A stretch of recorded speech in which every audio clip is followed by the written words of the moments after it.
Hello, hello. Let's get started.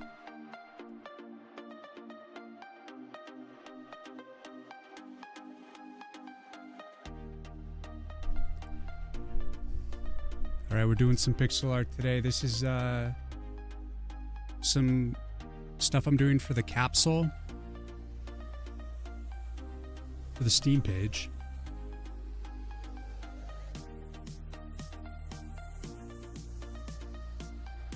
And then I'll probably be working on some sprites later on. Some animated stuff. It's gonna be a long work stream, so just gonna be chilling and doing the thing.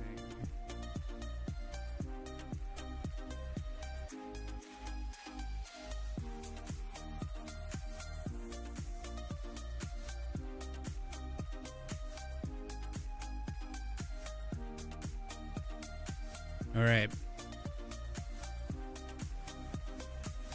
Let me open something on the side here.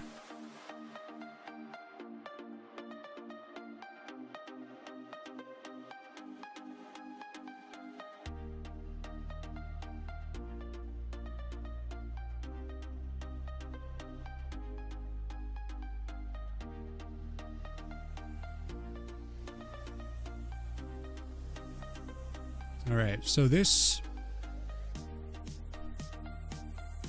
is going to be, it's a portrait of Gant that I'm trying to do for the capsule art, and there's some things I still need to fix about it.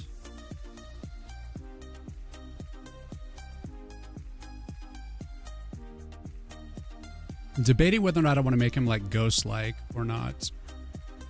I think I want both. I'm going to do two versions.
I'm just going to put a grayscale on him. I don't want him, that particular color scheme influencing this. Maybe later. I'm doing kind of the ghostly form. Perhaps.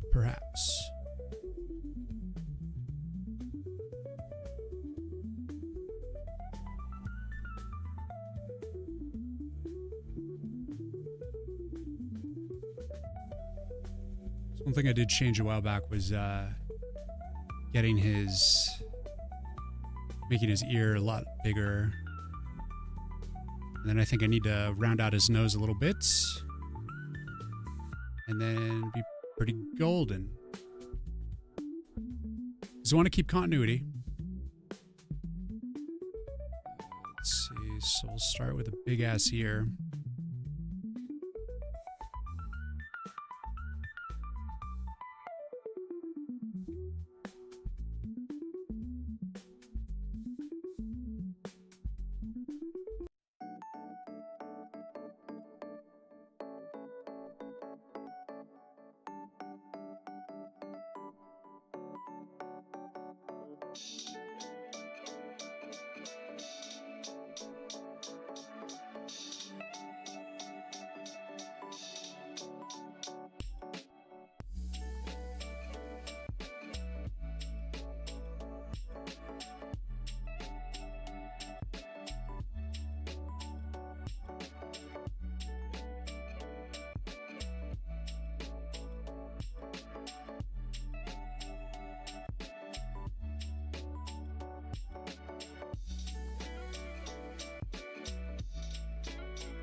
maybe too big.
So I definitely need to still add like some basic shading to his cloth and detail to his shoulder. I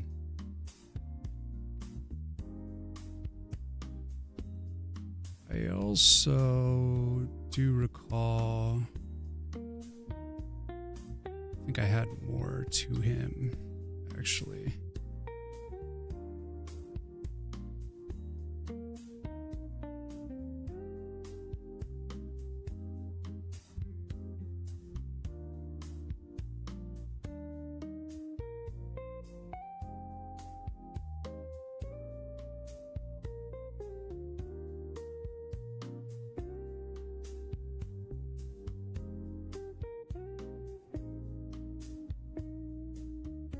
There we go.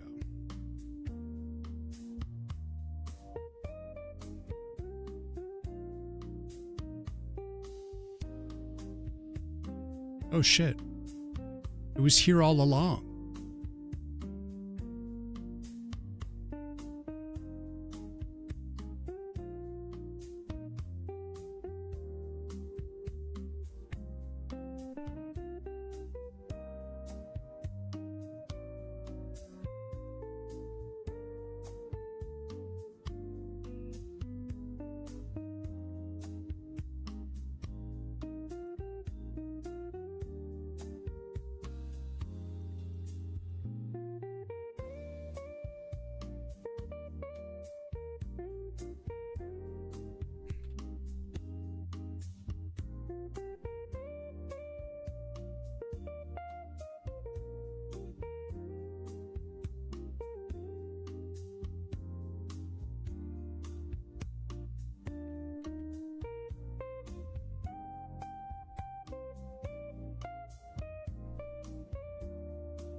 I'm going to toss up the witch doctor. It's something that I'm going to be working on later.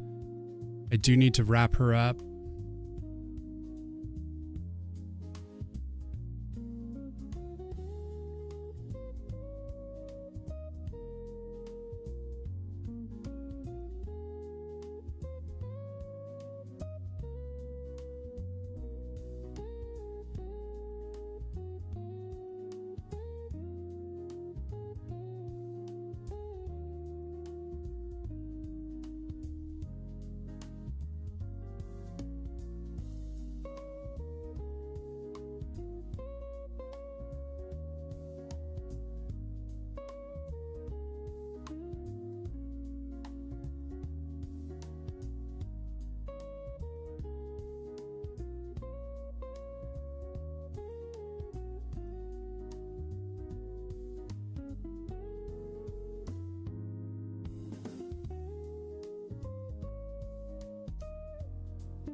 Oh dear lordy, if it isn't the nature crank.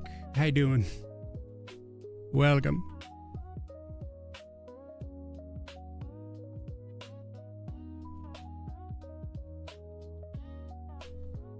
Welcome. How went the work? It went good. It went good. I would say the alpha demo is ready. And I just have to sign up the playtest app. And I'll be ready for playtesting. So I just finished it this morning, the last little bit. Targeting system on the Dragon Rider needed some polish. And it was a little wonky. So I had to do a little touch up.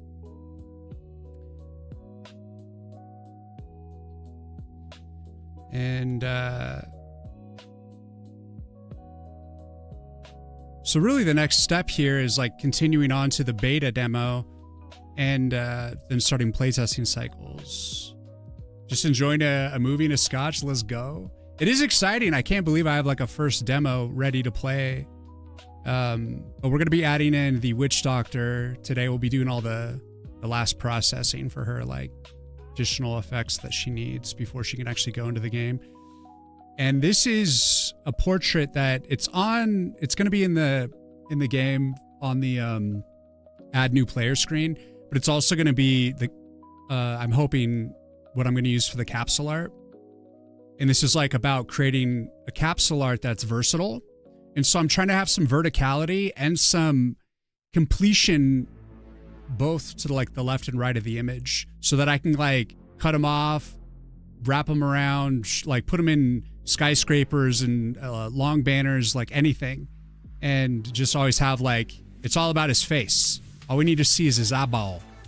But we can always just like stick him in the corner, have him be like long form in the edge, and just like kind of move him around. So this is like I'm endeavoring to create the flexible capsule art right now. So that's what I'm up to. Trying to give a little narration too. I'm also simulcasting over to YouTube. So it's been a while since I've been live streaming on YouTube. But I just felt like it had been too long. I've been intending to like make actual videos for YouTube instead of live streaming, but I don't always have time, so we will get back to live streaming a little bit. And then once we're underway with beta demo, we'll move on, but to do some more marketing stuff. This capsule art is me getting back into marketing. Anyways, Nature, I hope you're well. I'm just like rambling on. I got a lot on my mind. There's a lot of stuff going on.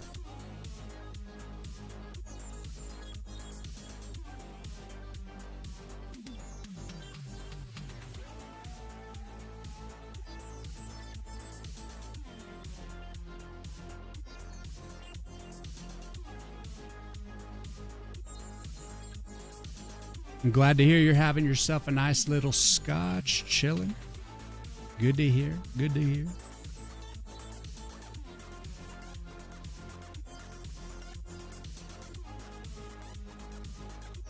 It feels nice to just do some art right now too, because I've been past several days just like very focused on playtesting the game and trying to fix all the little odds and ends and some game balancing, a bunch of just random miscellaneous everything.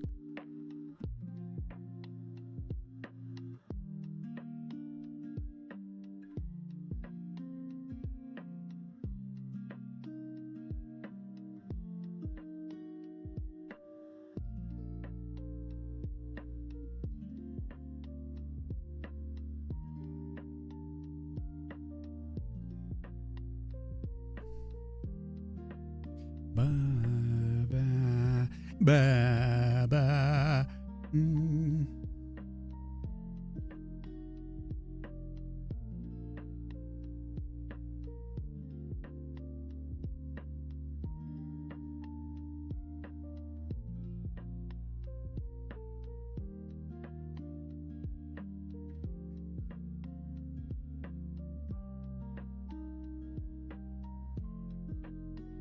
Yeah, GIMP is terrible. It's good for like, it has like some subtle features that are good, like converting to certain file types, or if you need to quickly like, you know, kind of crop something or do some basic editing on an image, it can work.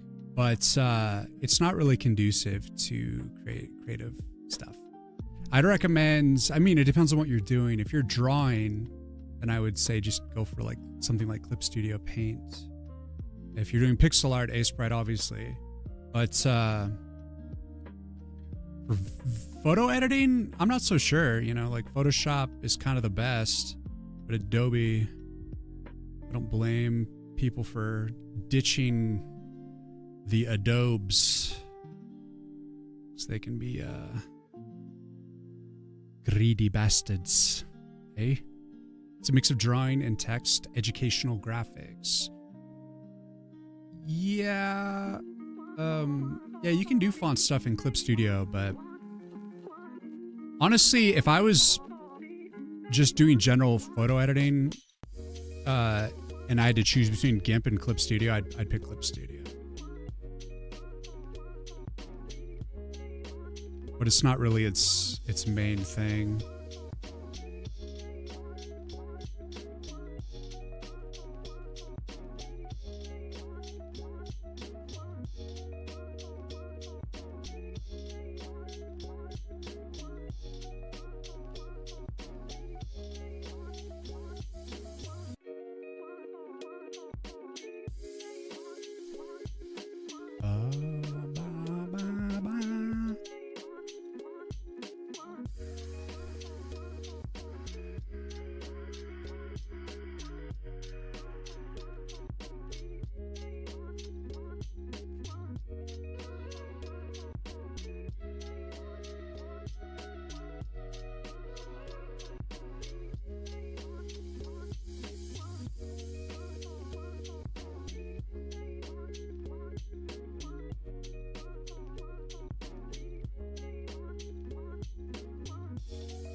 What's up, APOC? How you doing? Especially with text, I think overall the problem I'm having is that it's not streamlined like Adobe. It's much easier.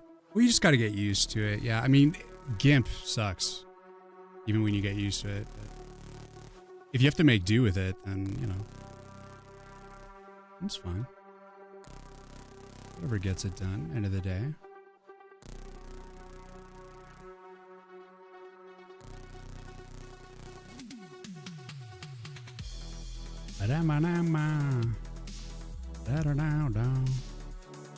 I've heard people talk about Krita. I've never used it. I don't know if it's like, could be another better solution, but maybe. You never know. You never know. Gotta find what's right for you.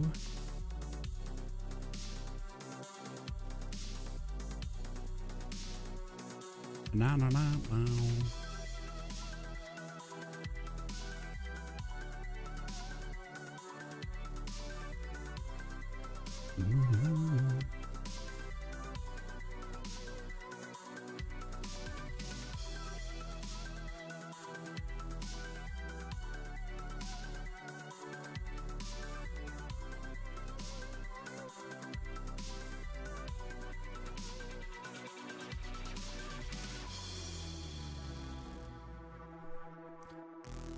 This is going to be something for the one of the in-screen, like when you're adding a player, it's going to show this. And then also I want to use it for the capsule art. And I'm going full pixel art for the capsule art this time around. Where before it's like you have up here my digital version, and this is like supposed to be, I'm designing a more simplified capsule where we just have like, we'll have like one character featured, we'll have the nice pixel art logo, and then we will have a few cards, assorted cards, and I can just vary them, you know. It'll be much easier to make all the capsule art. So I'm thinking it'd be nice to do like a orc one, and then so it's like we've got the elf, we've got the orc, and then just figure out what I want to do for the cards. Just try to like be like going full blown pixel art with it, you know.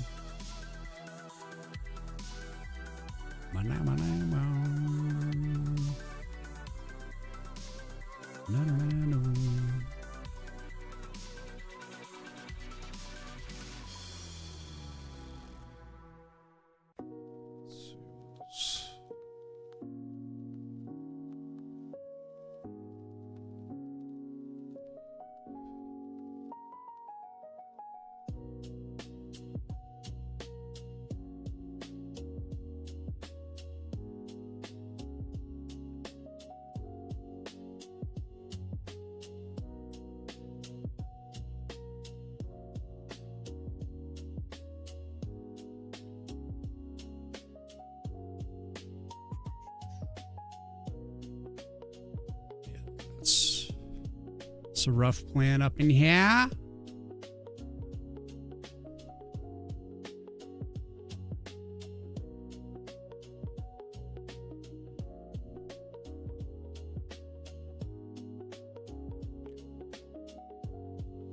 Got to put a little love into marketing, you know?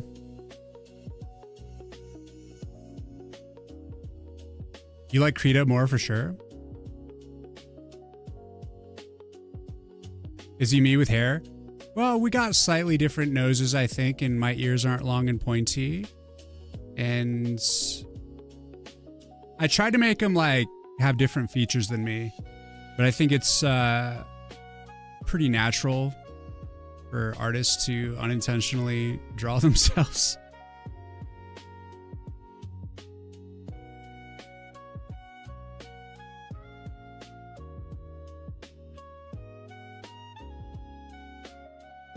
I'm trying to make him his own man. This is difficult.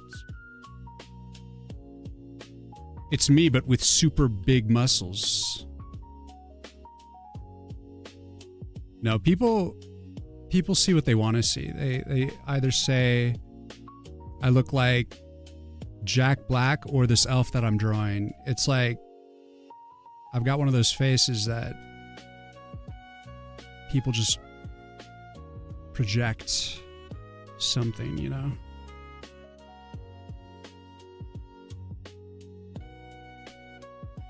But I won't deny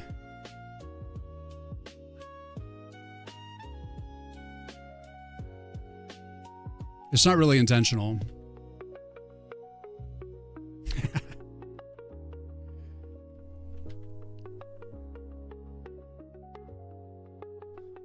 Except for the muscles, of course.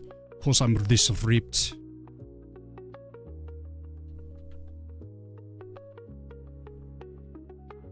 Everybody knows. Same ears and everything. I don't look like Jack Black. People have said I look like Dennis Quaid, Leonardo DiCaprio, Matt Damon, fucking everything. Emil Hirsch. I've heard it all. I'm like, I'm just fucking me, guys. I get it. I've got Hollywood looks. But now that I'm bald, I get less comments like that, and it's actually kind of a relief.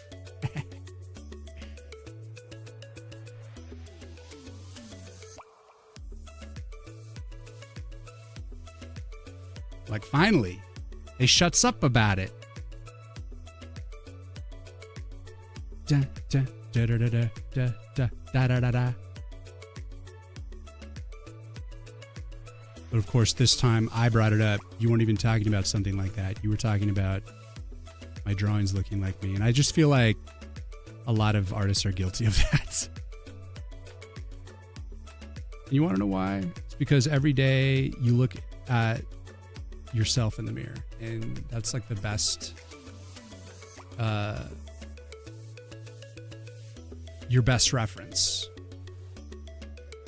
It's the thing you have the most banked, and so quite naturally you kind of don't, you have to like intentionally veer away from it.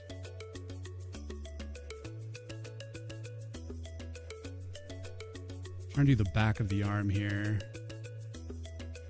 I do feel like it's a little far over, so let's put it on another layer so that I can push it over a little bit.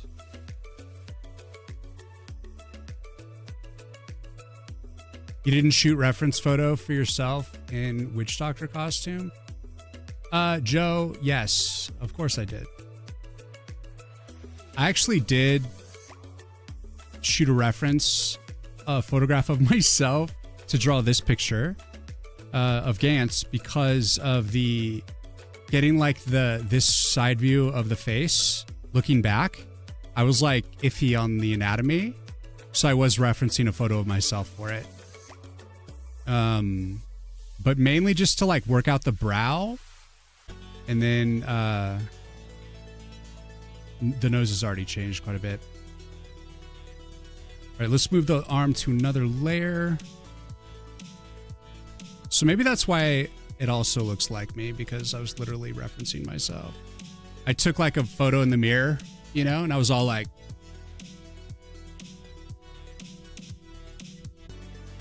you know.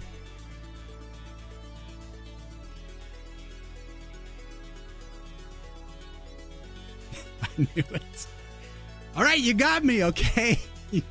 I didn't know how to draw. I didn't know how to draw from this angle. I needed help. I needed help. Actually.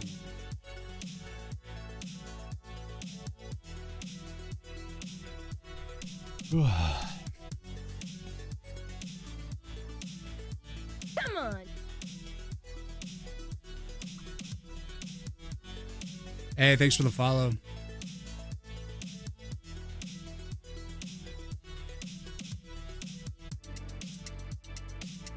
The Witch Doctor, I had fun animating the Witch Doctor because it's fun to animate something that's outside your character by a lot, you know, pretty far from my natural state of being. Like, for instance, like when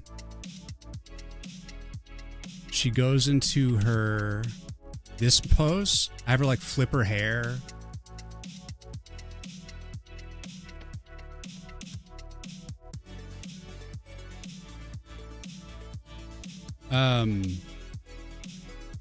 Like when she stands up, the way she stands up,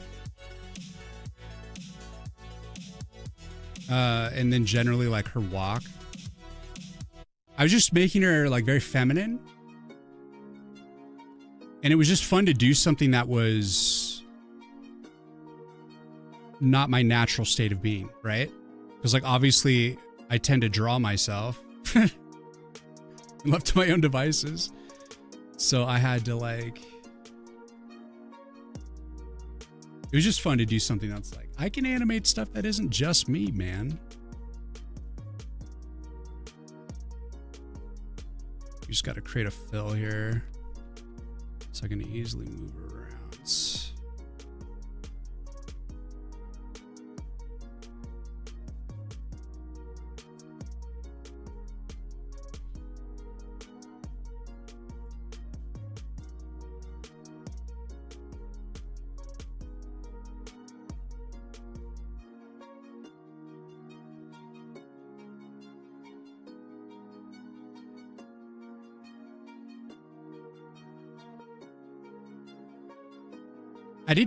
I didn't do the poses myself for the Witch Doctor, but I did have to like put myself in her shoes and think like, how would a sassy girl walk, you know?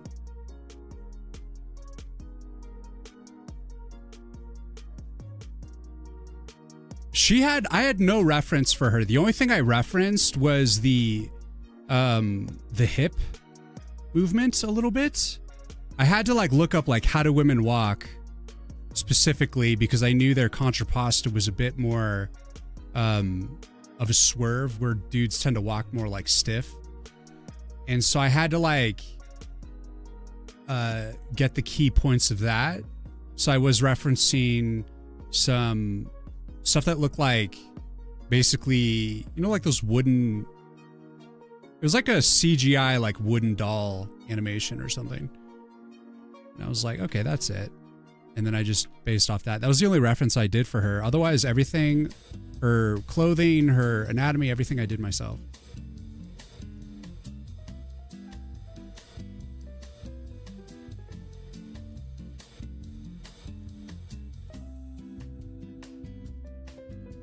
I think she came out pretty good.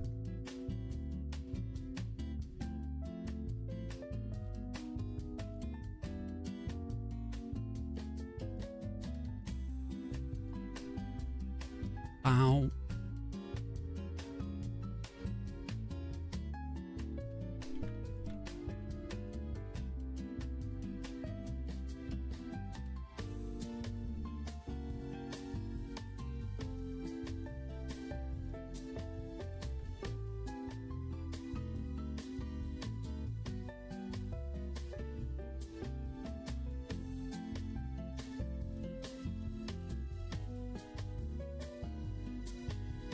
Man, we've really needed like an update to the marketing for quite a while for this game.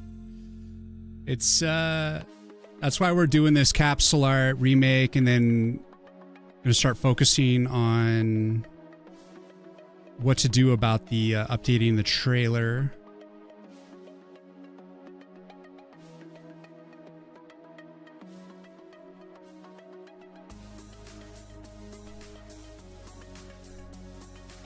We've already updated the logo. We're updating the capsule right now. This is pretty much this, and then like an orc portrait. I pretty much don't need the orc portrait to like move to progress. We just need to finish this. So. I hope you didn't reference the jiggle from yourself. No, man. I've been getting fit. I don't have as much jiggle. Mainly in the midsection, you know?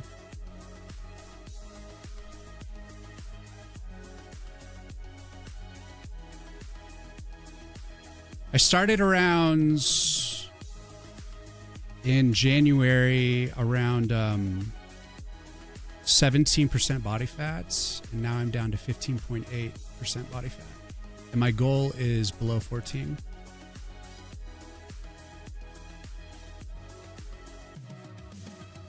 So I've been going for about 5 weeks, I think.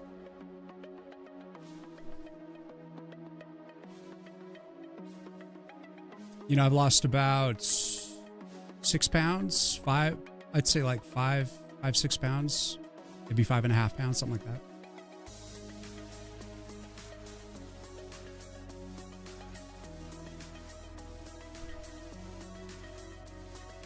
Steady as she goes. Love the head going back and forth, like offbeat. Yeah, I like her just looking around. She's got a different vibe. I am streaming on YouTube right now, man. Joe, you're like, you don't stream on YouTube. This is the first time I've streamed on YouTube in like a month. You're right. Because I intended to make like actual videos, because I feel like YouTube doesn't favor 12-hour videos. You know, and I don't blame, it's like people aren't supposed to sit here and watch 12 hours of a live stream. It's just like, it's for people to kind of pop in, hang out for a little bit, kind of see what's going on, and then just split. You know, like that's generally what these like live streams are about. And I just do not think the YouTube algorithm favors them. But I just felt like I spent too much time not on YouTube that I had to put something, even if it was like, you know, not the best. It doesn't matter. Just wanted to come back and say, hey guys, I'm still thinking about YouTube. I want to make YouTube specific content. But might just get back to streaming for a little bit. All I do still stream 3 days a week. I just don't do it on YouTube as much because of those reasons. But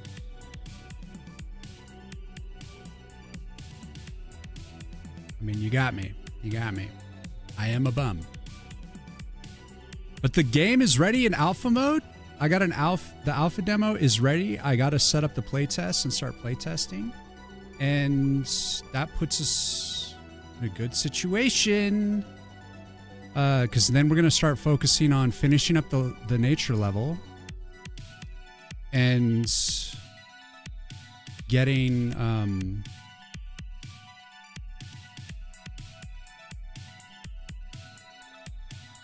getting the beta demo underway.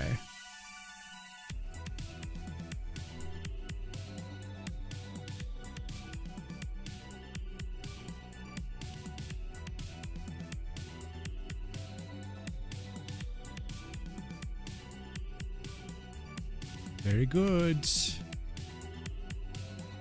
YouTube keeps my VODs safe though. That's true. They do.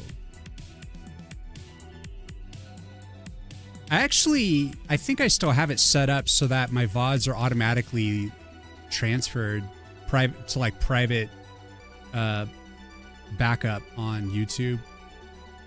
I think I still have that. Maybe. How do you measure your body fats? You got a caliper? I do have a caliper. I don't use it. I just do it based on a, I got one of those, I've got like the scale with the electrodes that shoot through your feet and detect it based on that. So I don't know if it's like super accurate, but I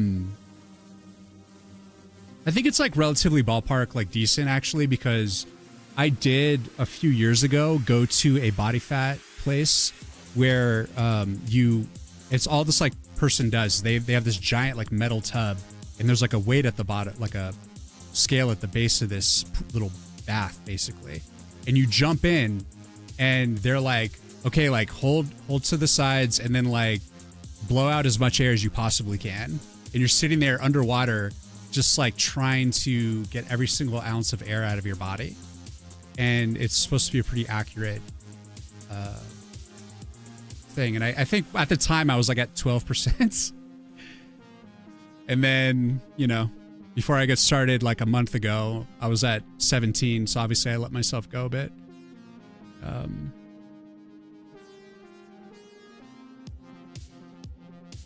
let myself go.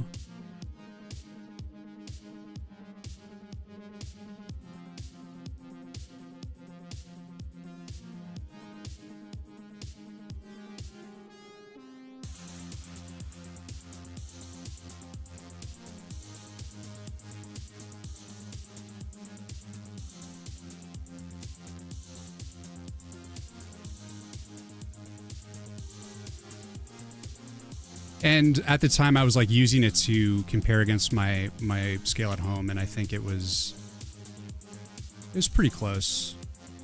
But those scales are pretty inaccurate because it just depends on how much water's in your body.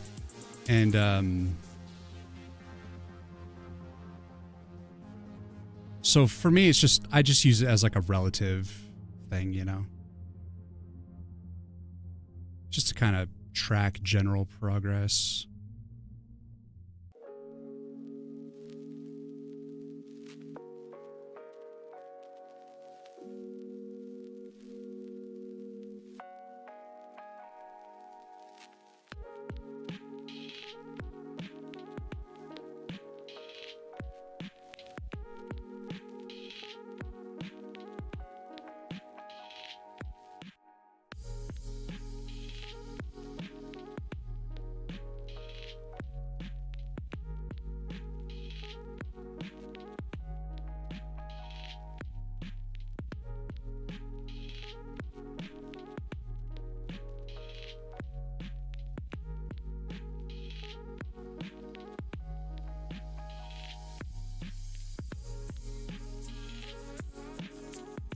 You've been stuck at 150, but you're losing around my belly and shit. I'm gaining muscle and losing pretty much equal at the moment. I think once I'm 140, I'll be good. Damn, 140. I am at 180 myself. My goal is mainly the body fat is the goal, right? I just want to get down to like under 14%. And I'm thinking it's going to be around 174. And I'm going to be quite happy with that. I don't give a shit how much I weigh as long as the body fat's good.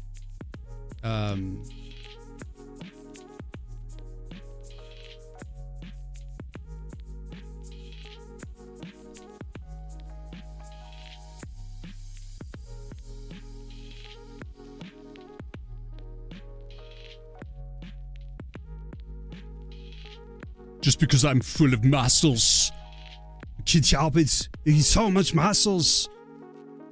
180 pounds of muscles. In my wildest fantasies, of course. I spend most of my days coding. You think I'm that strong? Not really. But I am getting stronger.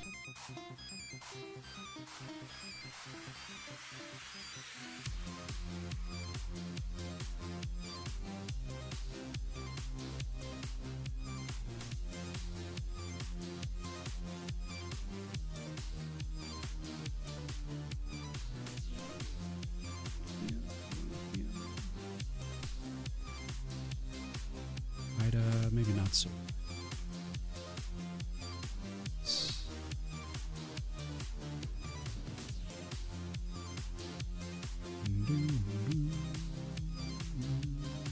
Look at how freaking buff his arm is. His triceps are insane. Did I get the proportions right? So if he's like 2...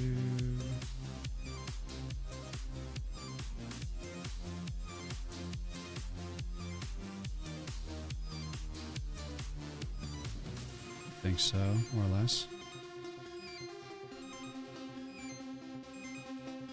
I did want him to be fully stocked, fully buff. Everyone always makes their elves like super thin and prancy little light-footed whatevers. And I'm like, nah, this dude's like freaking Sylvester Stallone.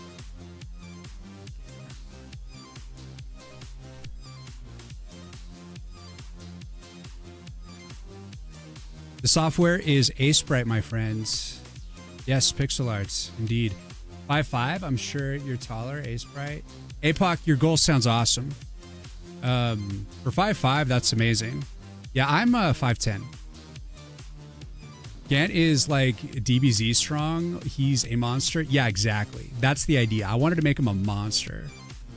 I wanted to make him a freaking beast. He's an elf, but he's a effing beast. He's a ranger, you know, so like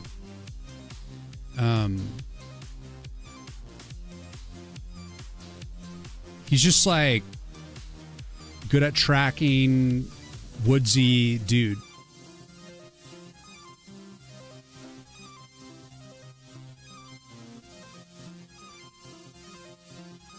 Just a man's man.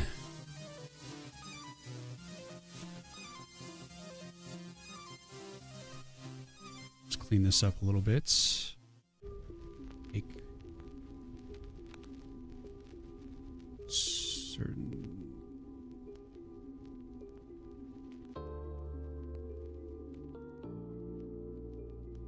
certain pixel arts decisions, yeah.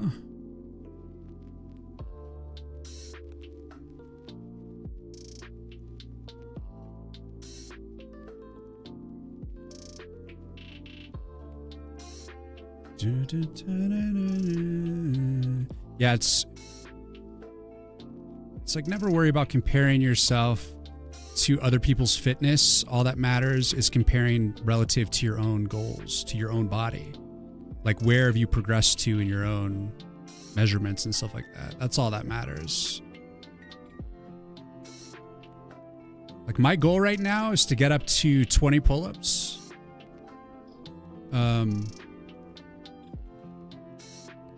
And so I'm trying to build up my back and other assorted, you know, like this big muscle here and all kinds of stuff.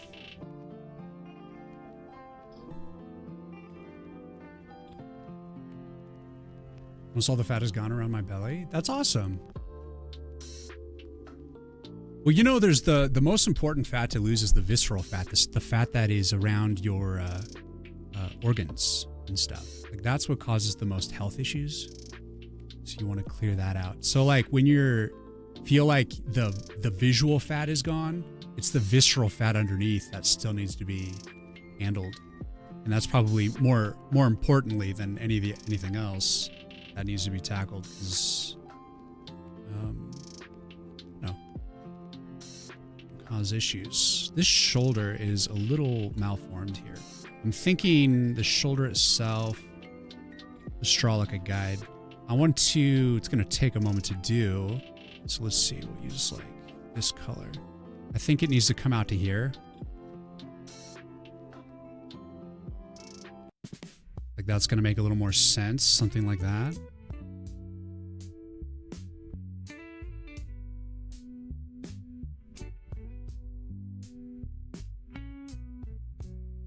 It's gonna affect everything here. That's gonna be way better. I got kind of crazy there and imploded the arm a little bit. And this also probably could just maintain that line. I mean, it could wrap in a little bit.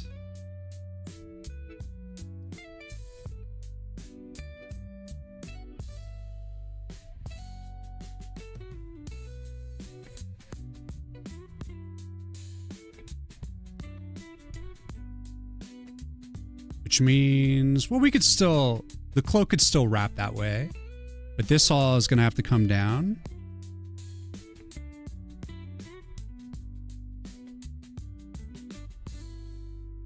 Which we could just move that manually. Maybe, I guess it's going to have to change its angle a little bit, so we'll just redraw it. Let's fix the shoulder.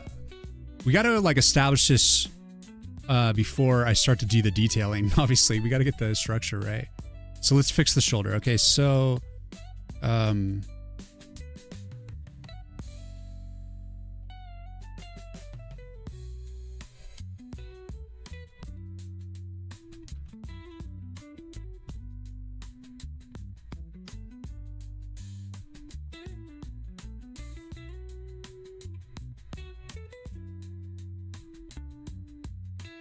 this is where, you know, they say sometimes you gotta kill your babies.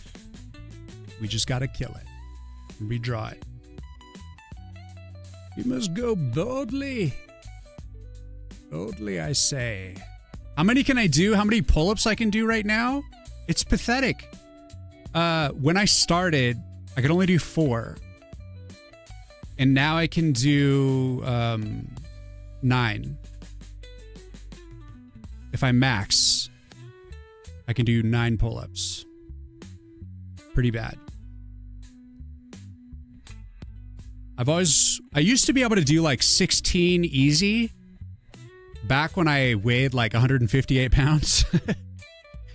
But now I need to get up to, I've always wanted to be able to do 20. And so it's just an arbitrary goal, but it's what I want to be able to do. And I'm doing special focused workouts that help you to build up specifically the pull-up. And so, yeah, I'm going for it. I'm doing it. But I'm not a bodybuilder. I'm a freaking programmer and artist. So I don't pretend to be like super buff or anything. I just want to be healthy, and it would be nice to be strong enough to do that.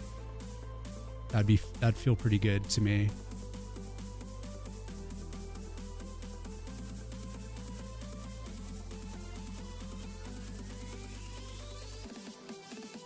Most people can barely do any at all.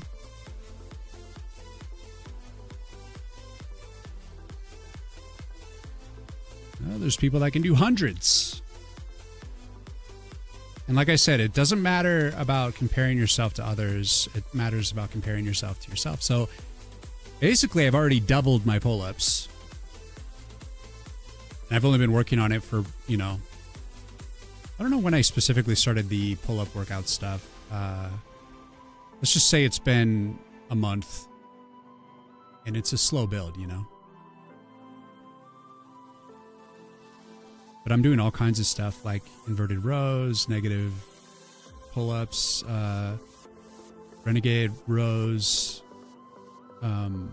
back flies,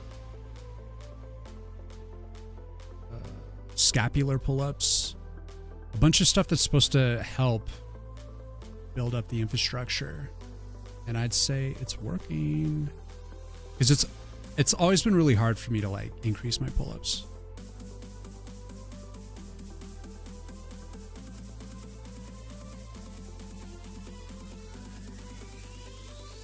Yeah, I'm getting after it. I'm fucking getting it, brah.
It's gotten harder over time. For one, I'm very weak, and over time I've only put on weights, so it's a vicious cycle.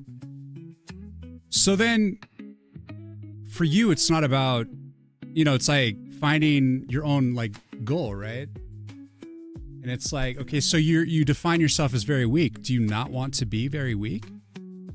So pick a specific exercise that you want to do more of. Maybe it's if you have a lot of weight and it's hard to do like core and stuff like that, you could start with like wall push-ups or something and just be like, I want to be able to do like 40 uninterrupted wall push-ups and work up to it. And that is a very honorable goal. You should be proud.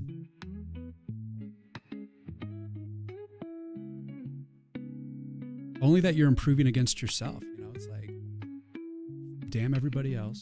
Do what's good for you. What have you achieved compared to relative to yourself? That's all that matters. Because there's always going to be someone skinnier, someone stronger, someone buffer, you know, someone more cut. And gives a shit. Good for them, you know? But like,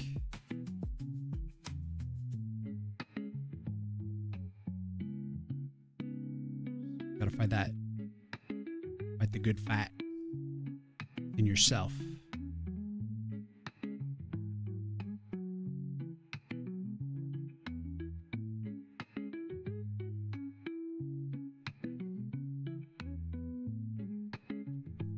Yeah, this last holiday season, like probably from December back like about 3-4 months, I was eating tons of junk food. I was like really doing everything wrong. because I was just stressing about the game and just trying to like just try to stay sane. And sometimes, you know, you want to use food as your entertainment and to help alleviate stress and all that. And so, yeah, I'm pretty sure I got up to like 190. I never weighed that much in my life.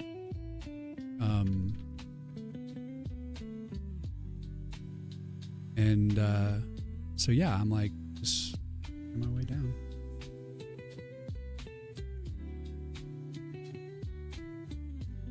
And it's not just about the weight. It's about having some other fitness goals, which is why I'm like wanting to do the pull-ups thing. Because like what happens when you meet your goal, your weight loss goal, right? It's like, what do you do then?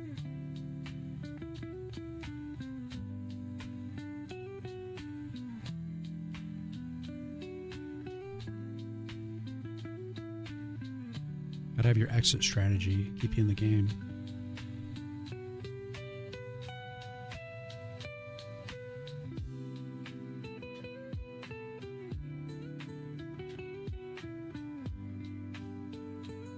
Anyways, I digress. We're here to talk about pixel art, yo.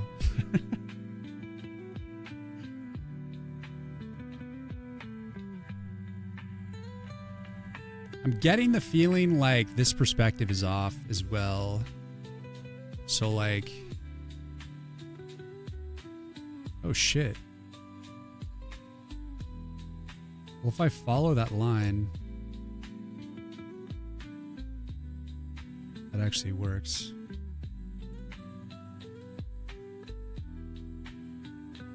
Of course, I'm not actually using a vanishing point to determine that. I'm all just eyeballing it. But it actually is okay. I just need to straighten this out over here.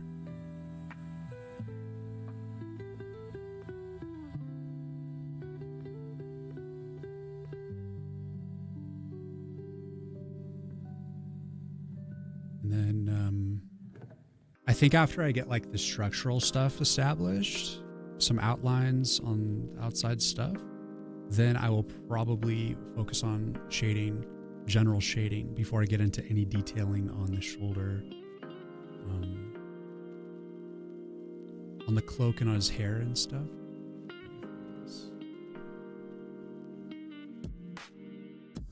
But you're like 6'4". I'm not 6'4". I'm 5'10".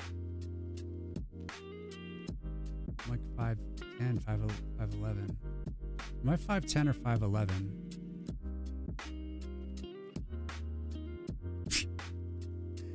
I don't remember.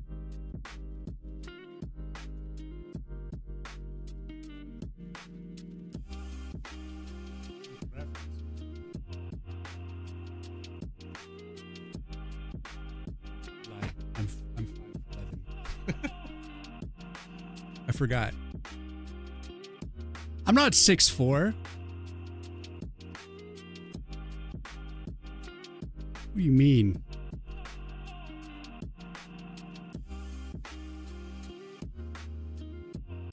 I had to look at my license to remember how tall I was. I don't know. I feel like a shrimp. I just sit in bed, you know, resting my knees after my workout. I've been icing my knees lately because I'm an old man now. My knees are exploding. I just feel like a tiny little shrimp.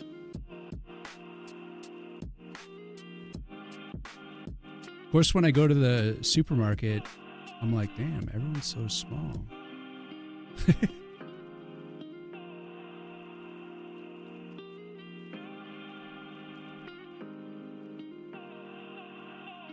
But see, I didn't break 6 foot, so it doesn't count. I'm not officially tall.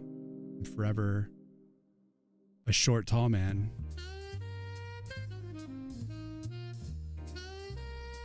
You know, you gotta break that 6 foot mark to really, for it to count.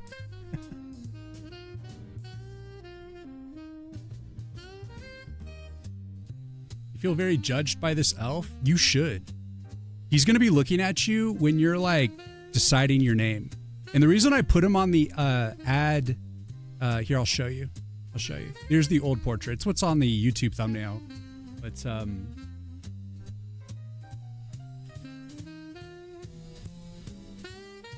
it's like when you're adding a new player, he's there to like, that's who you're naming. You know, like I just wanted to put the character that you're creating a name for. And I put like, if you haven't saved a file as Gant yet, I'm putting in Gant. So that way you like know his name's Gant. So when you hear me talk about it in lore and stuff like that, outside of the game, you know, you can do it. But of course people can like do whatever they want. Like,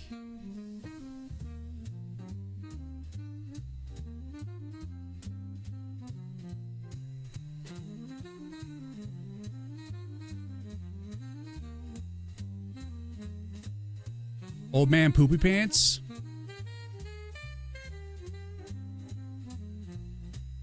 You can do whatever you want. It's your life. Start small though. If you start and build up. You started with cardio and slowly upped my cardio, then started lifting. 6 miles every day. Damn, son. 1 hour and diet is huge also. Yeah, for sure. For sure.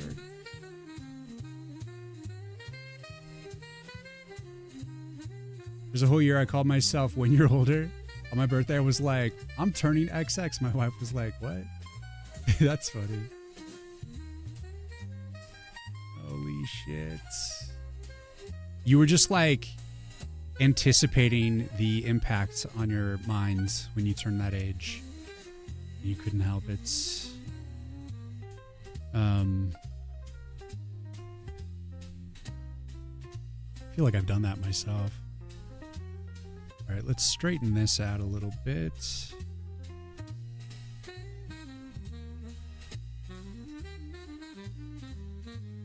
I did put in a lot of, I put in a pretty big like bad word detector, and I tried to allow like a lot of like fun goofy names that aren't that serious, but it is pretty like hard on any sort of like racial term or truly despicable names. And the reason is in case people end up streaming the game, I put that little protection in so that people don't go get out of hands.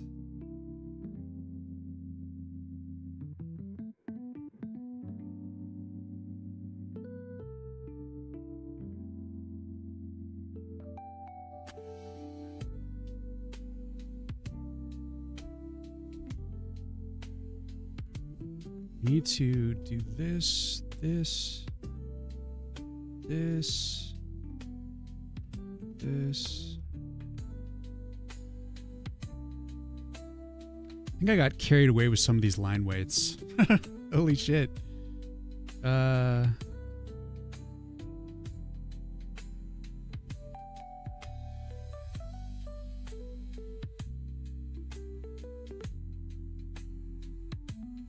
And you just start spamming the outline tool.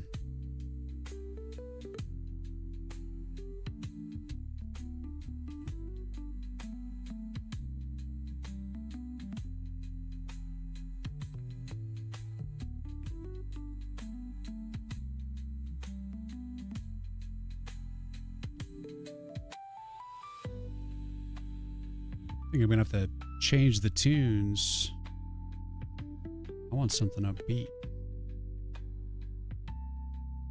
I'm feeling the vibe today.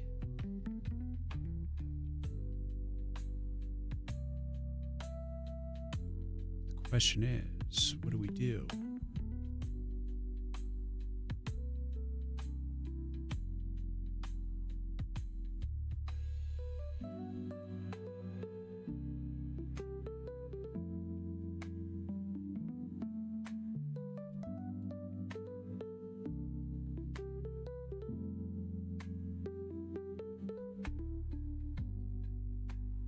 Of course, if you're chilling on YouTube, you'll be hearing like the chill, like copyright free stuff that I got going on. And some of the songs on YouTube are actually originals that I did. Back in the day, they were stuff I had created in GarageBand, of all things. But now I'm working like mostly in FL Studio. Sounds like Arc Raiders load screen. Let's see what this is. This is Disaster Piece is the artist. It's called Midnight Wood. Midnight Wood, you say? Is Midnight Wood different than Morning Wood?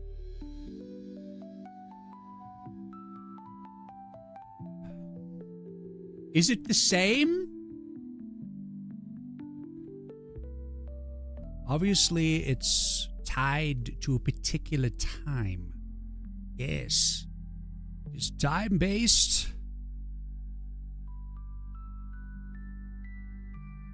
Let's just warm it up with the egg and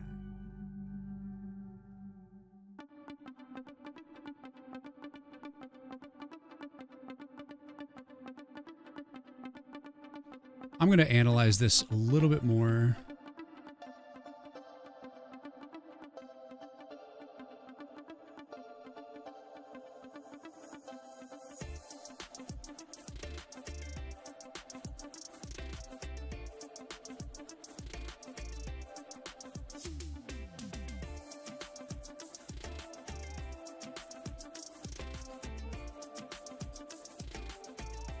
I'm following the outside line of his shoulder. Then I'd want to see it come down to like there. I had a feeling it was too extreme. I mean, that's if I wanted to kind of keep it consistent. But if it's like, say like a distant vanishing point.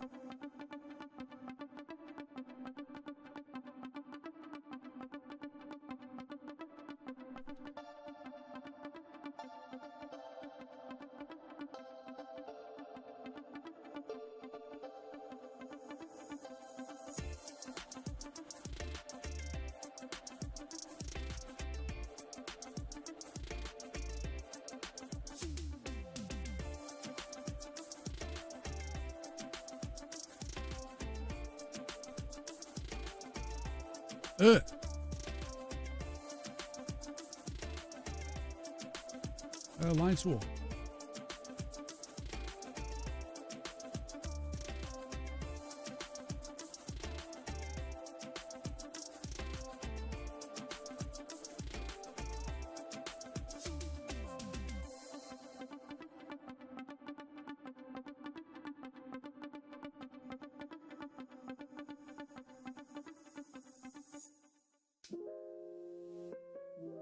Dear goodness.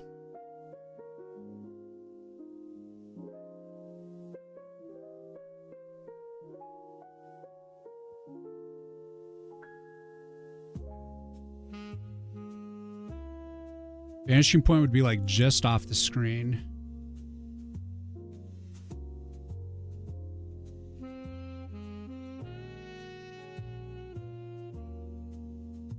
What if we were to put it here? Like here-ish.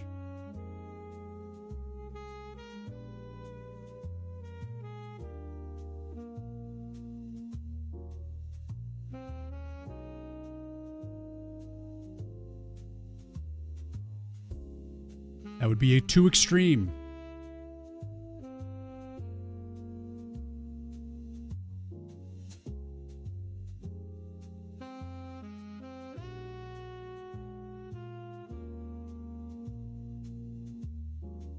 To me, this line is the most important. And I feel like if I'm going to grab, I don't know what. Well, obviously his horizon,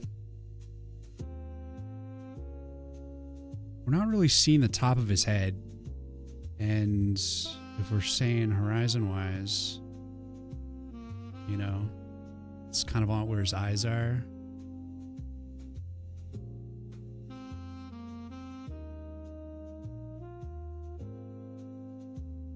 It does feel like we're on like the top of him though. Like this top space. So obviously I drew this without any like specific plan. I just kind of did it.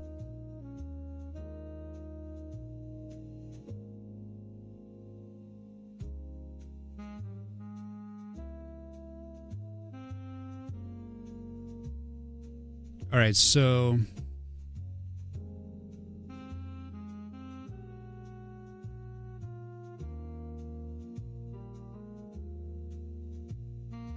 I was going to give him this vanishing points.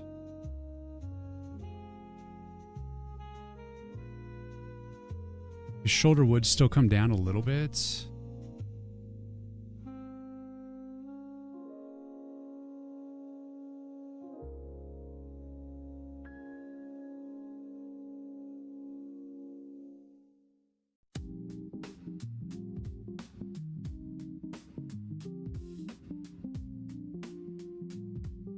And he is kind of turning his head a little bit.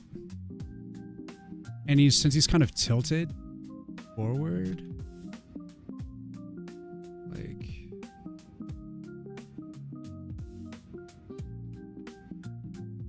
you probably could see the top of his head a little bit, but he is kind of like turned that way. So I would imagine this is how I always do it. I always just kind of rough it, and then I'm like, let's do a kind of like a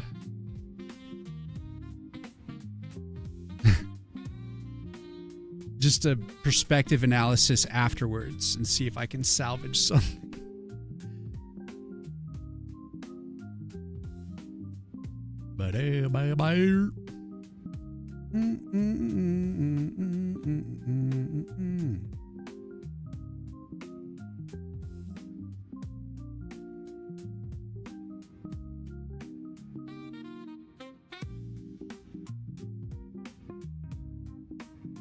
I mean, if I base it off of that,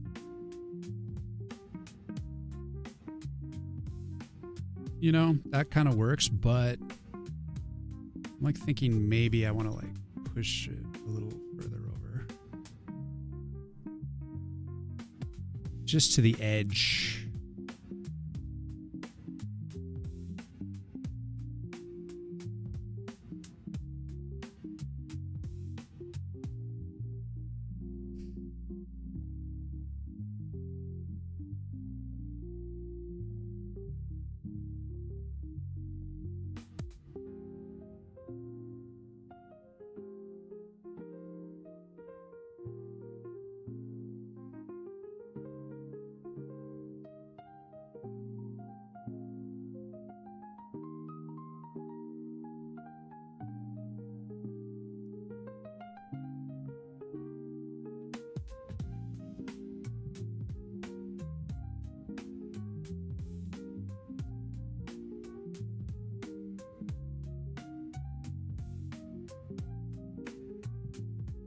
I mean, obviously he could be like, kind of like bringing in his shoulders or something too. Like he doesn't have to be like completely straight, but I do imagine that he has like a pretty like strong posture.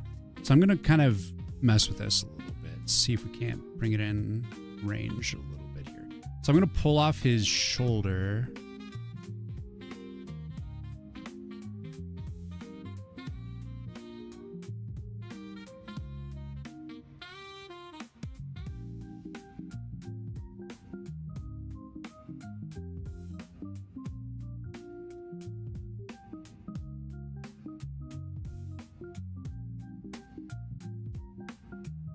And let's see.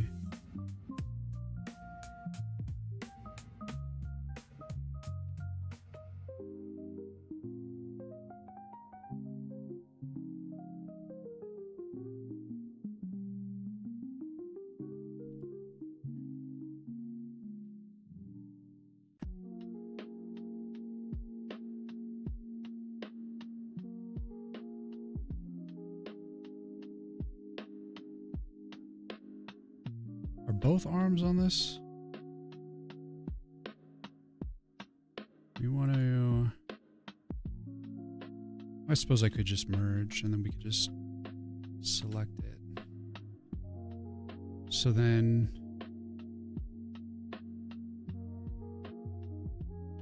That's if I wanted him... Like, he's already, like, pretty decently on perspective, honestly. At least basing it off of, like, what I'd already done.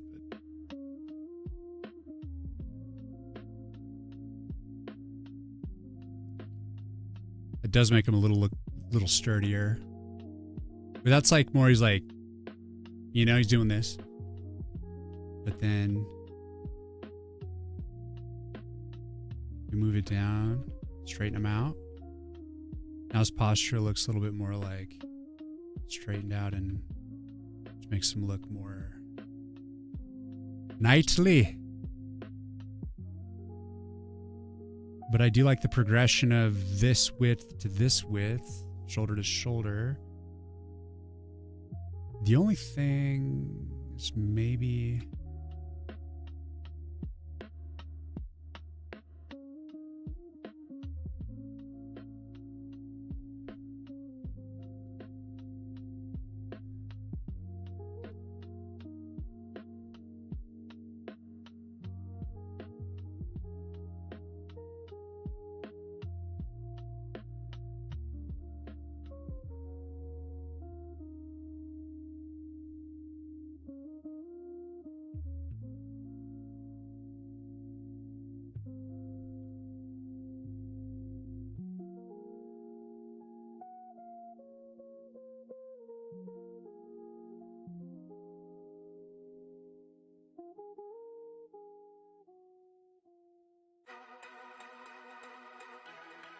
maybe move this down a little bit.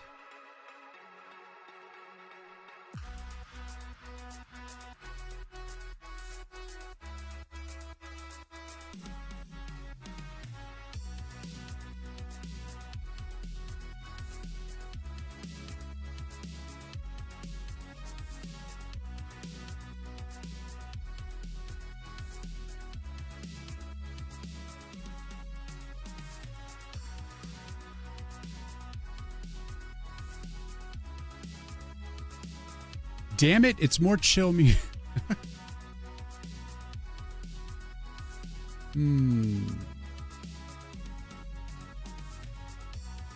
am I in the mood for? Something.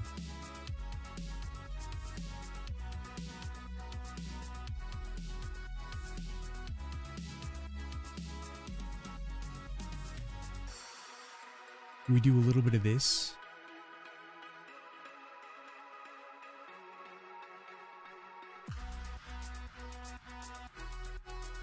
A little bit of sauce.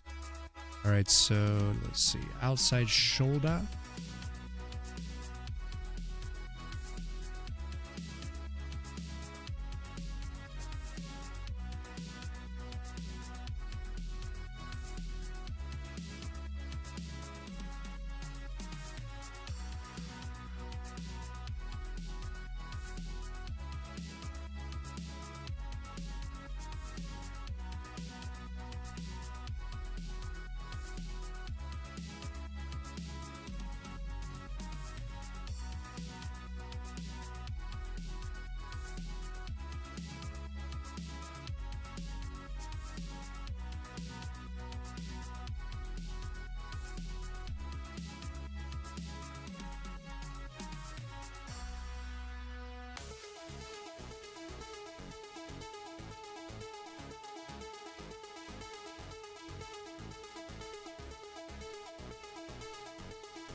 I desire more payoff.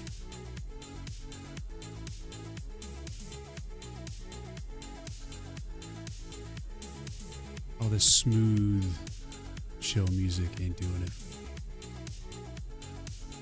I know what I'm gonna do.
All right, here we go.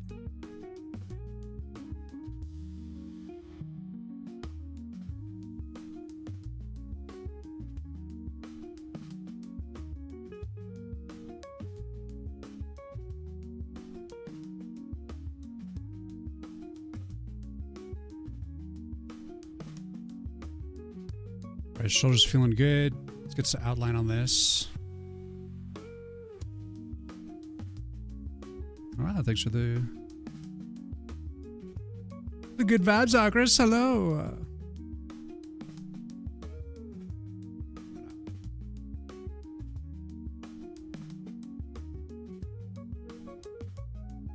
Welcome.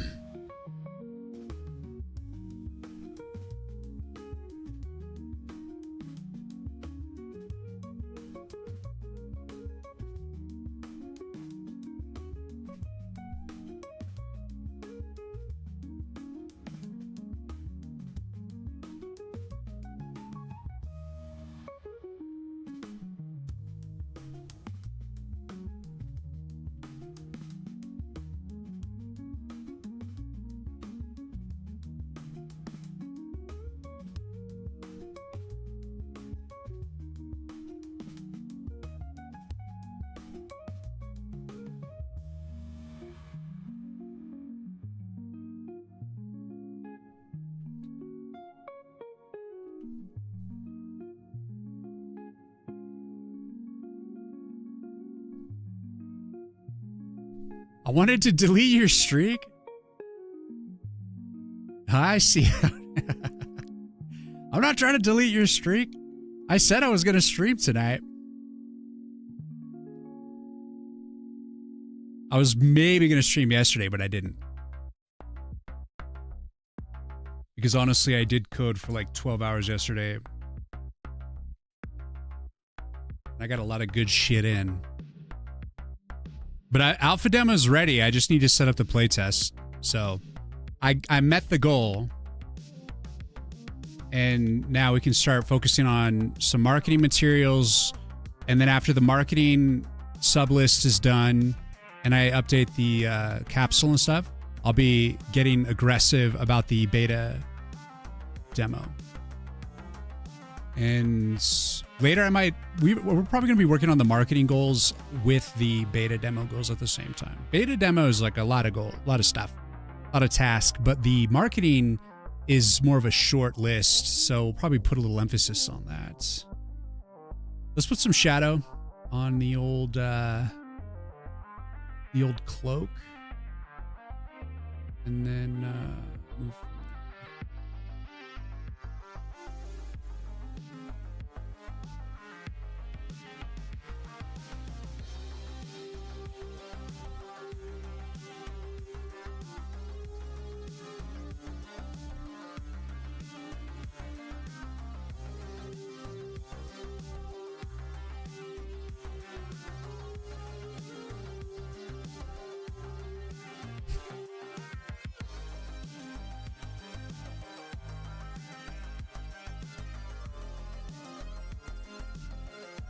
move.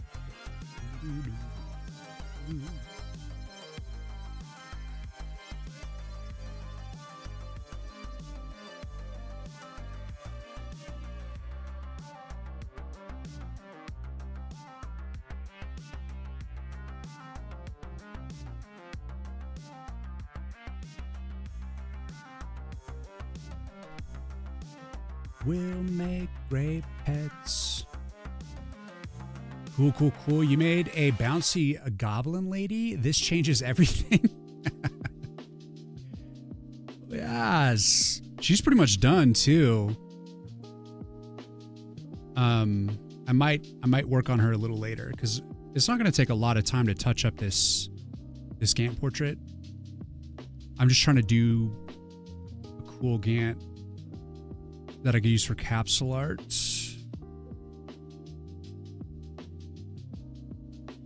The dinosaurs.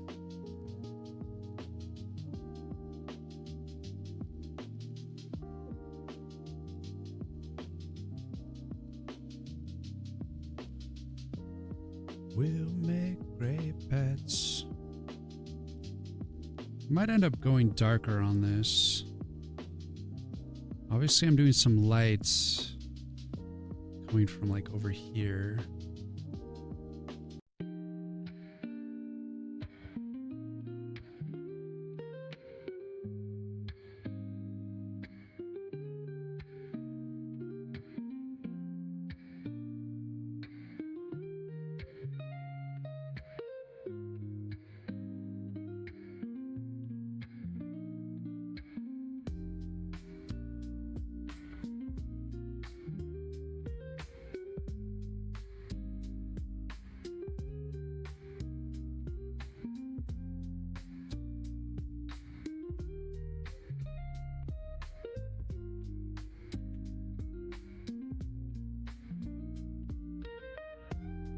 Change the lighting at any time.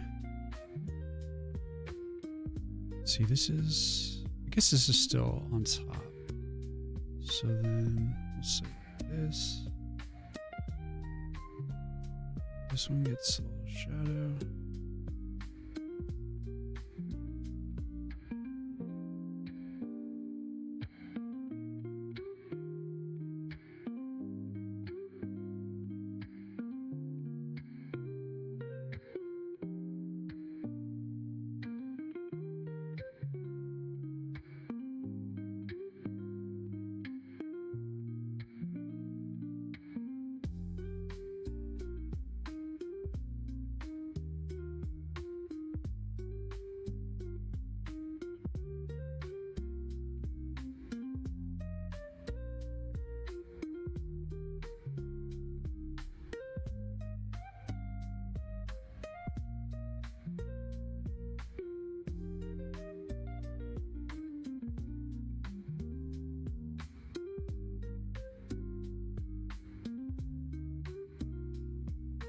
Thank you, Sir James.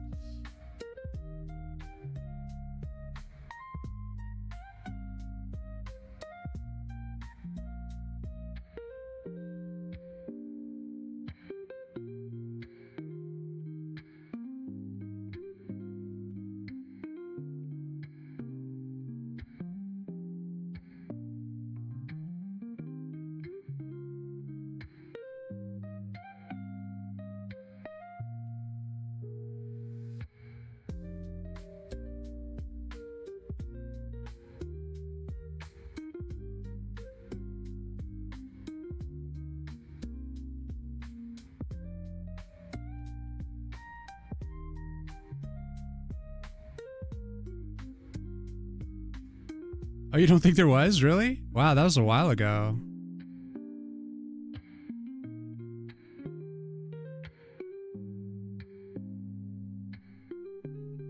That's awesome, man. Thank you for checking back in.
Anything game design wise you are struggling with?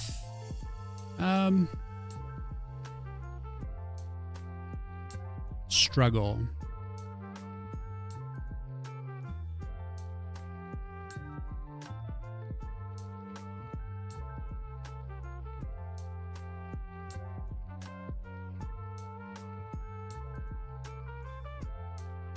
Other than just getting things built,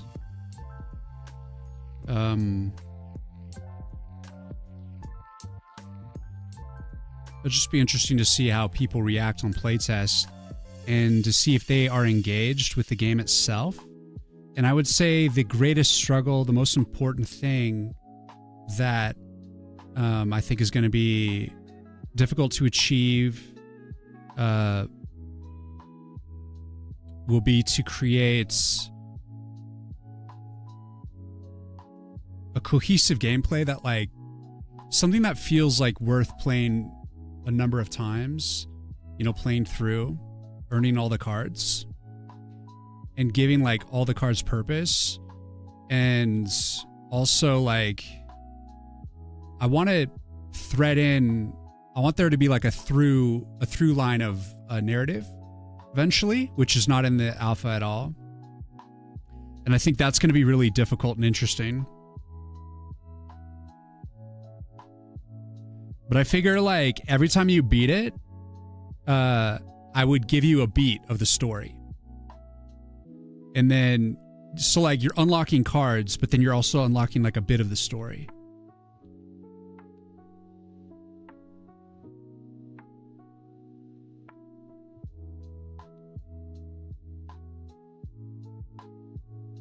And I think writing the narrative is definitely a struggle. I'm like mapping it out now.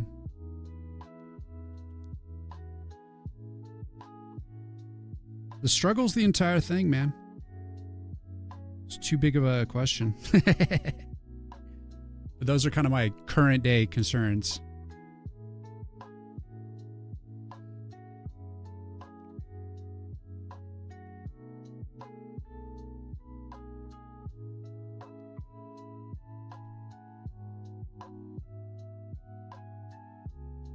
Yeah, I'd say the biggest thing that I want feedback on is, like, once people actually play the game, is how to keep up a sense of progression. And if the process is engaging enough, and if there's like enough variety, and this is at the point when there's not even like a variety of levels and a variety of card decks to really help with the variety. So it's like in the gameplay itself and like the core functionality, is there a way to kind of expand upon, you know, just how the game feels?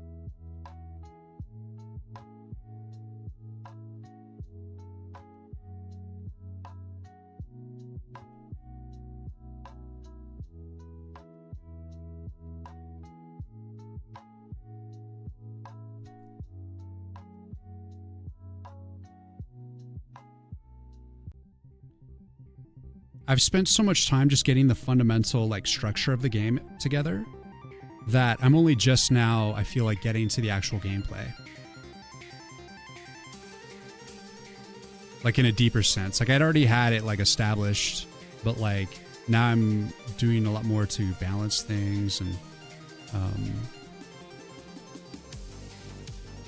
actually playing through an entire run, you know, and see what it's like to progress stage to stage.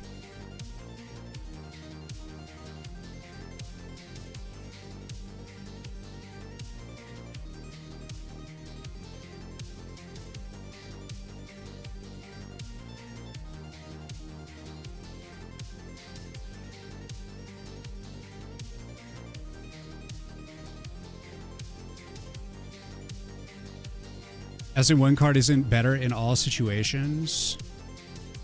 Yeah, I definitely need to integrate that more at this point. It's that's really going to be emphasized by the actual other levels, right? Because it's like if you have the earth deck and you take the earth deck into the fire level, you're going to have a lot more of a struggle. And creating that struggle from that point. Like that's where you're going to start to see that. And right now you can only play the nature level. And so it's kind of hard to express that at the current time because of that. Because it's just not, you know, we don't have everything yet here. But it's like, even still, now's a great time to be assessing, like, is there a way to make it feel like there is more variety in just that level alone? So it's like, can we do that without the different levels? Eventually there's also going to be like weather effects, which are going to affect things as well.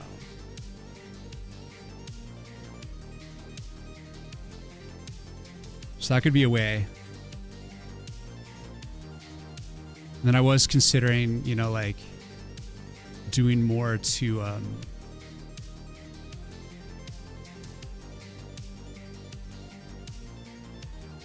maybe like procedurally generate like the types of waves and stuff, because right now they're like fixed in the database.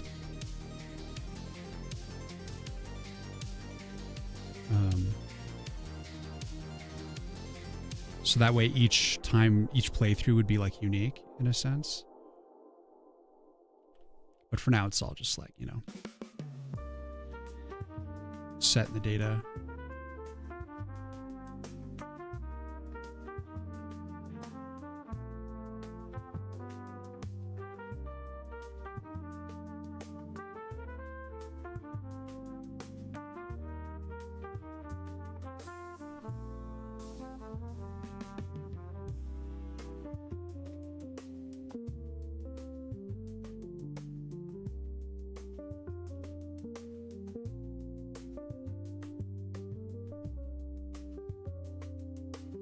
I did recently, like one change I did make was making the Death Flower. It still does, when you click it, you can redeem a spell card if you have any spell cards, but I also made it like a small % chance that spell cards will just be dealt into the normal deck. So that way people can get like off and running with the spell cards before they realize that, oh yeah, you just got to click on the Death Flower to redeem a spell. But then sometimes you just get a spell anyways. Like, I just thought it would help with the learning curve.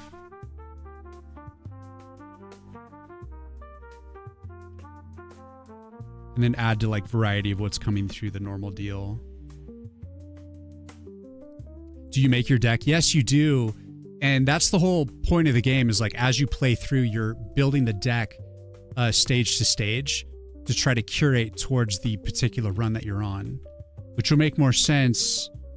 And I mean, it still matters now, but like in the future, you'll be making more choices towards, oh, like I'm on the fire level, I need to like start building up like frost cards and get rid of some of my earth cards and like stuff like that. but for now it's like you're just on the nature level, so it's not, you know, it doesn't factor as much. Eventually will though.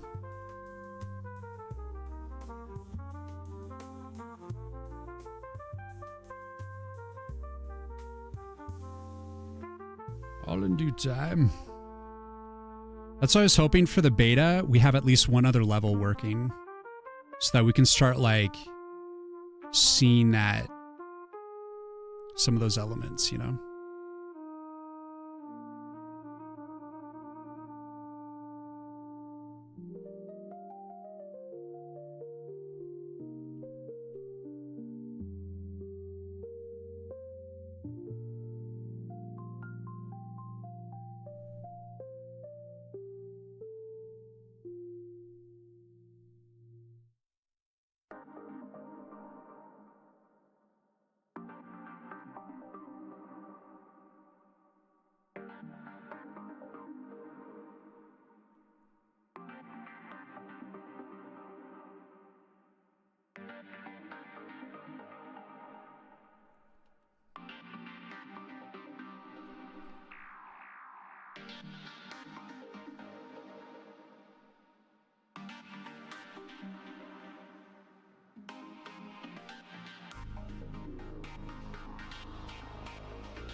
What does Goblin Lady do? She's a witch doctor, and so what she mainly does is heal enemies. So her power is derived from like keeping other more powerful enemies alive while you're trying to kill them. And she's gonna group heal.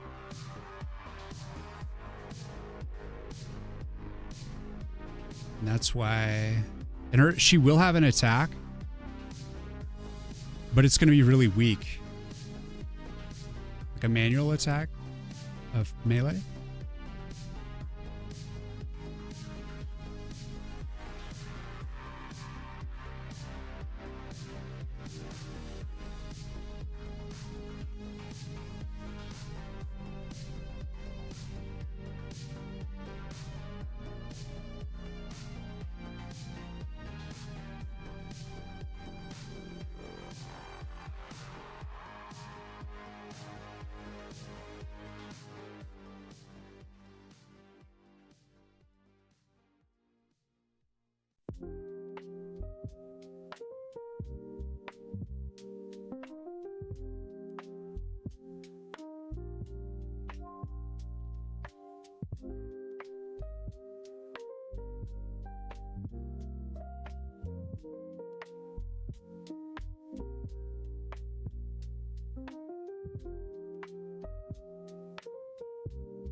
Here I come, I come, I come.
Eclipse, what's going on?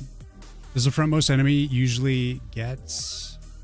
Yeah, she's going to hang back. Like, I haven't coded her up yet, but I want her to, like, kind of look after other characters, other enemies, and then she will, if there's no one there, then she will, like, progress forward.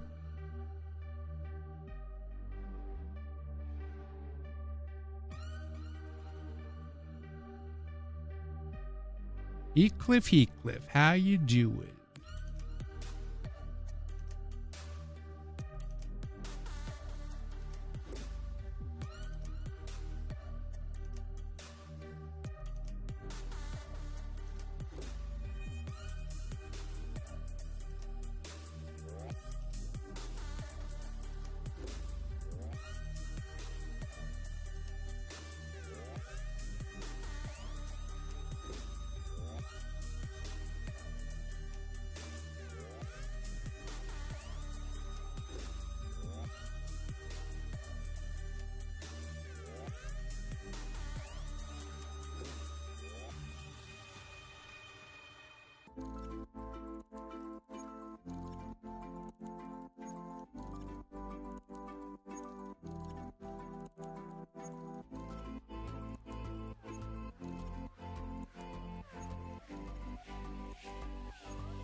So yeah, I'm just trying to shade the cloak,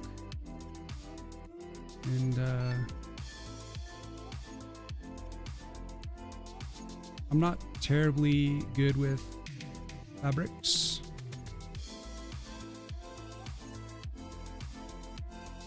So it's just a trial and error for me. I just kind of throw stuff on and then just edit.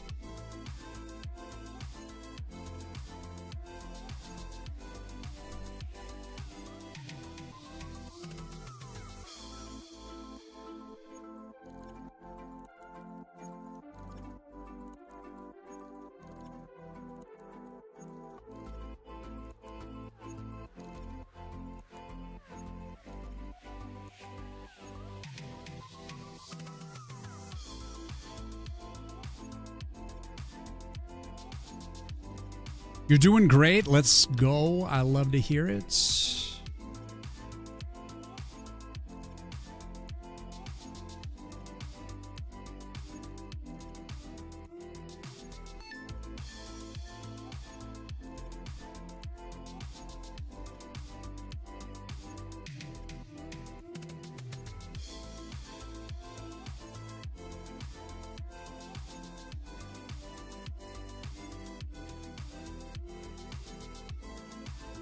That is terrific news.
Unload what's going on. The progress is good. I'm just finishing up the alpha demo, actually. Actually, the alpha demo is pretty much ready. I'm just about to put it into playtest. And yeah, it's coming along. It is coming along. Little by little, getting there.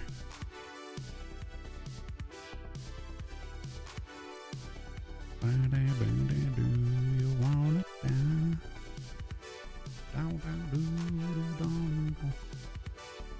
A little bit of this.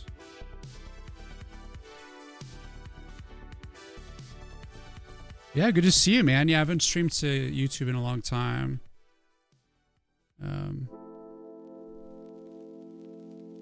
Hope to try it soon. Yeah, so like in the coming weeks, probably in the next 2 weeks, I will start opening up the playtest and leaving it open for a bit.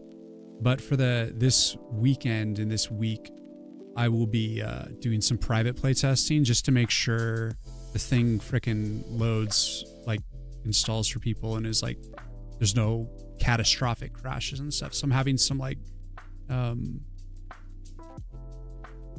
closed playtest for a little bit.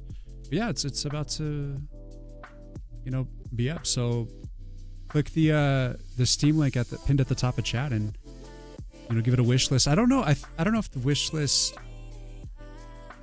I don't think it'll inform you, but it'll at least get you like into contact with the Steam page, because that's where you'll have to like click to try it out. But yeah, everyone's free to try it out. Probably next week, and then you know, if you do try it, please fill out one of the feedback forms, one of the Google surveys that I put together. Pretty small questionnaire, just to get people's impressions, get their like pseudo Steam review, and yeah. But it's like a real early version of the game right now. The alpha demo, the first demo ever.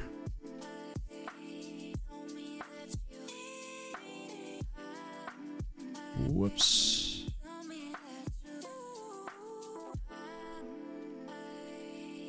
Just cutting the outline there.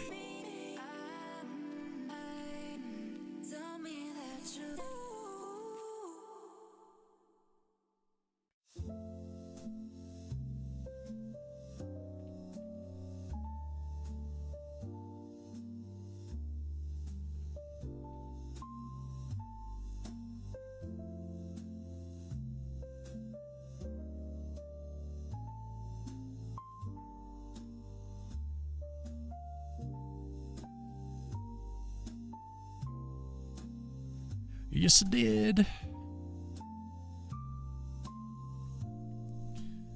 There was only me.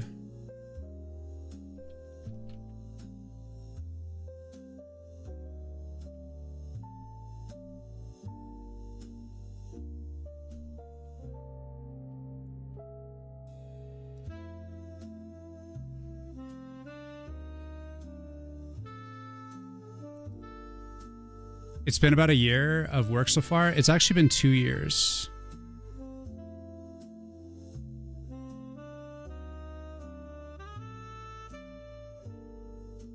It's been a big growing journey for me. Lots of learning how to actually code in C++, how to actually do visual design, trying to improve my drawing, and just getting everything put together. A lot of iterations, a lot of experimentation.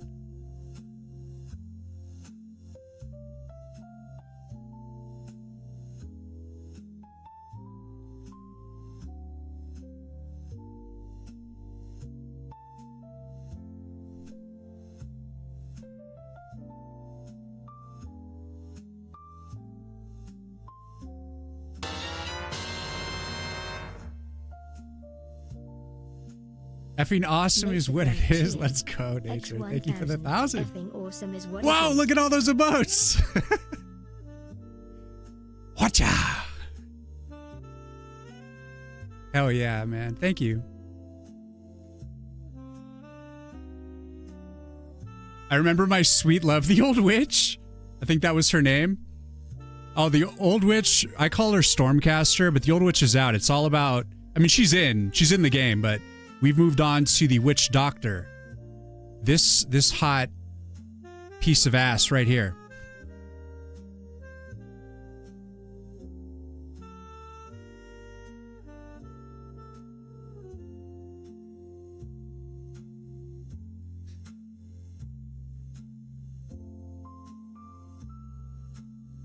She is a healer. Old witch. Could be old witch. You could call her old witch, but I call her Stormcaster in the game. She's actually a shadow enemy, but right now she's in the nature level and she doesn't belong there technically. But I'm like short of enemies, so soon she'll be replaced with Witch Doctor, and then I'm adding in the Earth Golem to finish off the old nature level. The nature crank level. I think that you prefer the Stormcaster? She is far more beautiful in my eyes. All unloaded. I can't fault you for your Bluebird special love. Okay. Here, we'll pull out the old Witch Doctor or the old Stormcaster for you. I think I just called her Caster here.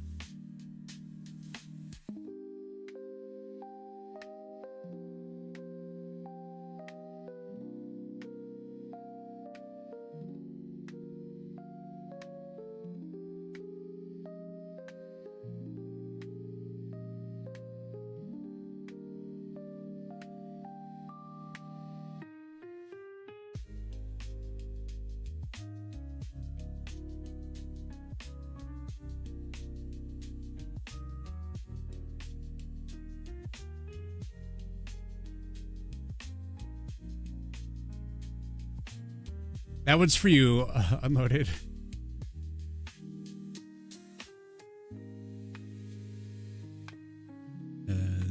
You girl, like being low. How freaking stacked that arm is. It is like a totem of muscles. Yes. Gents. He'll kill you with his triceps.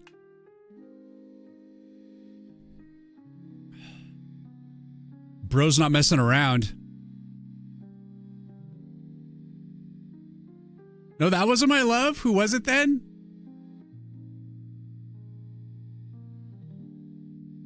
Yeah, that is her. This is just her in sprite form. Are you talking about the dialogue portrait? Here, we will find what your greatest desire, obviously.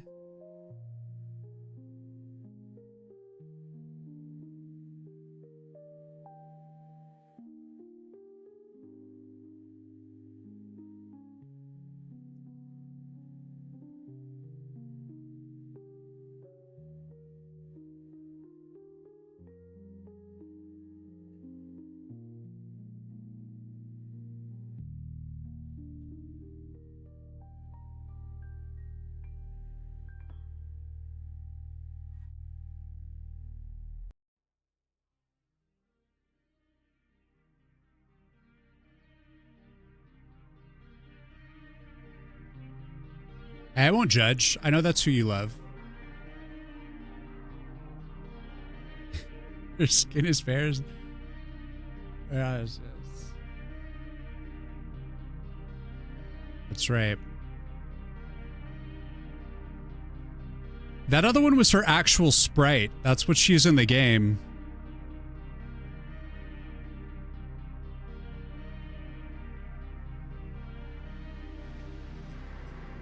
Or was I gonna do... I think I was gonna do the shoulder limits. So let's see.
Will never change.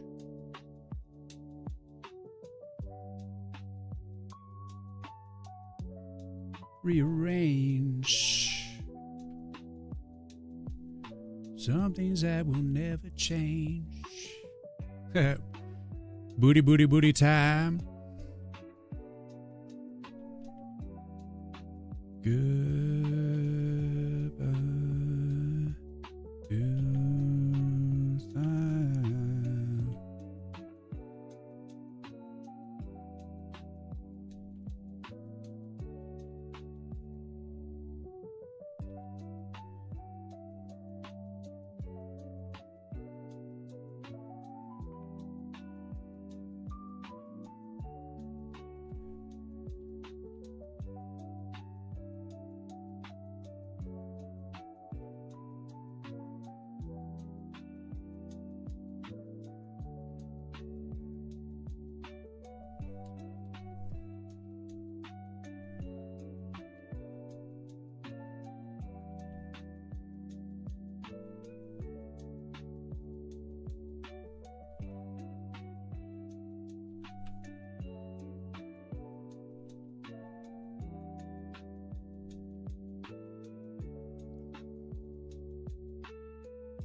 Yeah, I need to do more YouTube streams. I was planning to do more actual video, like 5-minute long videos and more shorts, which I still plan to do, but in the meantime, I guess I'll warm up with, you know, some more live streams.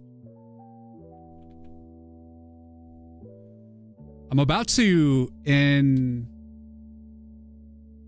4 days, I'm about to get fiber optic internet. So I'll be able to support multi-streaming a lot easier. It's almost time for that clear, good internet.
I haven't, no.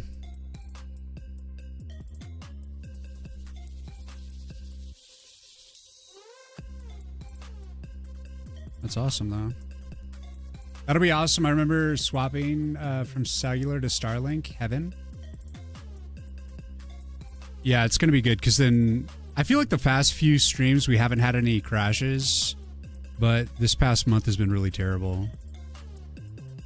And of course, right when I switch, it seems to like start to work out, but I'm glad I'm making the switch, so I don't care how good they suddenly seem after 50 billion disconnects over the past few months. I'm like over it.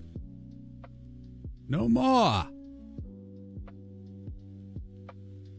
No more.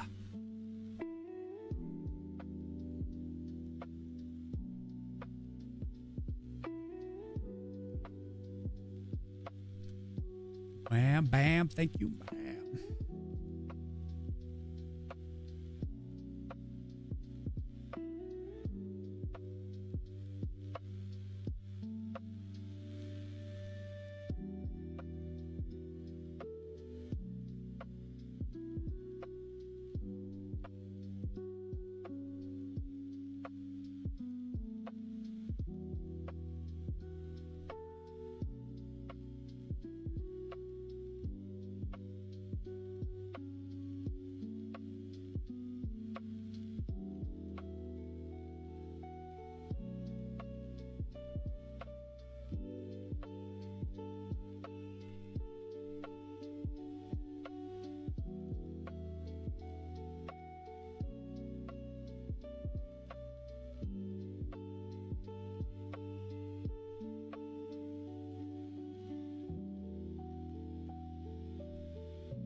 But I gotta laugh.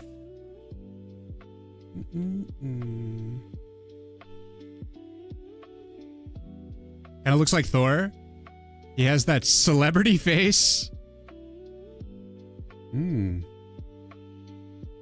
He's meant to be like an everyman because it's who you embody when you play the game. I call him Gantz, but you may call him whatever you like. At the start of the game.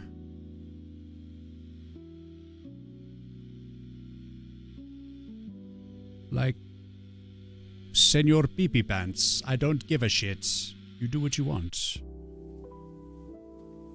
Queef McQueen.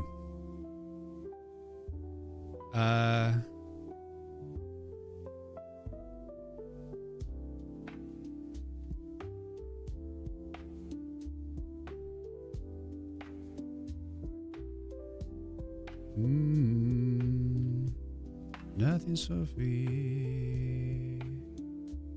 Na, na, na, na. You get away, boy. If you hear me singing to some disjointed music on YouTube, it's because I'm listening to Spotify on Twitch, and so I'm singing along to songs that you can't hear. So I'm not crazy. I promise. Or if you're watching the VOD on Twitch, I'm not crazy. Okay, I am. Everyone knows that I am. But I've gotta laugh.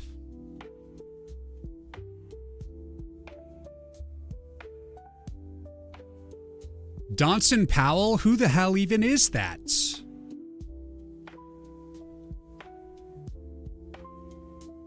I must research this. Donson Powell. Dobson Powell?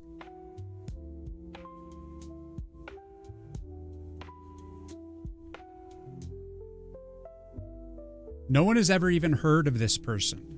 Oh, Donson. I'm just gonna look up Don Powell. What? Who is this guy and why does he look so cool?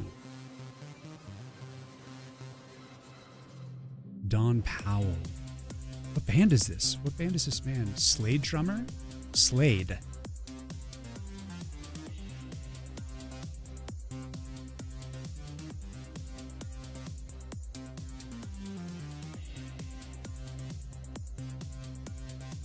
What band is he in? From?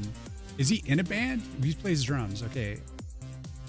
English musician who was the drummer for glam rock and later hard rock group Slade. So it's just Slade. I've never heard of Slade. Is this a good band?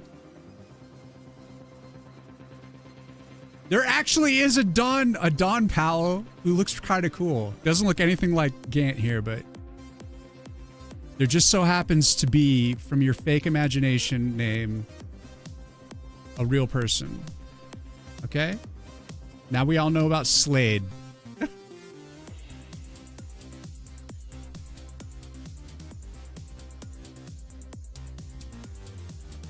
Heaven beside you.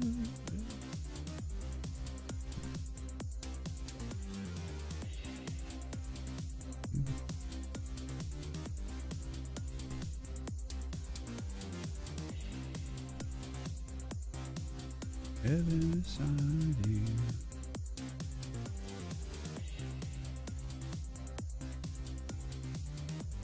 That's fucked up.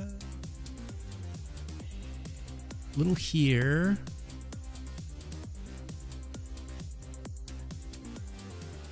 Those who know about the Donson Powell and Phil Davis boxing fights. Oh, boxers, eh? Oh.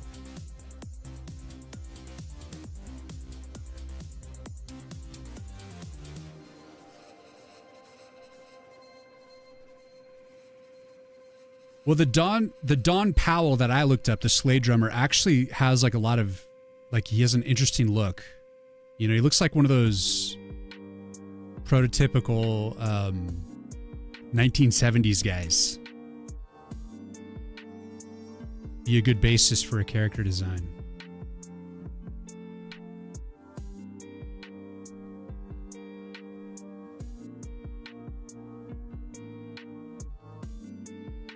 So we do need to add detail to the shoulder.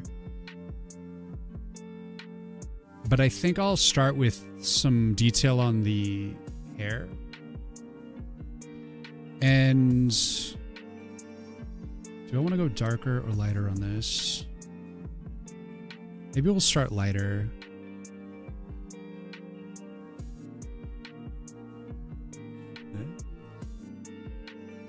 Kind of reminds me of Weird Al, yeah. He does a little bit, doesn't he?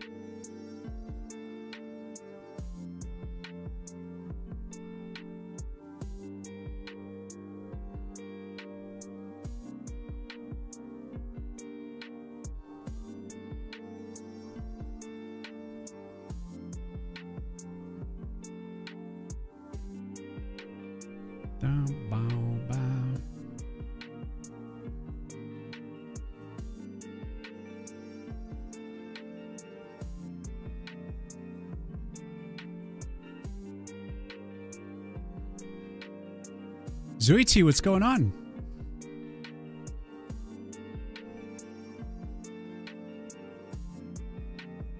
Greetings.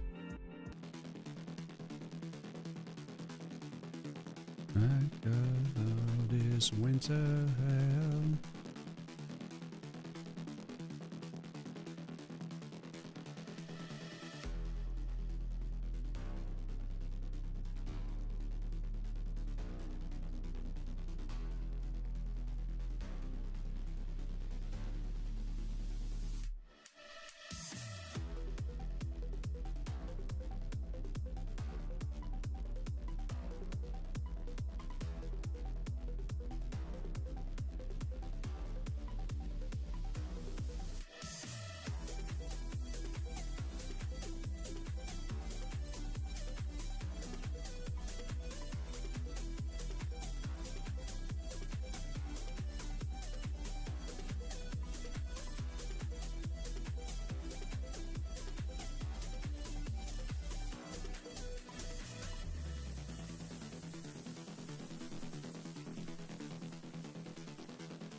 Hey!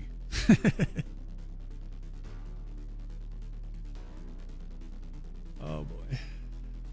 Here we go.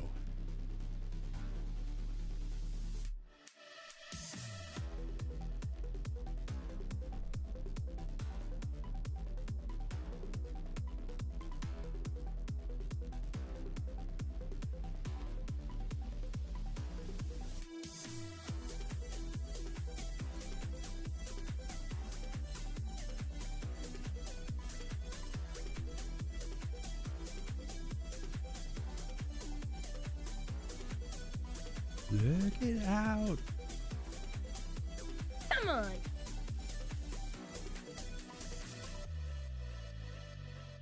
Thanks for the follow, nerd.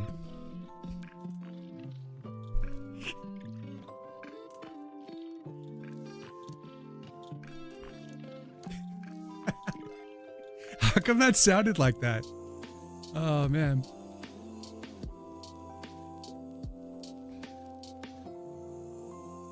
We love nerds. To clarify.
If you want cool character design, look up Caparezza. Caparezza? He's an Italian rapper. Caparezza. Caparezza. That's a difficult name. For my American sensibilities. For my shitty linguistics. The Human Torch was denied a bank loan.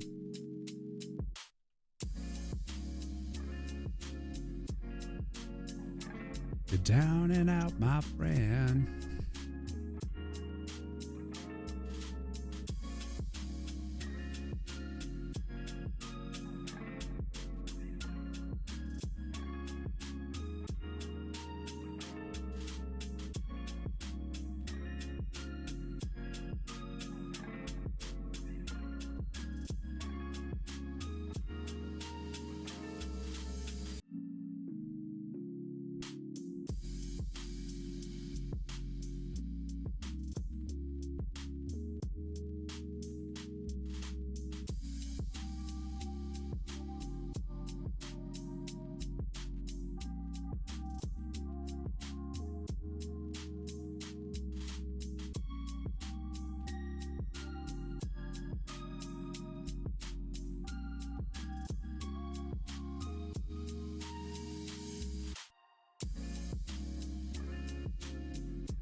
So you think your kung fu's pretty good, huh?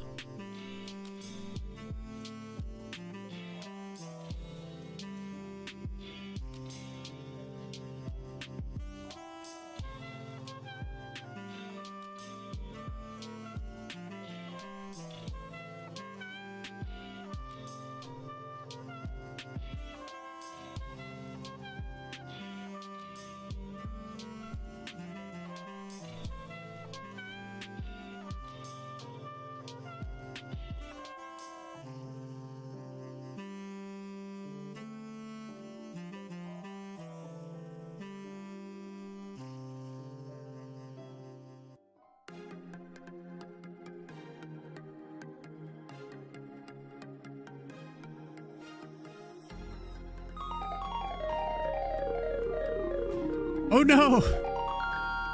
We got the DG Online raid right on top of an ad break. Welcome, man, welcome.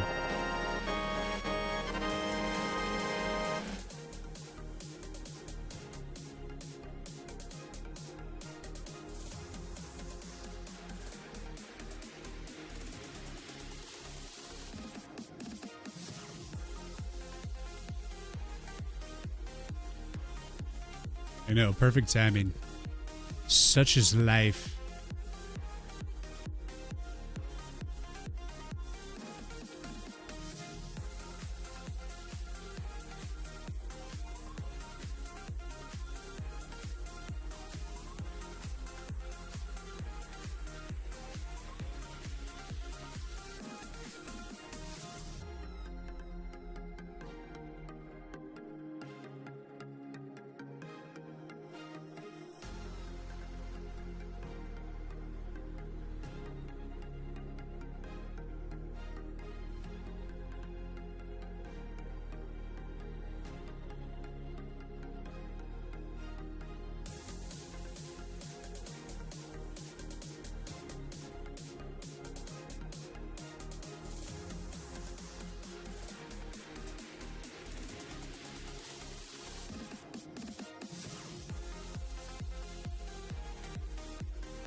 Old Spice commercials.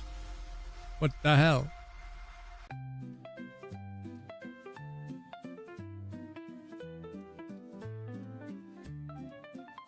Download it all. I'll have to keep. I'll have to check out this Italian rapper at some points. Obviously, strange character, man.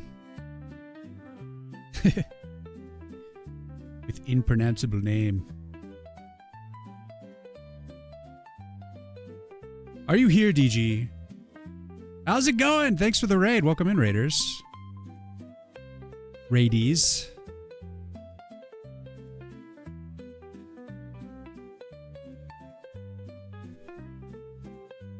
It's going pretty good. I'm working on capsule art. And this is also going to be an in-game image. This is part of the effort to update the marketing. But then also, the alpha demo is pretty much ready. I just have to put together the playtest on Steam, which I'll be doing really soon. So in the next few weeks, the playtest should be live for people to test. But I gotta get some guinea pig testers to make sure it's all functioning for people before I tell people to play it. But we're there. We got to our first alpha demo here. The demo, it's pretty much ready, man. It's really exciting. Doesn't feel real, honestly. And it's just the preliminary version of the game. So there's still a lot of work that needs to be done, but it gives you a complete experience of the game. I can start getting feedback. But there's also zero storyline at this point. So it just comes down to kind of core gameplay. Gotta get that feedback started.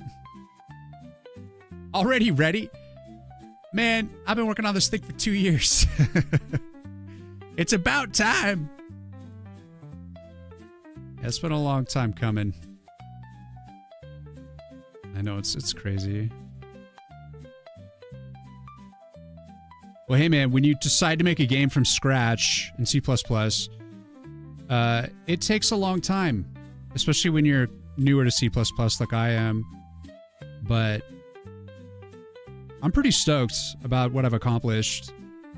A lot of new skills, and now it's like I feel like I'm at the point where I'm actually starting to develop the game. Like the actual gameplay. You know what I mean? Like I'm actually starting to like balance all the elements together and mix them all together.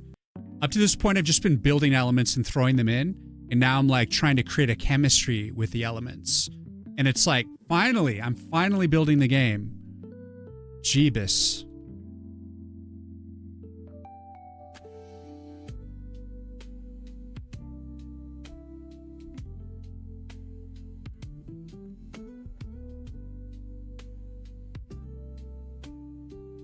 But yeah, man, how was stream? What was going on with you? Tell me. What is DG up to today?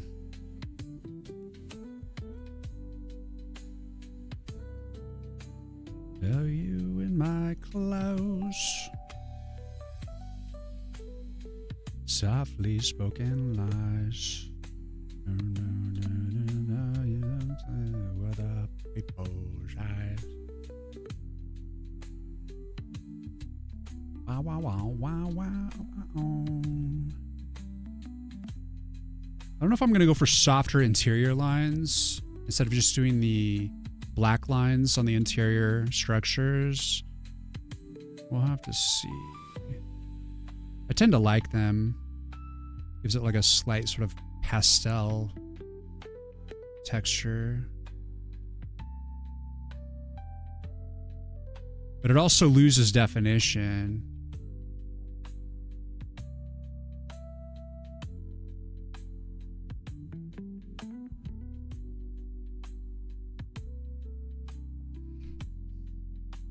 Was good. Currently running through Final Fantasy VIII for the first time. Is definitely different, but we're having fun so far.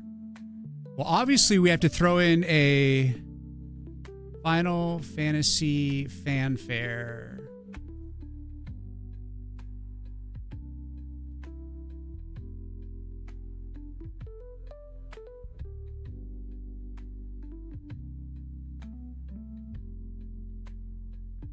Next in the queue. This one's dedicated to the DG. Guys, go give DG a follow if you want to check out Final Fantasy VIII. Retro gaming. I'm always a supporter of such things. We love pixel art here. We love it. Yes.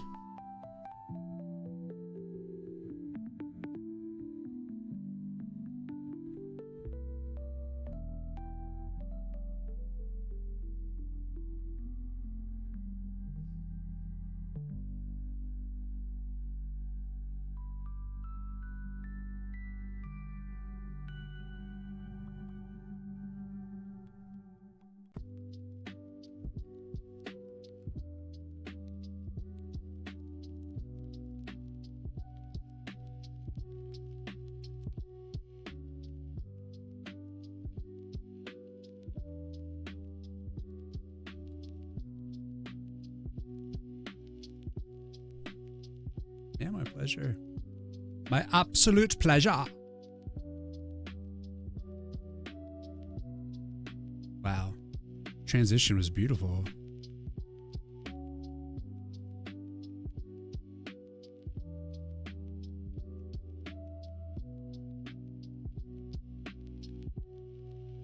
We'll settle in. If if you're new here from DG's spot, there's a link pinned at the top of chat for the Steam page of the game I'm building here. Planning to get it out this year. It's a tower defense style deck builder. And currently working on the new marketing material. The trailer's rather old. Hopefully we'll get that sorted out sooner than later. But good things take time.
All right, so let's try out.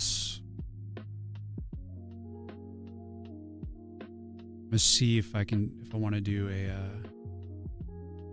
interior line that isn't this dark. I'm using like the black lines still here, and I'm thinking let's make it a dark color. So this is like max darkness.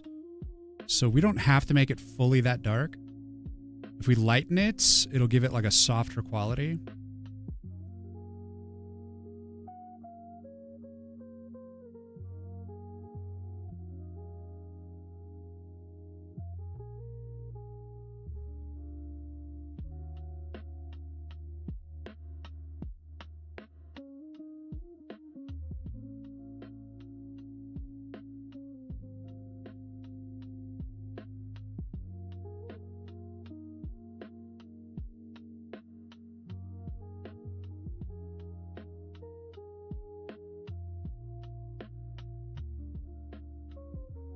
I don't know if you can tell the difference. It's very subtle difference there, but I like it.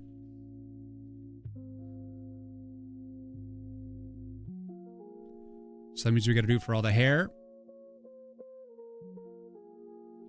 Just go like this. So it's just for the interior parts.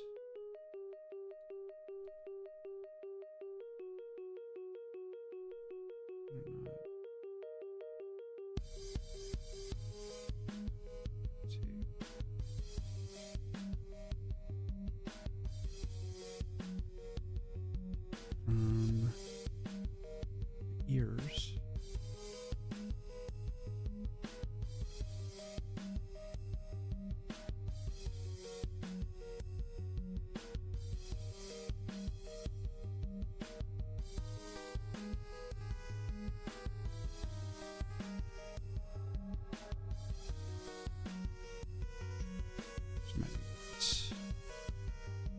Here.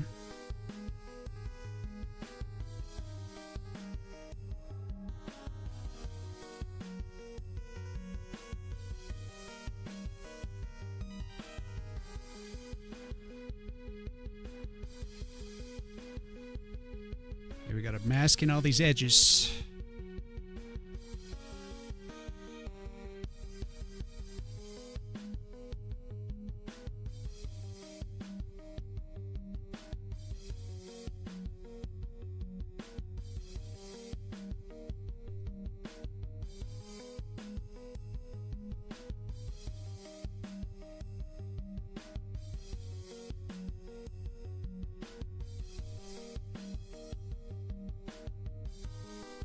I'm gonna take off Pixel Perfect here.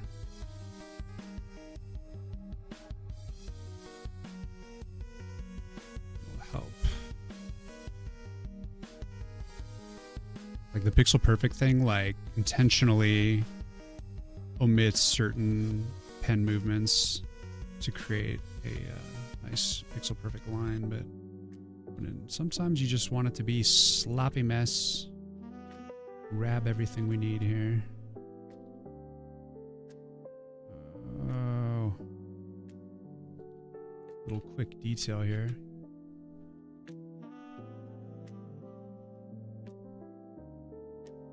Eh.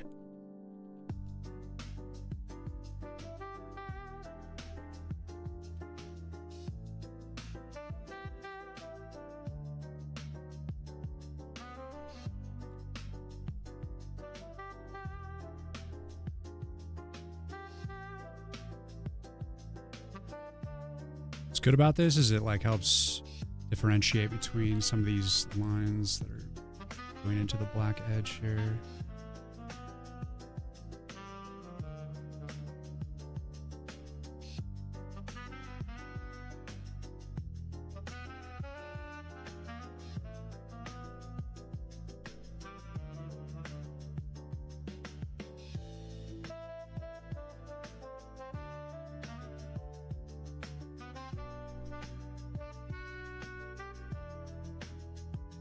I think we got everything.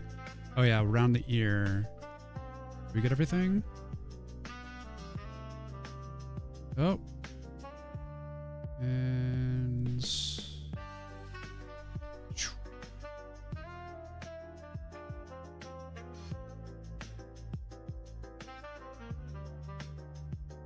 I'm gonna take this color, change it to this color. Just a bit softer.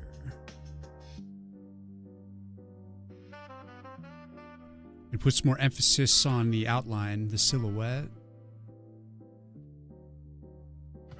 Hola, amigo. Amigo. What's up, Tim?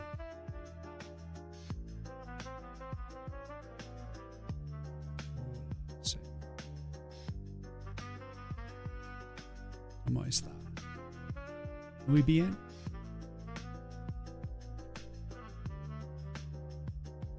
Bueno.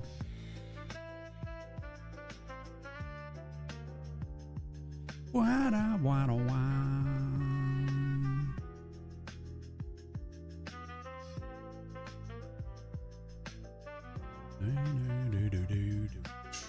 Need a little bit more spice on the old caterpillars.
Well, I know the current Next Fest is going on right now. I don't know when the next one is now. But I'm endeavoring to get the beta done by then.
I was planning to join the last 3 Next Fests.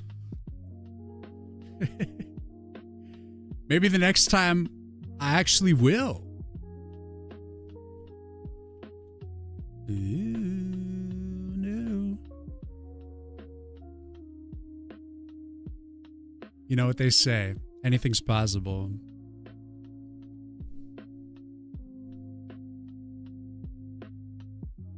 Yeah, since last June I've been being like, oh, I'm gonna join June, and then I just kept going, and every single time I'm like, nope. So I think the rule of thumb was that you want your demo out for at least several months and well play tested before you consider stepping into a Next Fest. And so since I am just putting out my alpha, my very first baby demo, it's like I haven't been able to even start that timer. But now, like this next week, with people starting to playtest the game, that timer will start, and then hopefully by now and the next Fest there'll be enough time. And so the alpha demo, I don't want to put the alpha demo in Next Fest. I want to put the beta. So with the beta, we want to refine, get some player feedback, refine core functionality, and add in hopefully a whole other level with some of the cards from the other level. So like a full nature level and then like a full like fire level. We're going to do fire next. So it's all going to be lava, baby. Maybe the Next Fest. That's why it's called the Next Fest. Yeah, that's right. That's right. The ghosts of the Next Fest. Myself, slip.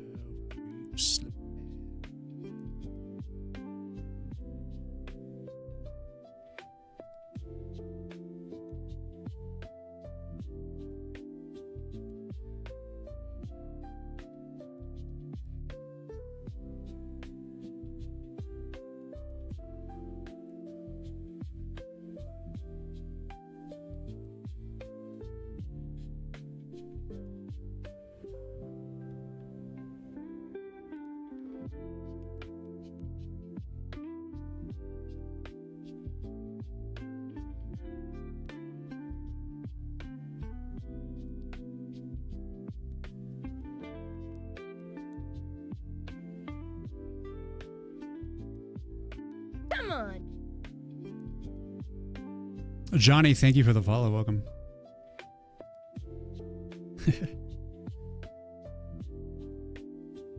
I dream of being able to join Next Fest one of these fine times.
Zed, let's another raid right on the ads. No. Oh boy.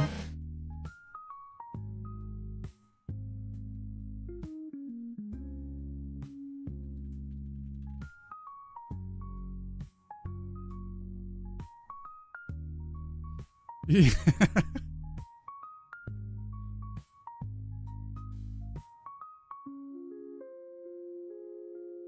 Yeah, it's the way. It appears to be the way.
Oh man.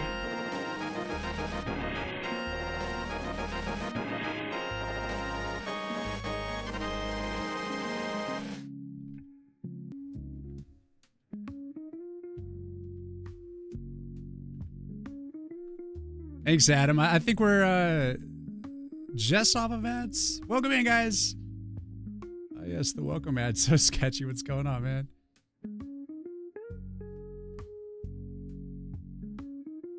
Is it over?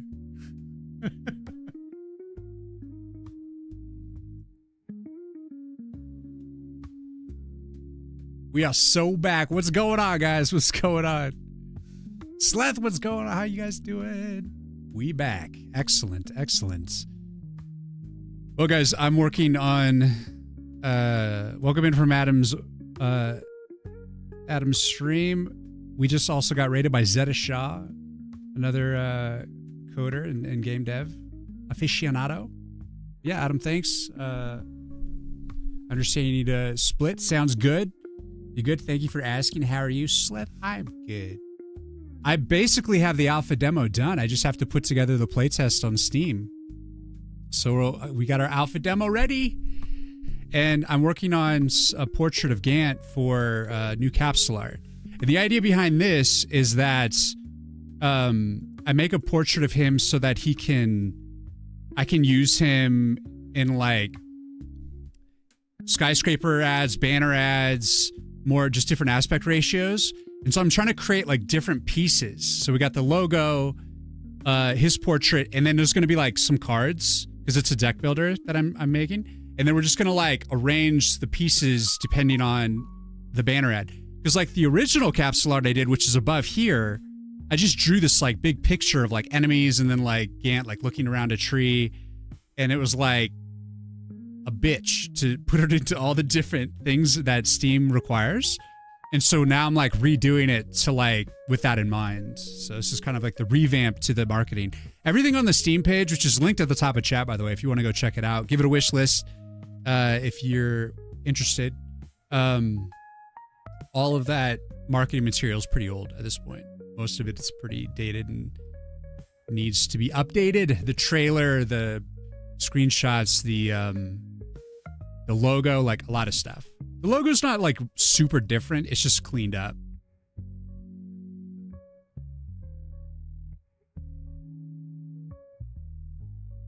For instance, with the logo right here, this is the cleaned up logo.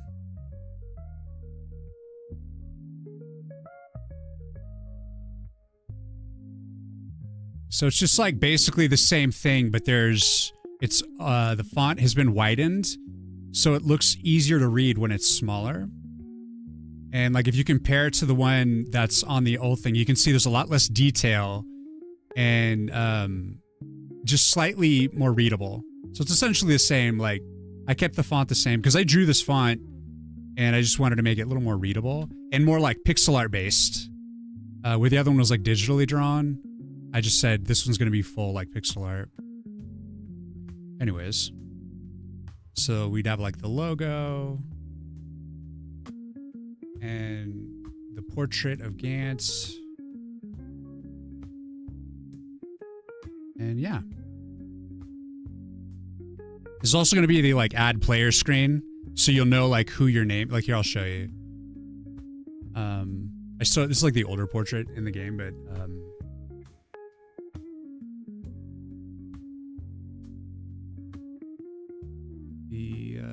so like here, you know, it's like I still need to update it with the new one, but here's like your naming, you put in the name for your character. And so I put him in there so that you like kind of know that's who you're naming, that's who you play as. So it's like you figuring out, you know, if you want to, who you want to name the guy. How long have you been working on this project? I've been working on it for 2 years and I plan to finish this year. So alpha demo out in the next week here, and then start getting that play tested. In 3 months or whenever the next fest is, I'll be joining that. So the goal is to have a beta demo done by then. Currently the alpha demo, you can only play the first level.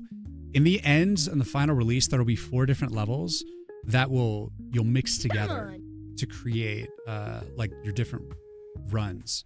It's going to be like a 7-stage run. 3 levels will be randomly picked from like the 4.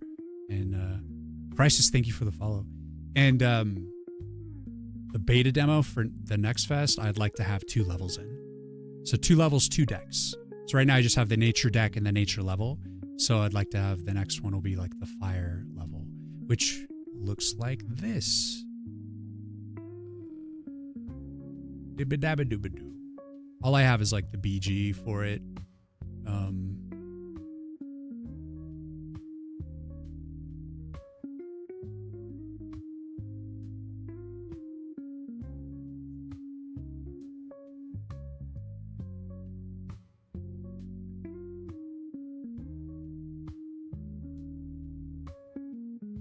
It's just gonna have like some lava falls, like some lightning coming off of this back volcano. The lava itself will animate as well, which I'm sure is gonna be a bitch. And this will be the tree that you play as. So you're playing as the tree, and that's like a tower that you build stuff onto the tree and onto the ground. And enemies come from like the left and right, and you destroy them, or they destroy you. And basically you're an elven ghost that possesses trees to fight off the orcs trying to come in and destroy the forest.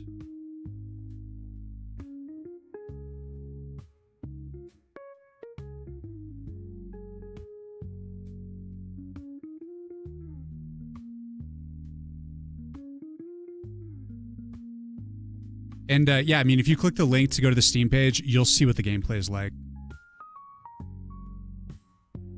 And I'm hoping that the capsule art is just going to be a lot more simplified and just a lot easier to read. And I think I want to do one with Gant, and then I'd like to also do one with an orc. Like that we see an orc up here. I'd like another one with maybe like an orc. So then it's like we got one with Gant, one with an orc, and then like each one will kind of showcase different cards. Sunspots, let's go. Thank you for this. The follow, so sketchy. Yeah, we got some 9 Inch Nails right now. Couple of my favorite 9 Inch Nails songs here. I have to apologize.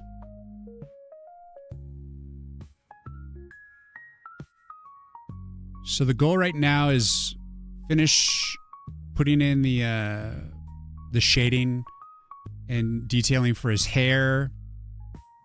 And then also I need to put in, there's actually some more detail that needs to go onto his shoulder.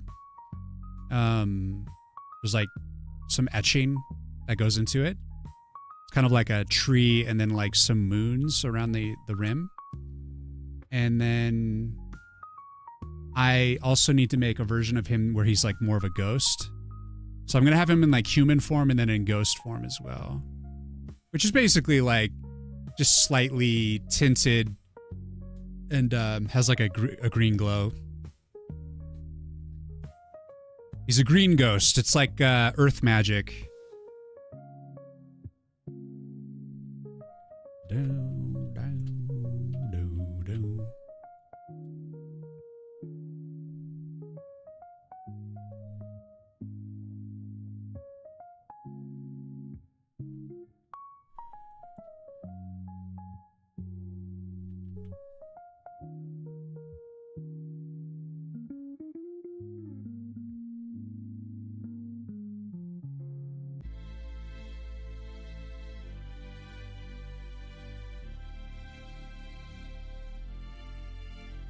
So yeah, we're just kind of chilling right now, just doing a work stream.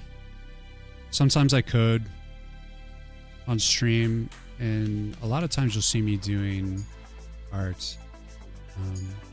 Right now the punch list is marketing stuff, and then this witch doctor in the upper left over here, I need to finish her out, processing her with the additional effects on her sprites before she can get into game, but her animations are pretty much all there. Let me show you guys that quick. So this is the witch doctor, and she heals other enemies.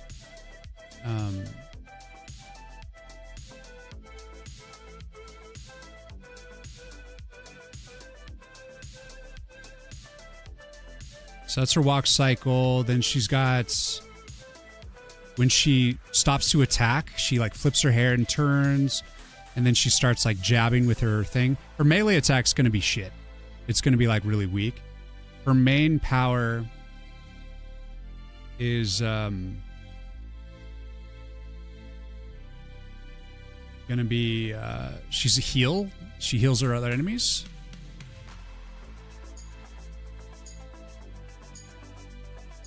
So that's her bit there. Yeah, we got all the animations done. So like the she has her hits. This is like her defensive hit. And we've got her when she gets thrown down. Like, because I like broke her leg. I gave her like the weird goofy leg. Women tend to be like really flexible, so it's like it's probably not a broken leg, you know? I just thought it looked funnier. And then she stands up. She's got her fall and stand up. And then she has her death. So every time an enemy dies, the tree, the roots of the tree claim the victim. And like, that's how basically you loot enemies. Green does mean nature magic. That's what I mean. He's like a nature magic ghost. That's kind of my point. If flip the staff over, it's like she's sweeping the ground.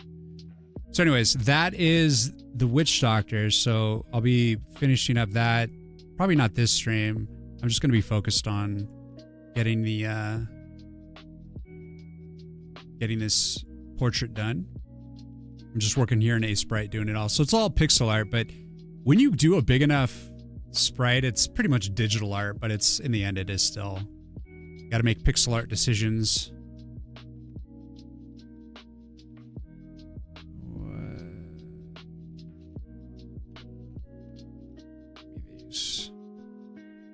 All right. I'm trying to put in some hair detail here.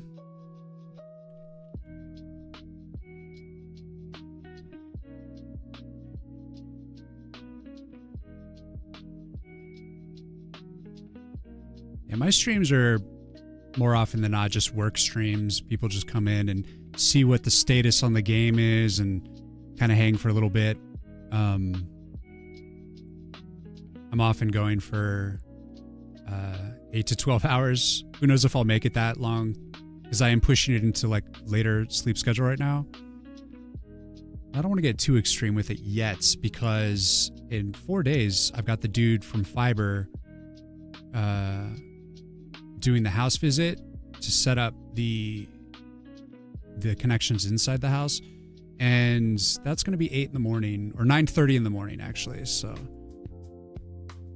I'll be getting back to full swing night schedule soon. I'm probably just going to do it anyways and then have like a sleepless night or something when he comes. Whatever it takes, we're doing it.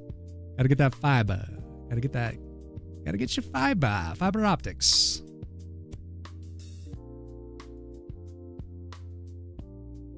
It's gonna be good. Gonna be real good.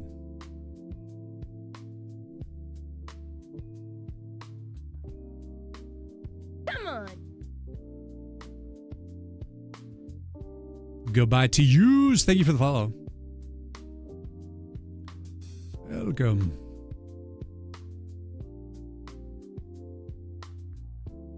Clean, clean, clean.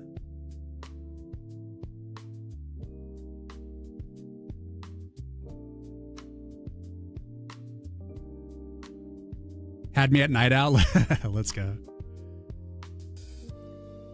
Well, I prefer streaming at night, and I'll try to hold the night schedule as long as I can, but I tend to have like long days that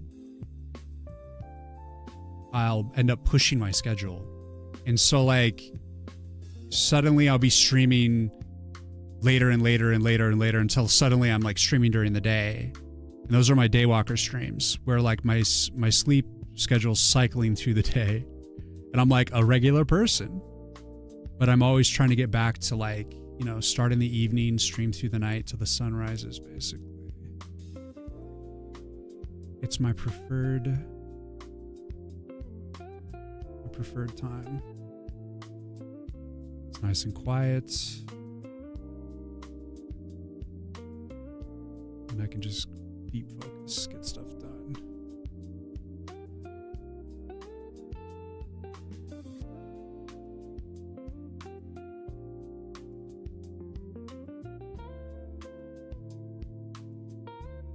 I feel a little bad because like my schedule, since it shifts like that, I think it's hard for people to keep up like when I'm streaming. My schedule's a bit erratic because of it, but you can sense when it's coming because like you see me like stream later and later.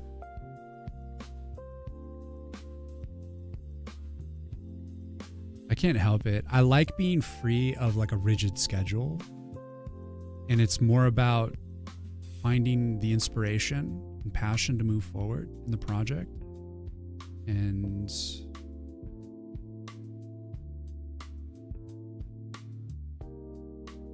sometimes that means going for long days, long days.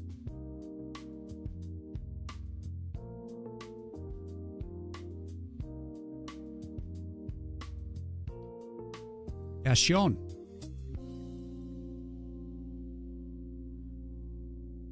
All right.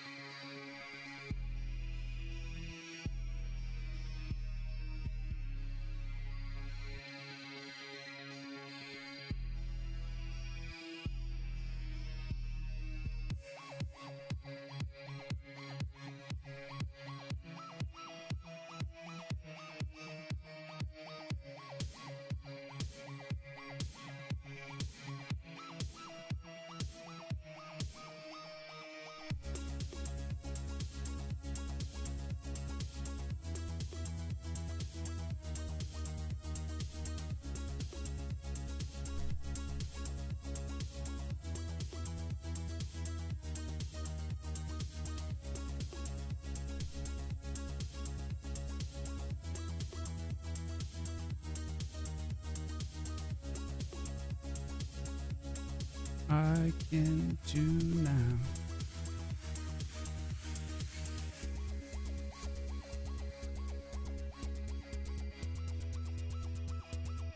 Hair.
Come on. Shonen, thank you for the follow. What inspired the game? Well, I'll tell you my dirty little secret of how I came to to come up with this game concept, if you so desire. I used to be a pretty big stoner. I stopped smoking in 2022 and been sober ever since. But before that, I was a huge stoner for a long time. And probably about 10 years ago, or 8 years ago, something like that, I was just like chasing the dragon one day, and I'm trying to come up with game concept, and I'm like, whoa, what if like, oh, holy shit, is this my hand? What if like there were some lumberjacks coming trying to cut down a tree, but then the tree came to life and said, fuck you, and then just killed them instead. And that's how I came up with the idea.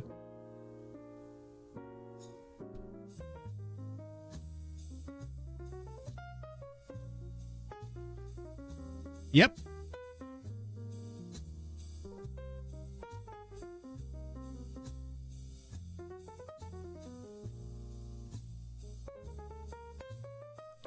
Sober now and don't regret a thing. Dirty secrets are welcome. What's up, Snuggie? Thanks, goodbye. Whoa, bro. Oh, shit. A friend said that? No, I was talking to myself. This is all in my brain.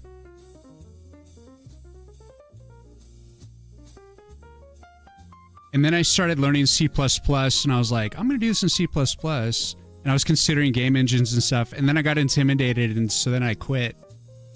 Because I was like too burnt out at the time. And so then it wasn't until about 3 or 4 years ago, that I'm like, you know what? I miss making games. I want to make a game. I might as well make Woods of War, which used to be called Trees Revenge, but I've since changed it to Woods of War. The trees are still getting their revenge. It's just not called that anymore. But I was like, might as well just make that. And it'll be like my learning game. You know, the game that I like really figure out and find myself as a game developer. And then after I put this game out at the end of this year, probably late this year, early next year for sure, I'm going to be starting production on a horror game. And that's more my passion project. I'm really excited to like delve into horror, but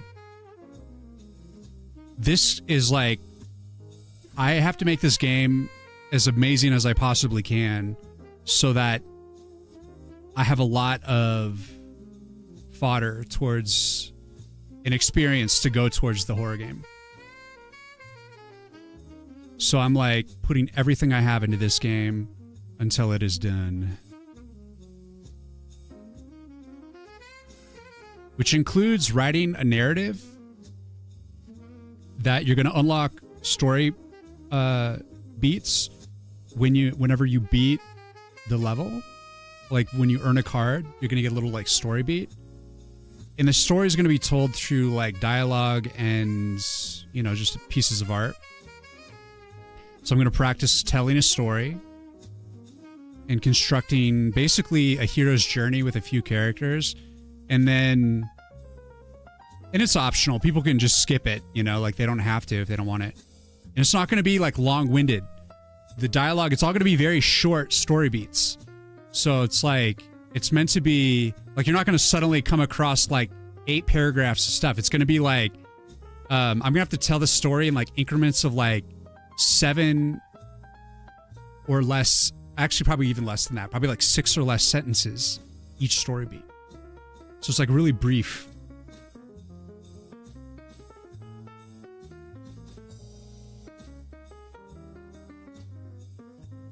Because I want to evolve as a writer a little bit to help.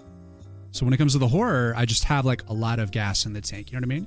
A lot of development, a lot of developing as an artist, as a C++ coder, generally just balancing this game. This game is, what is especially challenging about this game is that I have every level as like a simple level, right? So you have the tree in the middle and you have enemies coming from the left and the right. And I have 4 different levels, but they're essentially the same map. But there's going to be different, like each level has different sets of enemies, different pros and cons to using certain card types and magic types.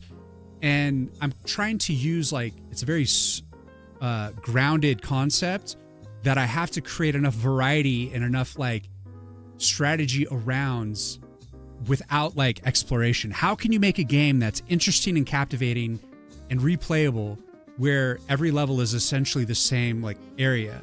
And so it's about making the card variety and the evolution of the cards and the evolution of the enemies interesting and how you like progress through it. And so like I think that in itself is going to be really interesting to cultivate, because when I create the horror game, you're going to be running through like a dungeon that's like, so you're going to be, there's going to be a lot more exploration involved. So it's like, put exploration aside for a second. What makes the game interesting without exploration, without being able to like look around, find stuff, whatever? It's like you have to like make you're like stuck in a room. How do you make it interesting? And I think it's a unique challenge. And the reason I decided to make the game that way originally was to keep the scope of the game small. Like the Loop Hero story drops. Loop Hero story drops. If you're referring to like how I'm dripping out the narrative, I'm not sure what you're referencing, but essentially, yeah, it's like you play through like there's a gauntlet run, like a roguelike gauntlet run, and if you die at any point, you have to start over. But if you make it through all 7 stages and kill the boss, then you're going to unlock a card, like a new card, so you get a new power, and then you'll get a story beat. That's just progressing the story. So there's like a through, that's creating a through line through, you just keep running the gauntlet over and over, but each time you get a new card and a new story beat. So it's like different rewards each time. And then there's dialogue in between the levels too. And then also when you go back to the home base, there's going to be some like dialogue stuff that you can interact with as well. So each area is going to kind of progress in that sense.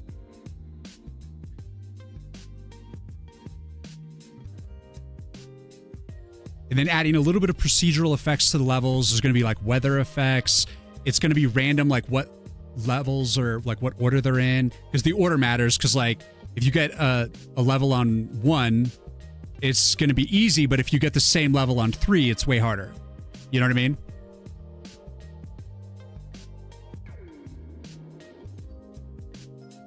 Like if you get winter, like the frost level, and it's like snowing or like sleeting, raining, and all you have is fire cards, you're fucked, basically. You know, it's like you have to plan for these things. You just realize the fire level must mean the first level gets set on fire. No, well, I recently changed this, and I know we're on ads. Hold on.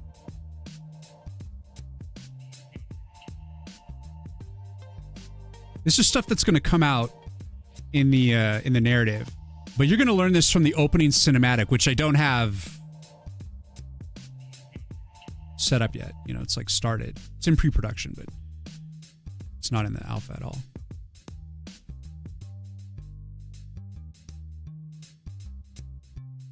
Let me see. We're almost back from ads, so I'll talk about it.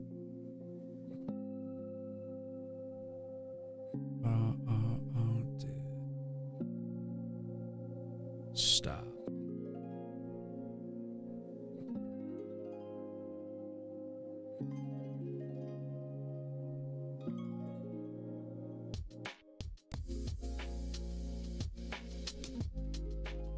Are we back?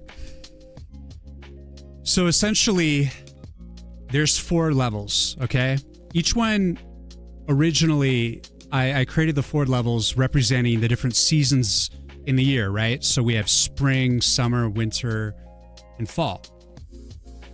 And each one eventually just represented a school of magic. So spring is nature magic, winter frost, summer is fire. And I eventually converted summer into a lava level. And then, because I wanted to see lava. I love lava aesthetic. That's the good stuff.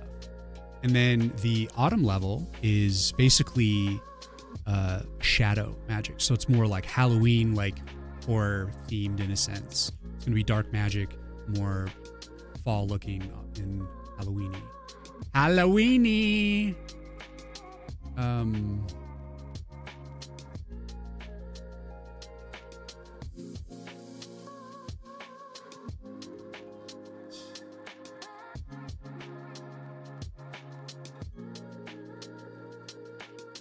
And so essentially what happens in the opening cinematic, what you're going to learn is the, sorry, I'm looking at playlists real quick, but you're going to learn that Gant sacrifices himself to protect his friend Marion, and he basically is dying, and he has her bind his soul to a tree that's nearby to generate a barrier to basically shut out the orcs from taking over the forest and storming in and fucking things up. And when he does that, the barrier spans between the 4 trees of like the forest essentially. So each tree is on like a different side of the forest, and it creates this like barrier. And so like the barrier attaches between the trees, and he can travel along the barrier to the different trees, and he like possesses them. And he has to protect each tree, because trees exist on like basically the outside of the barrier, where they're like, you know, in the middle of the barrier essentially. So they have to destroy one of the trees in order to take down the barrier. And so then you're going through and protecting the different trees.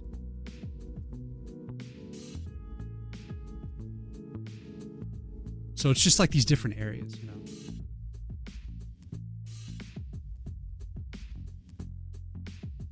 Oh, Widowmaker branch should be a card. Yeah.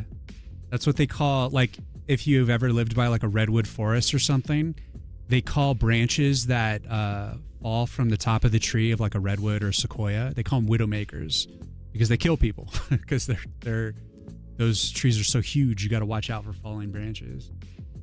Halloweenies. It's not a bad thought. Not a bad thought. Not a bad thought indeed. Can we get hyped up on this real quick? Some acoustic guitar shit. This guy plays the acoustic guitar in such a way that gives me the goose pimples.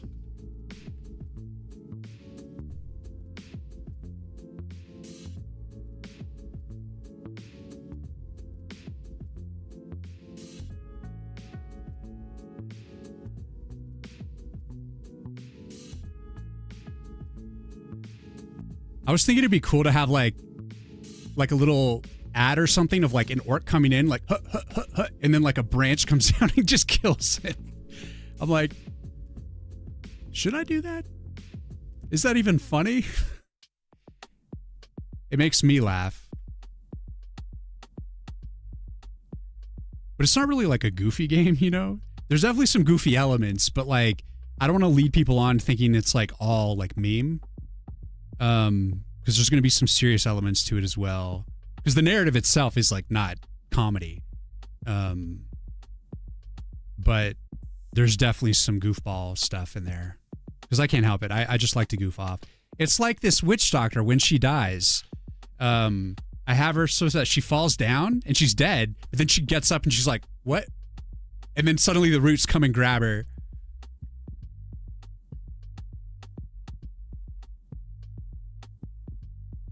Just goofing off. I'm just two boots goofing.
Come on.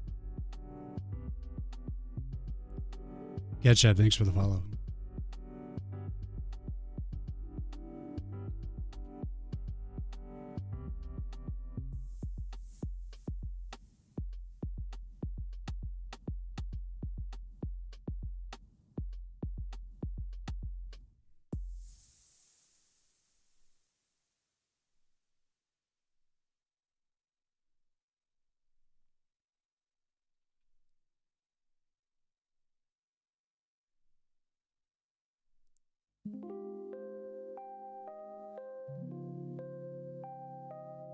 The software I'm using is called Sprite.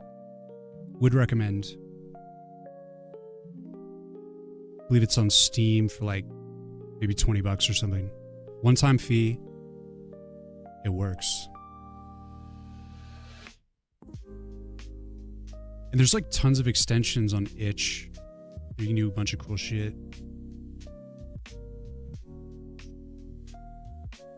I don't know if you ever used Flash back in the day, which I guess is now like Animate, which is getting nerfed now on Adobe.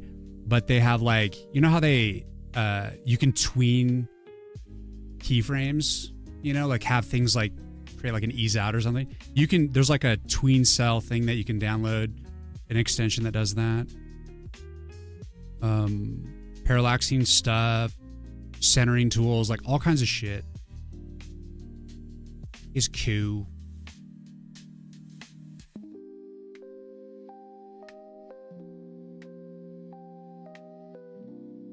Yeah, that one's called tween cell. Gets it done.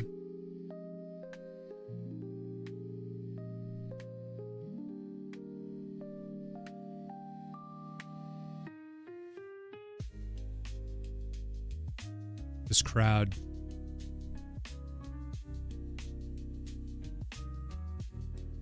Such a nice recording of a giant crowd.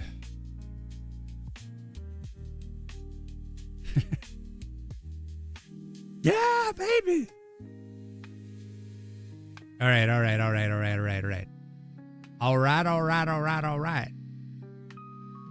Let me see if I just did this one thing.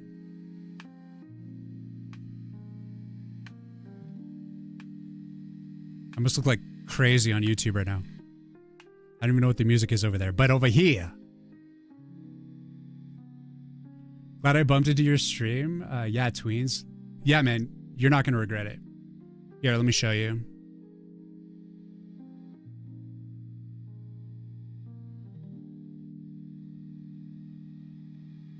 This bad boy. Use this to animate shit. You can do in, out, bounce, elastic. You can animate hues, position, size, rotation, alpha.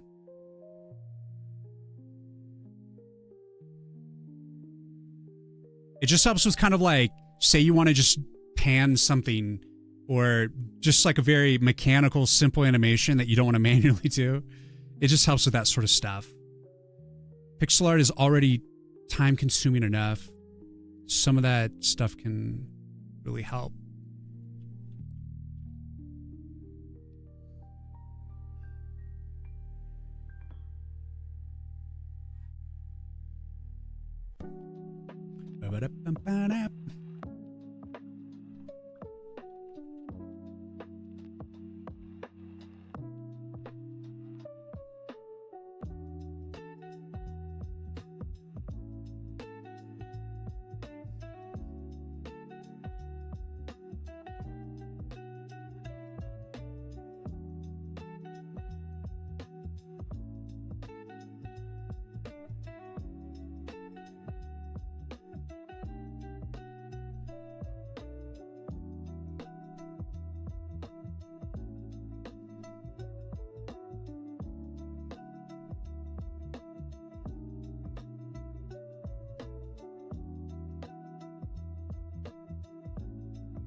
Squat like shrink 30%. Yeah, you can do stuff like that. It even has like a squash and stretch feature, which I haven't fully tested yet, honestly.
Is that Idol? Well. Django, let's go. Django, thank you for the prime. Just subscribed. Django 7 Bob. Me and Idol are just chilling, dancing around, man. Good morning.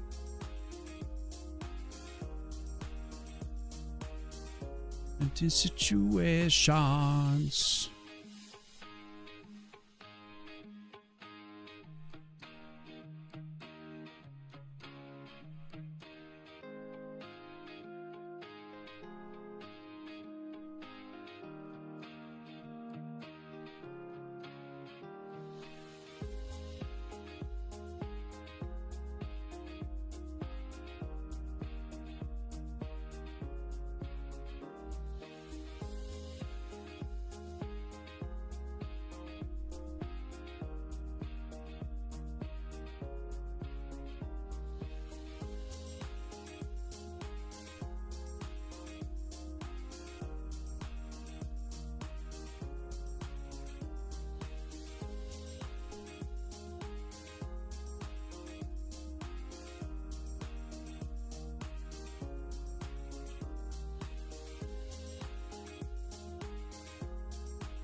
Welcome to the stream. Making stuff. Making capsule art. That's what we're doing.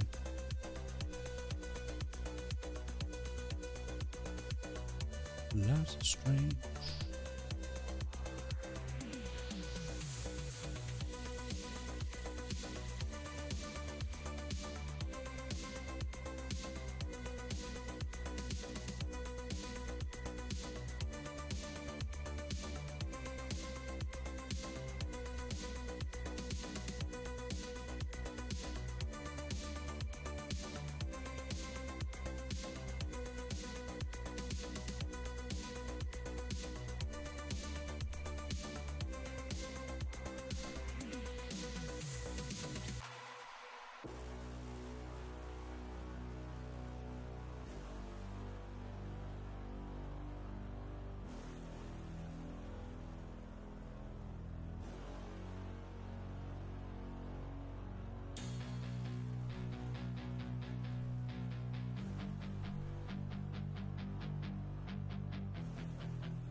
$25 stream streak. Damn, son. It's like you've been here more than me. Well done, sir.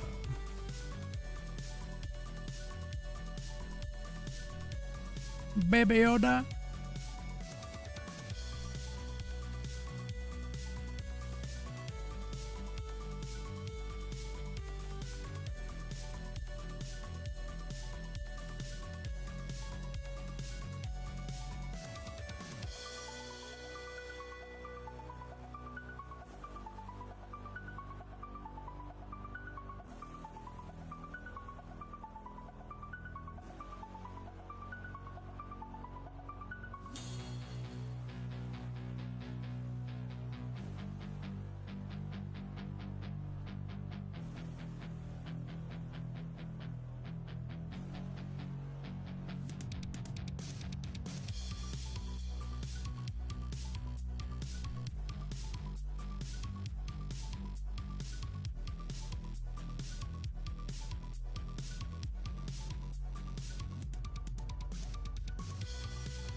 It's called A-Spray.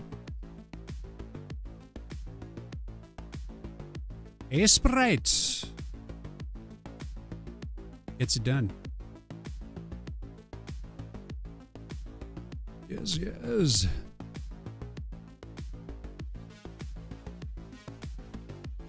Go forth and conquer.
10 things I hate about you. Yep.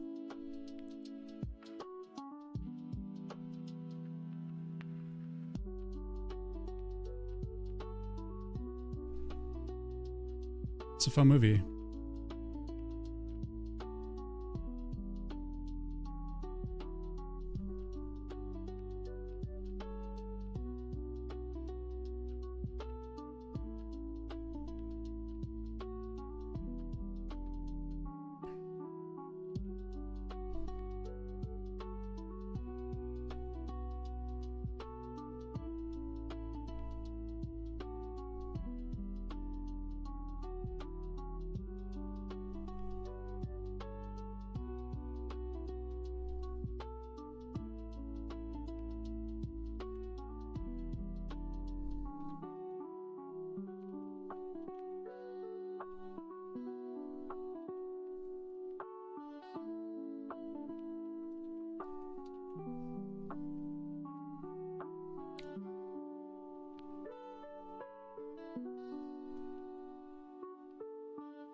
Yeah, for sure.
Coffee hit all the right spots. I like to hear it.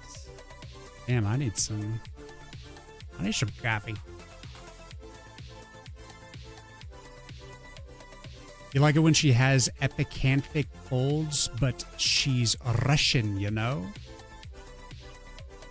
Hun, I have no idea what the fuck you're talking about, but it sounds fancy.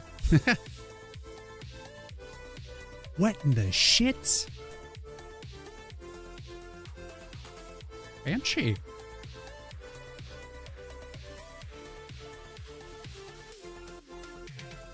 I can't help that I'm so stupid.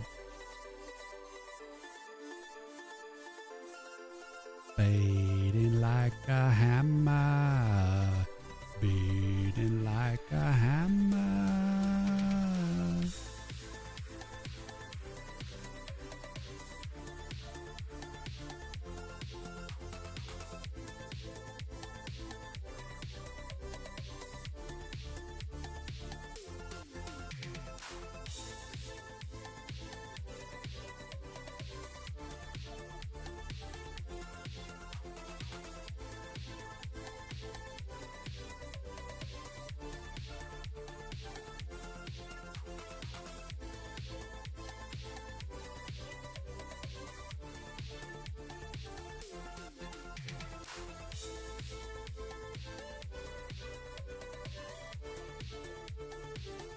The moons are always the hardest part.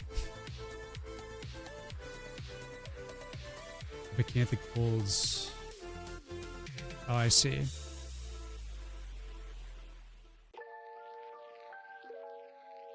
Some kind of joke that I don't get. Shawi. I'm Shawi.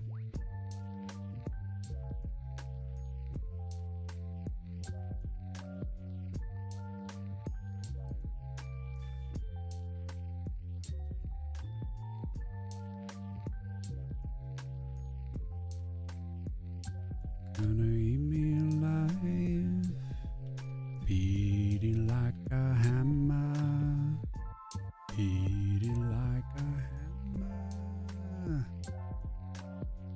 In Russia, car drives you.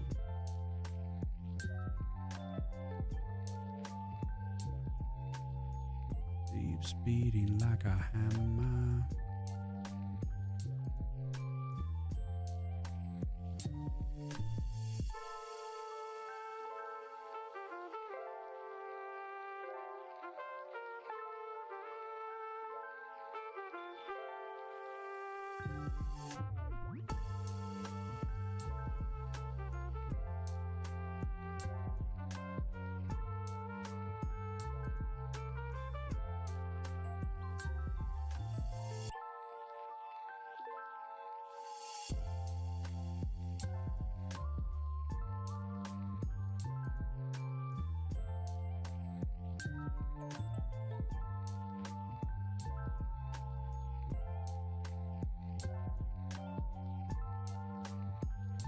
Why you got so many of my songs? You stole them all last night? Holy shit. How did they know? I don't know. I tossed this list together a few weeks ago, and I was just feeling like I want to do like a guilty pleasure playlist. And boy, there's some guilty pleasures on this list. It's wrong, but it's so right.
Like it's a throwback.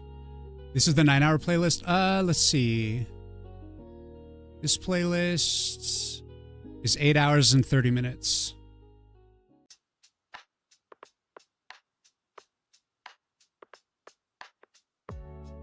Never gonna be enough. I don't feel guilty about all these songs. Actually, I feel guilty about none of them. But it's like, just that dopamine music, you know? Jimmy.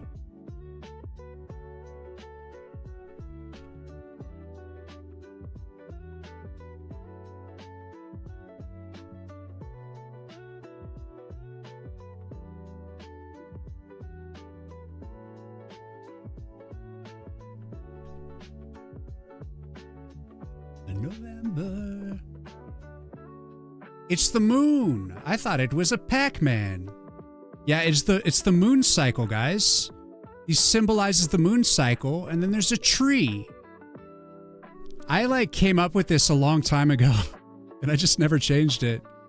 I'm like, they're symbols for their for the elven people is like the moon cycles and the tree. Ah? We still gotta put in like, we gotta like bevel it, like emboss it and stuff. Or like, you know, reverse emboss, but like etch it into the, put the etching effect in. So we'll be like lighting the edges and stuff. But I'm just, for now, still putting in the structural part.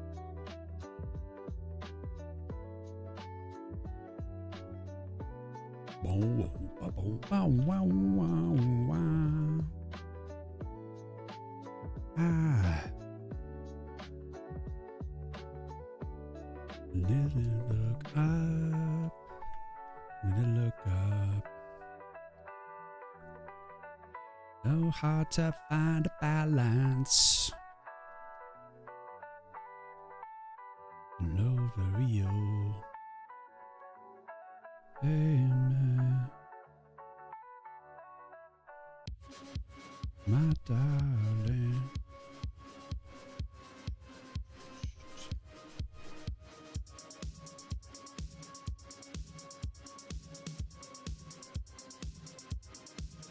All right, we got moons. We got Pac-Man moons. Eclith, you can always think of them as Pac-Mans if you want. There's nothing to stop you. Excellent album, Cosmic. Yeah, I like this. This is their opener too. So it's a good opener. Little Pac-Mans. I'm gonna do like a side tree here. So this time I'm gonna just select away.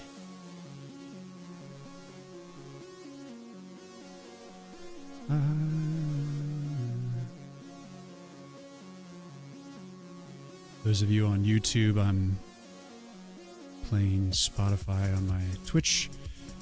So we're listening to some guilty pleasure songs and then on slightly different music on on YouTube. At least I hope I set it up right so you're not hearing the Spotify. Because otherwise YouTube will get super pissed. They're like, you filthy animal. They yell at you. It's very uncomfortable.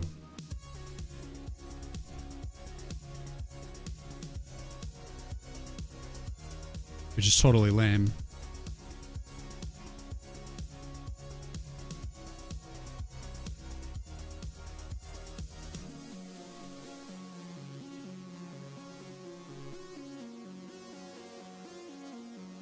So you see me dancing to random stuff. Singing all kinds of different things. What's with this guy? What's going on?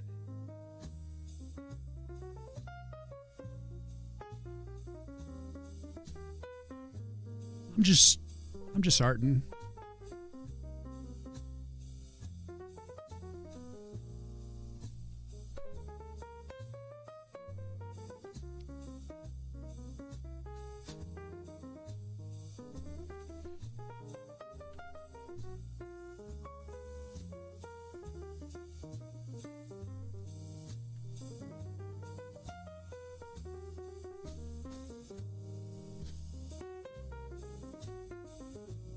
we've done nothing.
All right. Got the structure and let's start embossing this, starting giving it some, we need to make it look like someone etched it into the metal. And the general way I do that,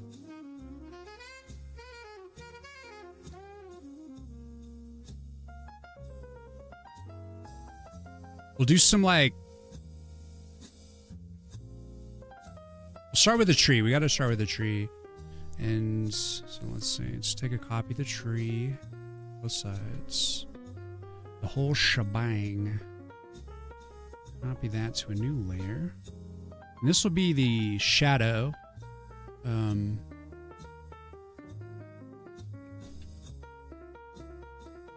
shed.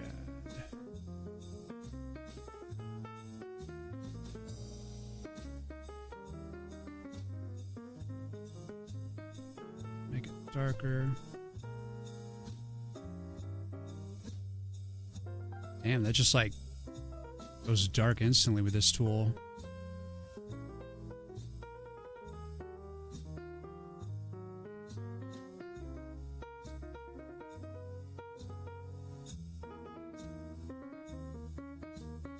Make another copy. We'll go 1, 2.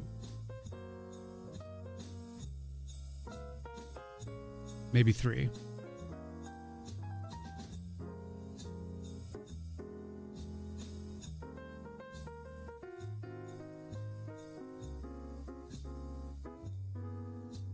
Honesty or mystery, tell me I'm not scared anymore.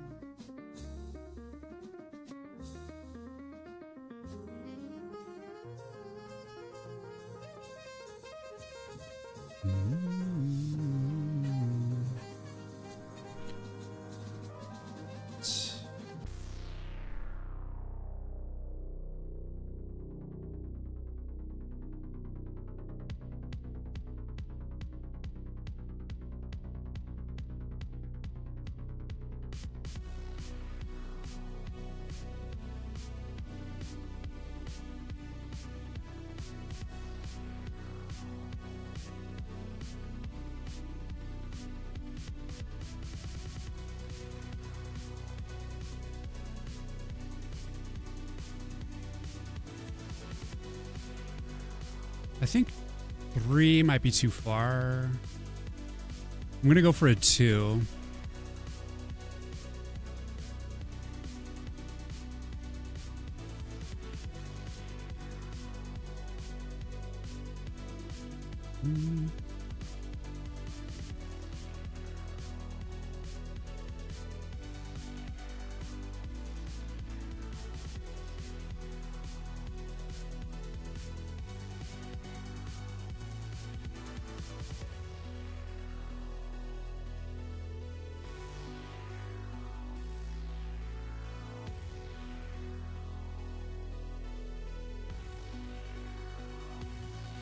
just gonna go with 2.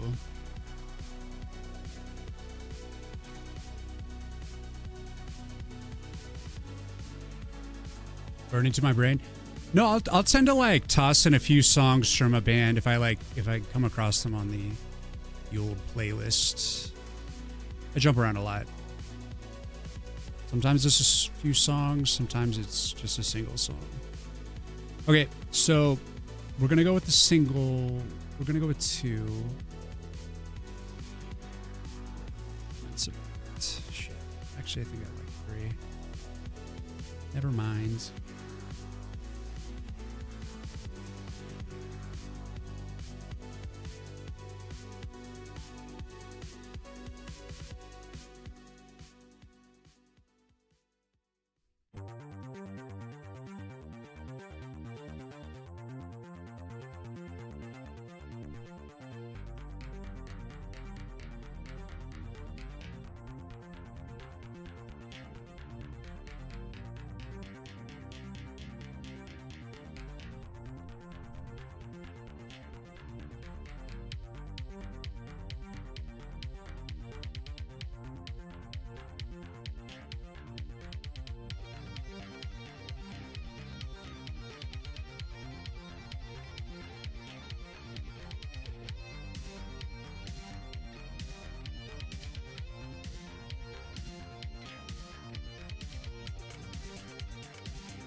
on.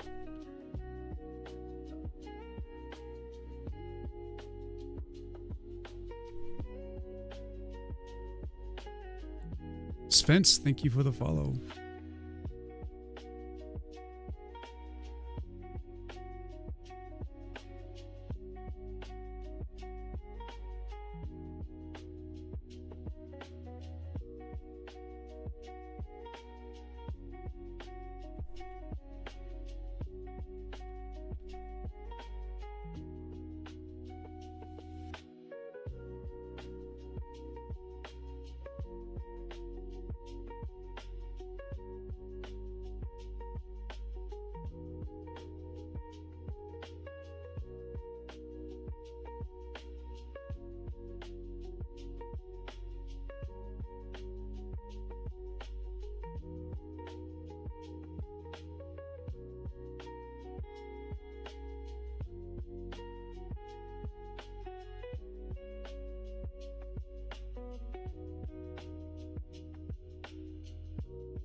Come on.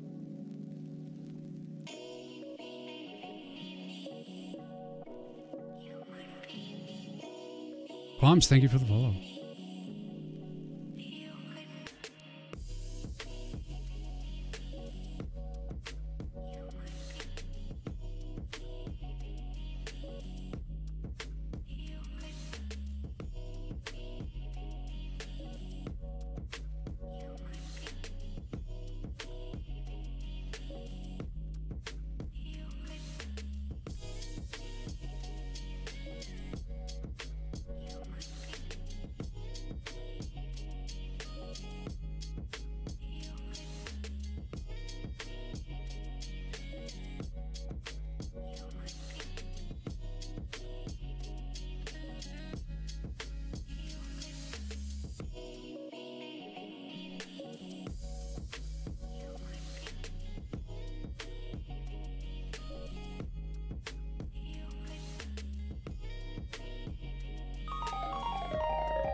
Jess, thank you for the raid. Welcome in. Hey guys, we got a raid without hitting the ads. Hell yeah! Get your milk on. Hey man, whatever goes, goes. Thank you for the raid. Jesse Android. I was like, what is this name? Until I saw how you cased it, capitalized it. I'm making capsule art for a game, Woods of War. It's pinned at the top of chat if you guys want to check it out. I'm currently working on updating the marketing material because the trailer's pretty old, and everything on Steam marketing material's old. So we're doing a good old refresh. This is going to go in the capsule art in the future. This stink eye elf named Gant, who you play as. How was stream? Looks so good, thank you. Reptile hands. Gotta get your calcium. Gotta get that calce.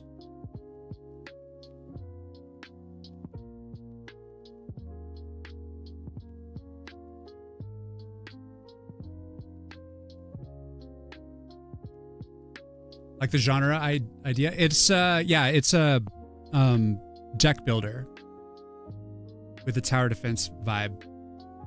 Essentially, you're a elven ghost, and this is him while he's still alive, but we're gonna ghostify him after I finish detailing him.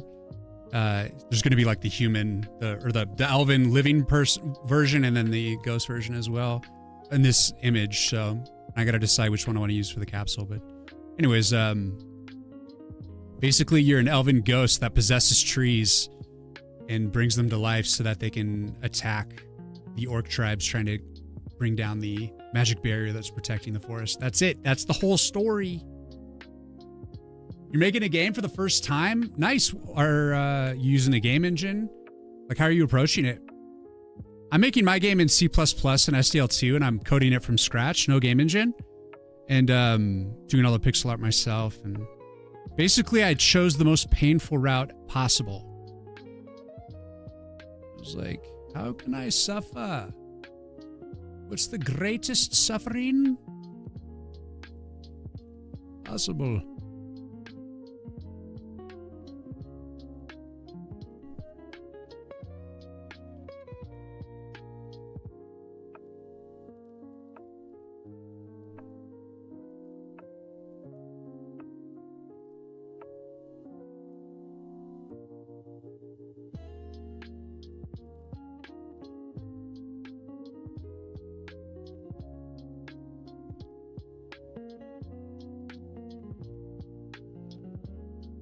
So we'll go for 2.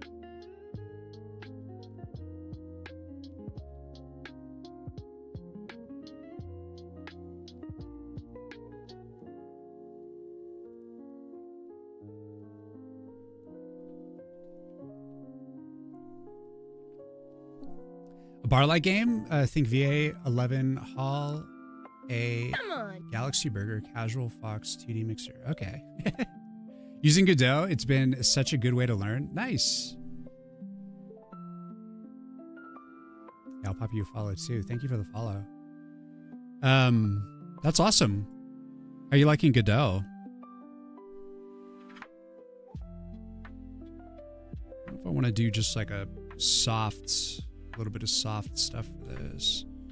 I try to like veer away from like blurring when I'm doing pixel art, but since this is a capsule, like, and this is armor, I do it a little bit here.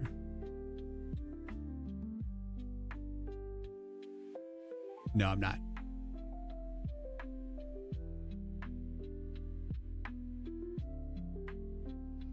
I will not. Sir, I will not.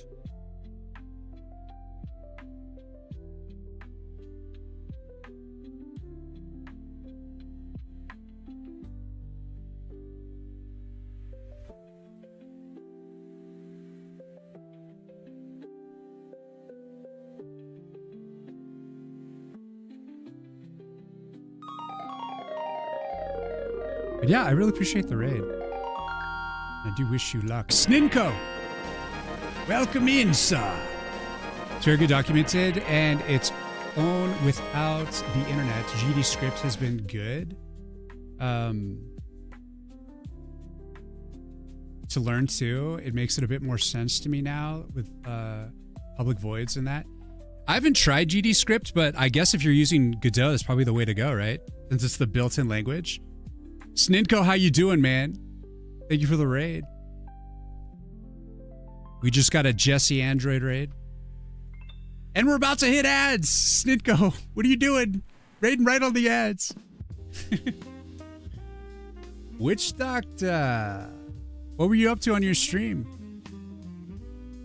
Jesse, I wish you luck on your endeavors. First game, let's go. Doing good, my man? Had a cheeky good stream? Hey, studying. Classic stitch up. Rating on ads for me.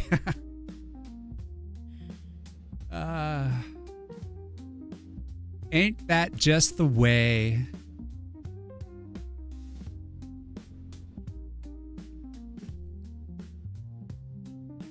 I thought I knew you. All right, now we got to do a little bit of let's see, where is on this detail? If we take this, copy this, create a new thing, paste it on in, pop it on the top, make it an easily detectable color, and then we'll give it this.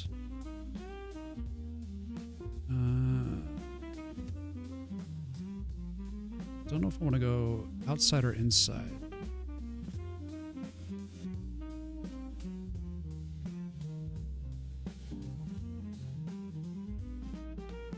We'll go with outside.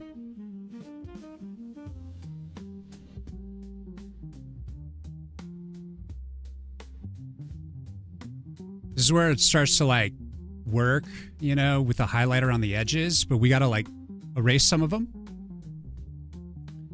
Oh well. And then do some highlights on it as well. So we want mainly the edges that are like facing towards the light. Thank you, Snidko. I appreciate it. I really appreciate the raid. Programming just with C++, no engine, sounds pretty intense. It does take a long time. It's not for the faint of heart. But I'll tell you one thing about coding from scratch in C++. It's really helped me learn the language and you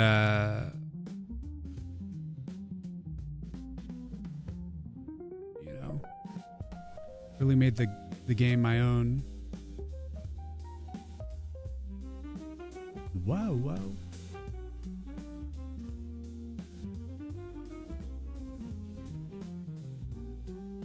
Maybe I'll go with,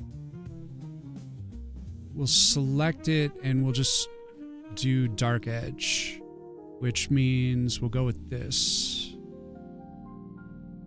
We'll do a dark edge thing, because I don't want to lose some of these definitions.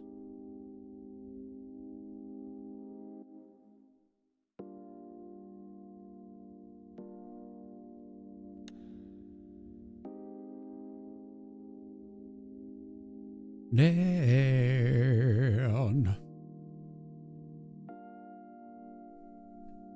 Dex does art. Late to the raid. Glad you're here to support Sninko. That's awesome, Dex. Do I hear Gwen Stefan? You do. We're about. I think it's the last song on that I picked for them, though. I think it's gonna switch on to some Smashing Pumpkins. We'll settle in, guys. It's a work stream. We're just trying to get some progress done on this marketing to-do list I got.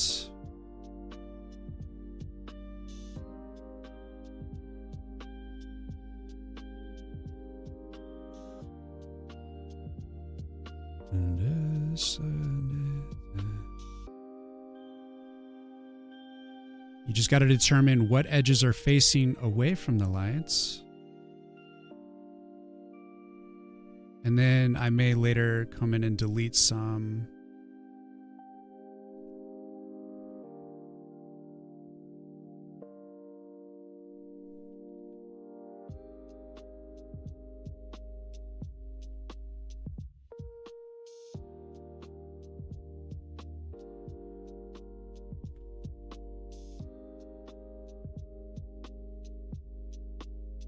Perfect.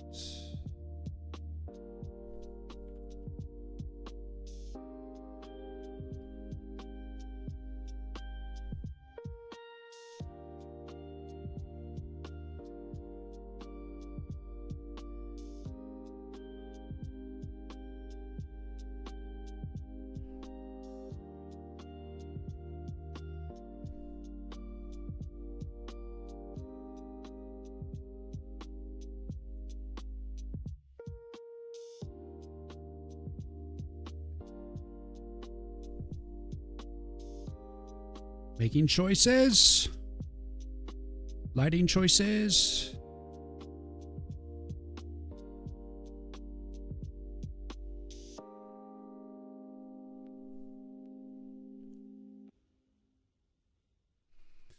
Good day. How are things? Hypnotic. Things are good. I actually have my alpha demo ready. I just have to set up the playtest on Steam. Can you believe it? Holy shit. Alpha demo ready? What? What is this? I'm actually getting things done? 4 million years later? Oh boy. Let's try this one. Yes, in this shadow. The shadow will not avail you. We need to do this darker color here.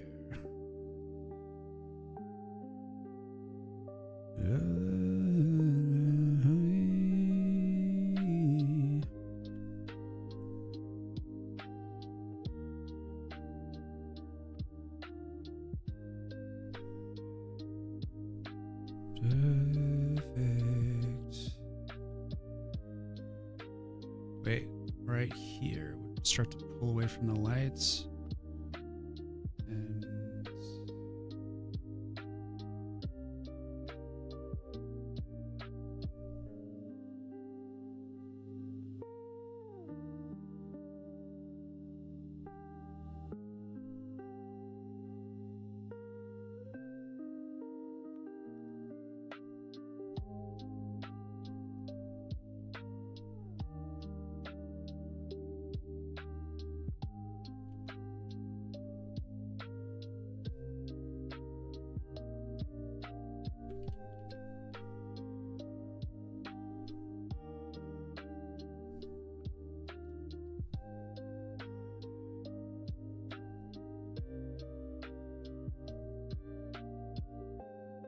awesome. Yeah.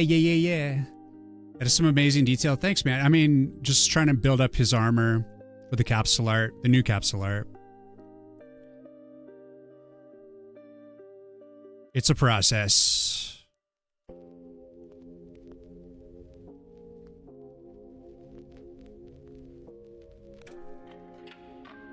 I would want to apply for the playtest, or is it only selected people? It's going to be open next week, but this first week, I'm just going to have specific people test it. The first guy that I'm going to have tested is basically my mentor in C++, and he's also like really good with databases and stuff. And he's done a lot to help me figure a lot of stuff out in terms of database, C++, and just in general been like advising on the game, kind of in the shadows. He showed up to stream like a time or two, but he mainly just does his own thing. So he's going to be the first technical guy that I want to check it out and make sure everything with, just checks out. Because if anything weird technically is wrong, he'll be able to tell me. And I'm sure it's going to be good though. And so next week, I'll start telling people they can join playtest more openly. And hopefully we'll get some good feedback on this early version of the game, the first playable version of the game. There's really not a lot of content yet, but the game itself, the core, is playable. So I think you mean only 4 million years later? Yeah, dude, it's been so long. The best terrible song ever made? Yeah, this song is... It's like I said, the guilty pleasure list.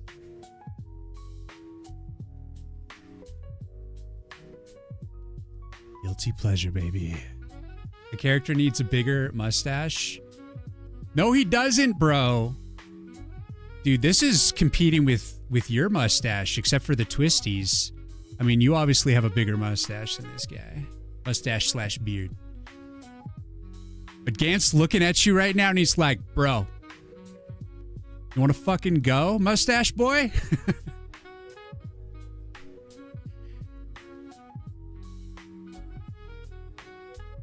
Just look at this fucking tricep, bro. What are you thinking, Hypnotic? You got to be careful, bro. Oh, no. I digress. I only wish I had coffee.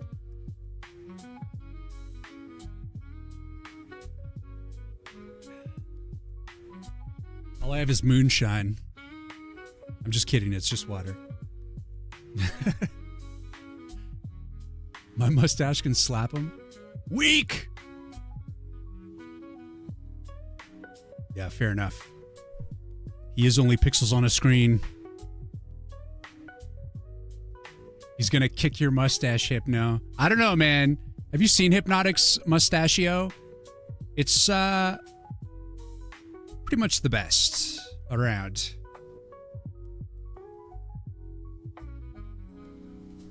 Like, I don't know how you keep up putting the effort of, like, doing the twisties. I can barely keep my head shaved. I'm too lazy. But unfortunately, shaving the head is the best it looks, so...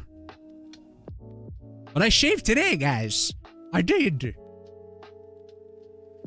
Deveronius. Deveronius! Thank you for the follow. The secret is wax. Oh, I know it's wax, man. I know you got some beard wax back there. I know what the deal is. I could grow my mustache out like that, but I always just do a 9mm and just keep it, you know. It's either you go long and it feels good, or you keep it short and it's just short of itching on your face. Like, I keep it like enough of a beard to have like it full, but not so long that it itches my face. And I just use the 9mm when I'm shaving my head, just to kind of keep on top of it. I'm not big like beard style. I'm just trying to get by. Just trying to get by, man. I can't compete.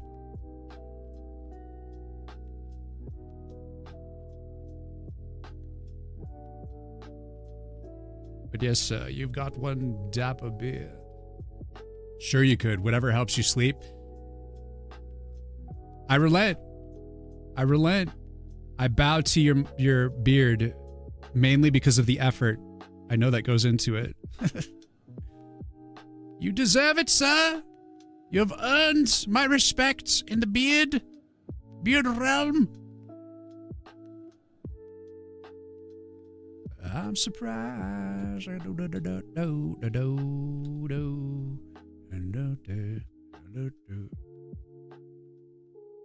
I'm surprised. You've been trying to get people to bring back the Jean-Luc Picard hair. I wish I had, like... I'd have to, like, intentionally shave to get the Jean-Luc Picard. I still have, like, hair on top. It's just thinner. So... I'm sure Jean-Luc...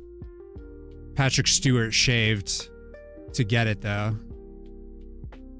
Who are we kidding?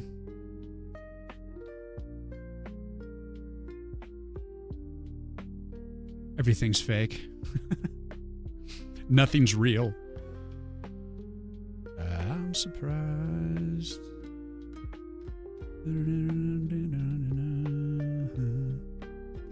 This and this. Something in between. Yes, yes. That's what I've been looking for.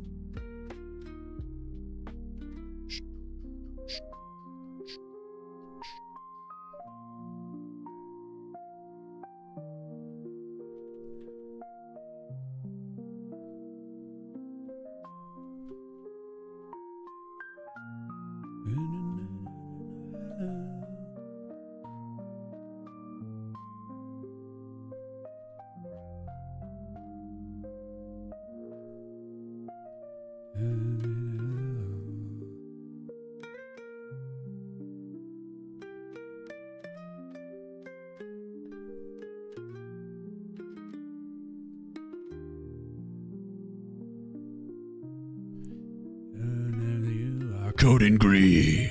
It's going pretty good, man. Welcome in.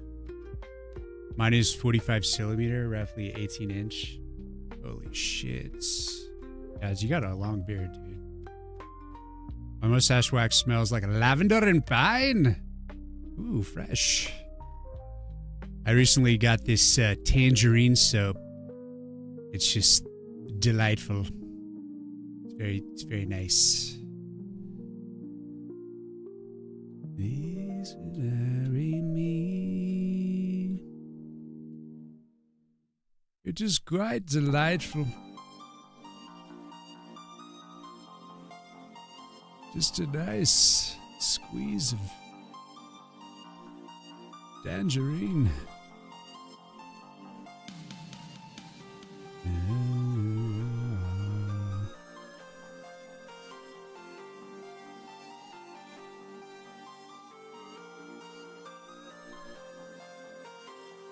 What the hell?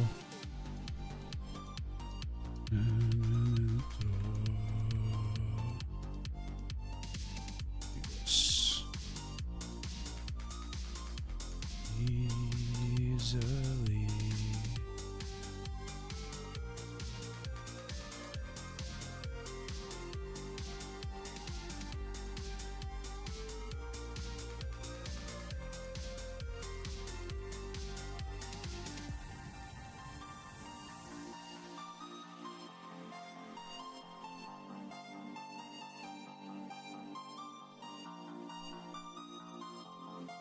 Looks good, man. 12mm here. A beer and beer.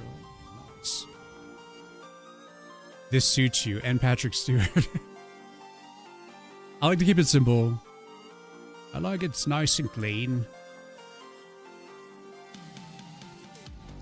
Starting the workday. Let's go. Well, get your work on, man. This is definitely a work stream. We're getting shit done. We're gassing on. About beards, of all things. When Hypnotic shows up, we gotta talk about beards. Protect them beards. What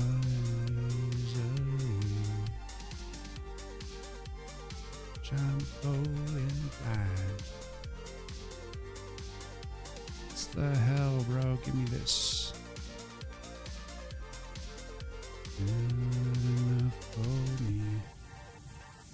Let this outline go. Did I consume it? We can start over again.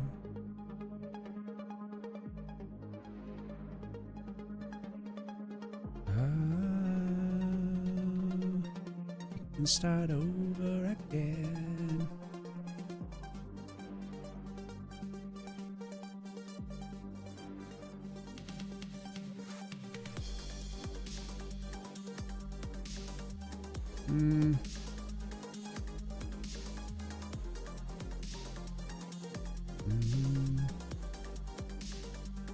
We can start over again.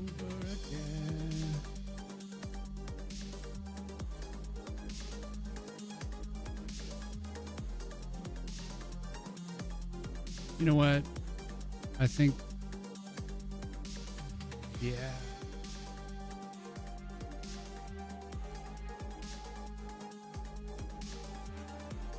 Was a mistake. We want to leave that alone all the way. And then we just want to delete this off the edge. And then we'll just come up with our own child.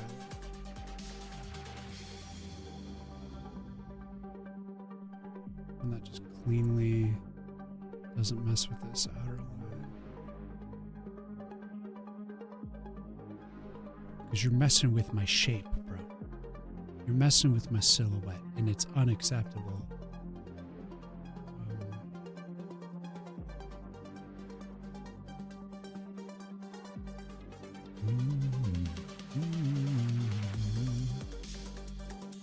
So give me the outer edge here. You can copy that. Create an outside. Into an inside. We'll give it a slight pump. Inside.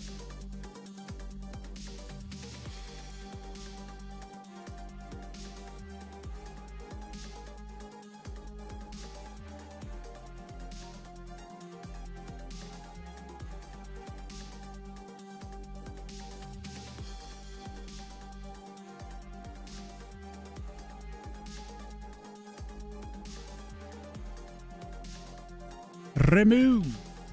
There we go. Keep the shape.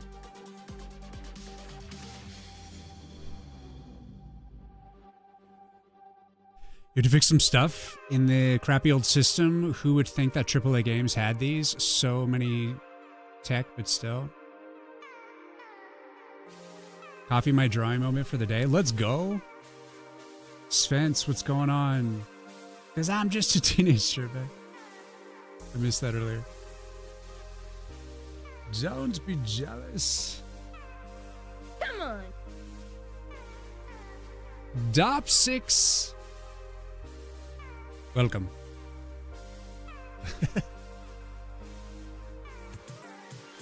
Then I'll be locking it up. La la la la. Okay, so this guy. Oh, no, time. Bye bye bye. Let's get rid of that. Get out of here. This is tricky. Yeah.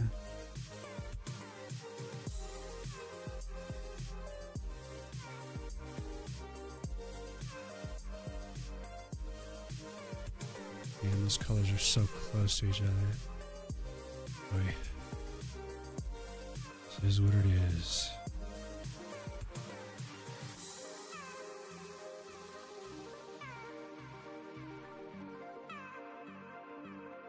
Still got a few odd things here.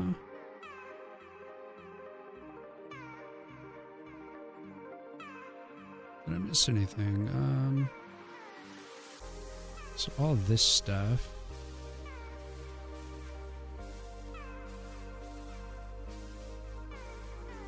Becoming fan of pixel artists? Let's go. The other day I was thinking my drawings still kind of look like crap. Then I checked my other sketchback and these look worse. So they are indeed less crap. Yeah, you guys know about the curse, right? If you decide to become an artist and draw, you know you will be cursed no matter what. The amount of work putting on these is admirable. Thank you, Darpsy. So, the curse, the way that you get better at arts is a combination of understanding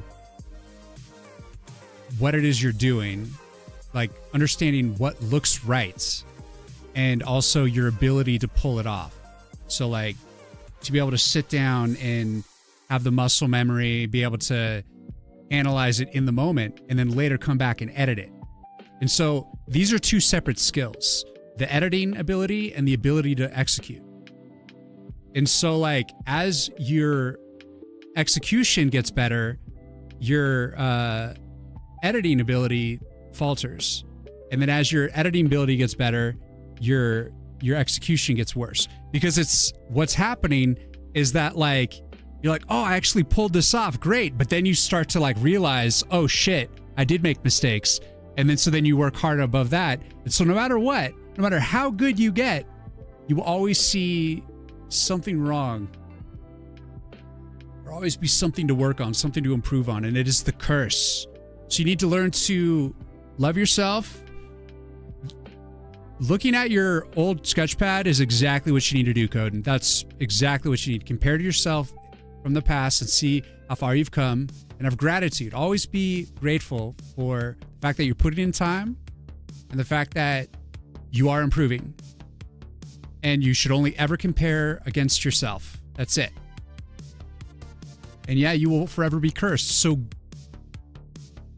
you're just cursed. Deal with it. Like learn to live with it. Learn to be like, you're always going to be a little bit dissatisfied. And it's part of the process of getting good. And the people who never get good are the people that see flaws and be like, wow, I did something shitty, and then they quit. And so often they quit too soon. They just needed to put in another 10 years, you know, another 50,000 drawings, and they would have gotten there. You know? Welcome to the curse. That's just the way it is.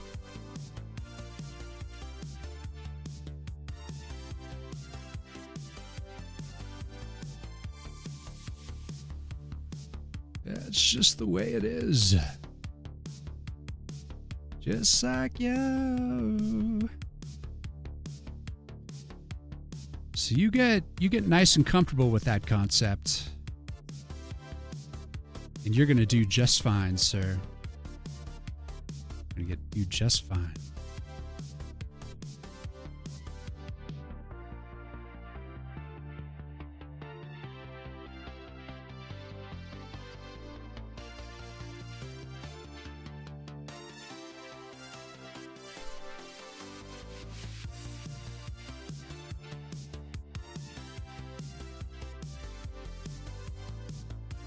Million of tiny pixels all meticulously placed by hand.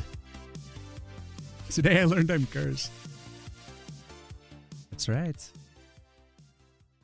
To be an artist is to be a little bit crazy. Because you have to embrace such things as this. I'm using Ace Bright, nerd. You want to make a game, but I'm more of a dev musician, not a drawing artist.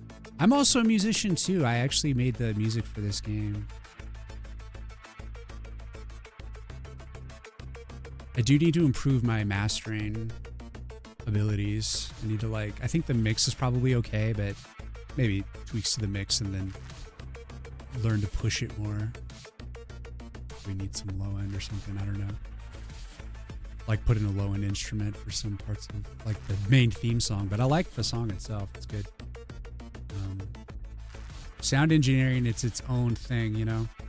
But I've like recorded a lot of albums and like sat there watching the engineers do their thing and started just looking into it for myself. And I'm like, I have like a very intermediate abilities as a mixer and sound engineer, but with enough like TLC, I can get shit where I need it to go. I still have. I do too many things, jack of all trades, master of none, and it's like, if I put enough effort into any one thing, I'll get it there, but like, I just never give myself enough time to get really good at any one thing. You have pretty boring daily meetings? This led me to practice drawing much more. There you go. I'd rather use a real artist, like a Riyin. Yeah, it's kind of the way it is. You can use AI art, Vermi says. Yeah, if you want to shortchange yourself, you can. And, you know, it's like Matthew McConaughey says, it's here to stay. So deal with it. But I think understanding how things are done by doing them is going to make you a god. Because guess what? If you know how to do shit for real because you put in the effort, you know what you can do? You can have those skills and still use AI. So people that use AI just to keep up with you,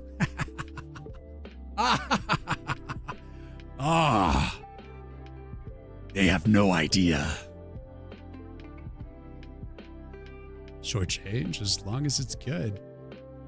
That's true. People don't give a fuck, but I think a lot of AI category shit's going to come out and people are going to be a little less interested. They're going to want a little more of a deal on that, you know, slop. And eventually it won't be slop. That's just the way I feel about it. It's not about money for me. It's not about efficiency. It's about satisfaction. It's about purpose, about passion. That's what it's about for me. I enjoy doing these things. That's why I'm making it from scratch. That's why I'm taking so long to make this effing game. Because I freaking like it. I don't want it to end. But I'm also trying to be responsible and actually make it happen, so. Because in the end, if you can just prompt something and it just pops out, so can your grandma and your, 5-year-old nephew. So it's like, you have no worth. Never forget that. But I'm not against it. I think it's too tiring to try to be against it. Why bother?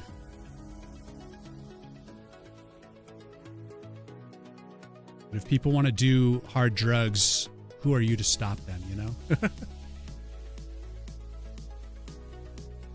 Sometimes there's things out there that you can just, it's available. Some people will be like, this is a great idea. It's okay though. The thing that annoys me though about AI is that everyone's starting to use AI for everything. And so the internet the past several months has been shit. Because everyone's freaking constantly like, how do I tie my shoes? Tell me what to think. They're constantly using all this AI stuff and everyone's buying up the RAM. It's like the whole onboarding AI into society is fucking up the internet and making RAM expensive. You're getting in my way. And it's annoying. So I can't wait for all of that to just be over. That'll be nice. That's why I'm getting fiber to try to stay out of the curb.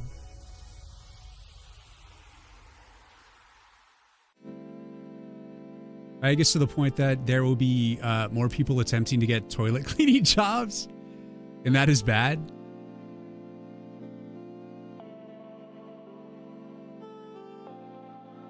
Hypnotic, you got to think of it this way. Just because something is easy to do doesn't mean people are going to sit down and do it. You know, it's like people are worried that they're going to lose their accounting jobs or their creative jobs, or you know, there won't be any need for like any job whatsoever except for manual labor. And you're wrong. Because even if the job is done through like simpler means, people are still going to want to see entertainment. They're going to want to be, you know, hear music. They're going to want to like have experiences that are, you know, giving them the dopamine hit. And they're going to want the satisfaction, and they're going to be probably too fucking stupid to even prompt out something that's really rich and good. You know, because if everyone's doing it and it's like a snake eating its tail, you know, everything's derivative. It's all trained on the past, and it's just constantly reinventing itself on itself. It's like the innovators, the people that still think for themselves, they're the ones who are going to be injecting the new stuff to be copied. There's always going to be a need for people to continue to like input. At least, I think in our lifetime. Maybe by the time we're dead, people will be just like sloths and never do anything anymore. But I think we have a lot of life left in this society. We're all afraid of like the sci-fi aspect of it, but what's the reality, you know? Basically, AI is just turned into the super internet. It's like a super search engine. That's what it basically has done for us. And some people are making money on it right now and like doing stuff like putting out like generated crap and actually making cash. But here's the thing is you can't copyright AI stuff. So if you're making a lot of money off something AI generated, someone else could just be like, oh, I like your book. So then I'm going to take your book and then put my name on it and then sell it. You can't do shit about that. If it's generated, you can't. So then anyone can just take your shit and sell it themselves. You can't own it. So it's like, well, what's the fucking point of that? Once people start to catch on about the legal loophole about it, people are going to be less inclined, I think. All right, how am I going to work this? We'll see what happens. It's going to be interesting. Scary, interesting. And I'm still going to be doing shit myself. I may use an engine at some point, maybe, to make a game, but I do intend to just like do shit myself, you know? For the foreseeable future. Because hell, man, it's a good time. And by the music and you.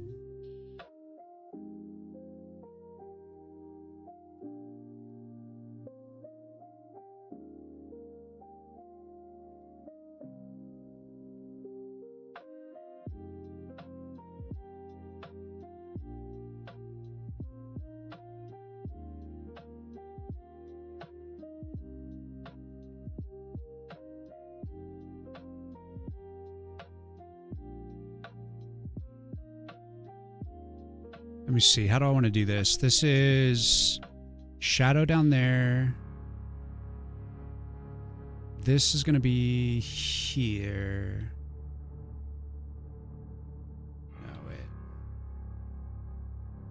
It's going to be like this. We're going to erase some of the shadow.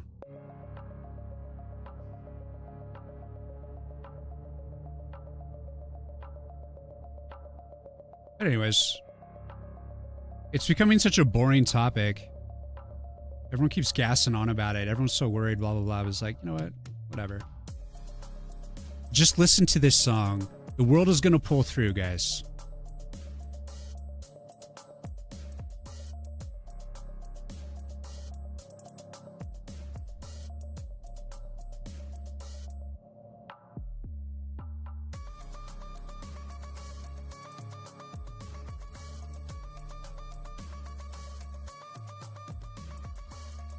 Dude, I wish we had food replicators. That'd be awesome. End world hunger.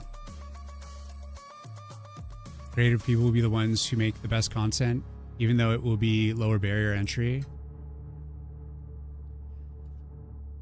Well, it's like, if you give the dumbest man in the world the smartest AI, and you give the smartest man in the world the smartest AI, which one's gonna go take it farther? You know what I mean? There's still an advantage to understanding things and knowing what the hell's going on. So don't fall behind. Don't let it turn you stupid. Because that's, you know, I just don't want y'all to become little sheeple that are easy to control and manipulate because you're too fucking stupid to figure anything out. I'm helping.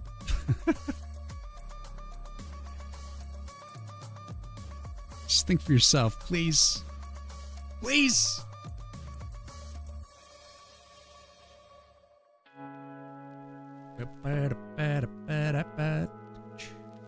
It's because I care.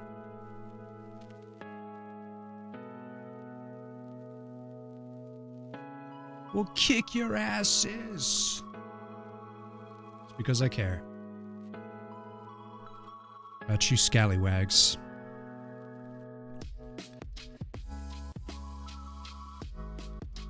Actually, let's just replace this color here with this.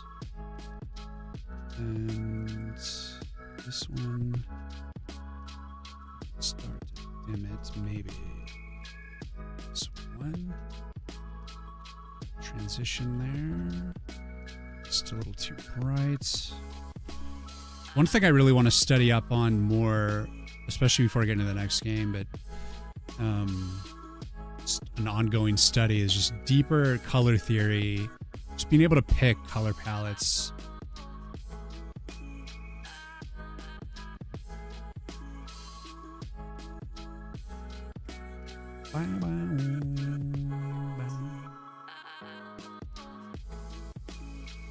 Darcy, thank you for the wish list, man. I appreciate that. Currently being in charge is a popularity contest.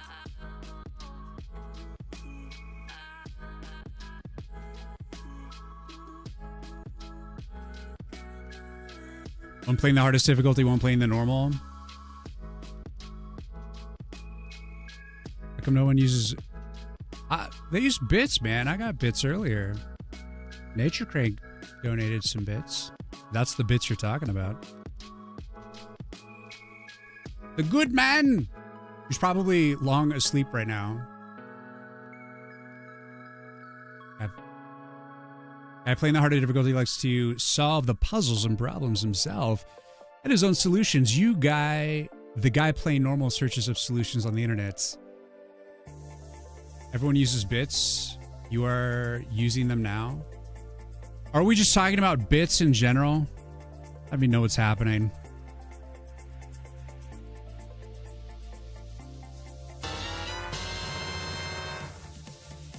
Hey, Idle with the 1 bit. Idle underscore. Have a singular bucket X1, lint. have a singular Thank you for the pocket lint. Cool. That should be an alternate color. There's no shadow here. So we just want the shadow to be on the inside, and then we'll darken this edge. So shadow on the inside. Start creating the emboss effect. A little bit. Only on the inside. Idle only bleeds on the inside.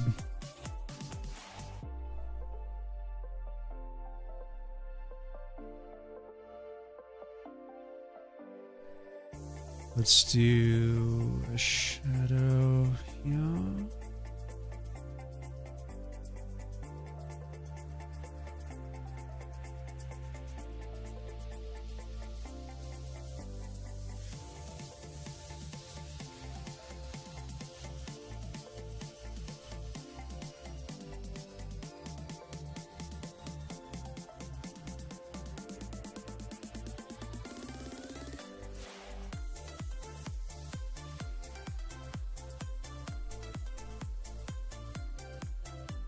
Wait, why is that too? That's too dark.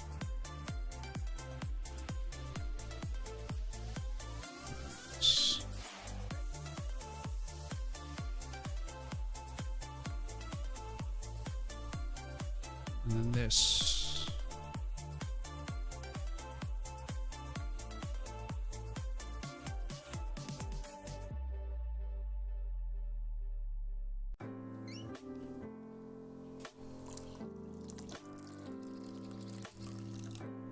Tones out.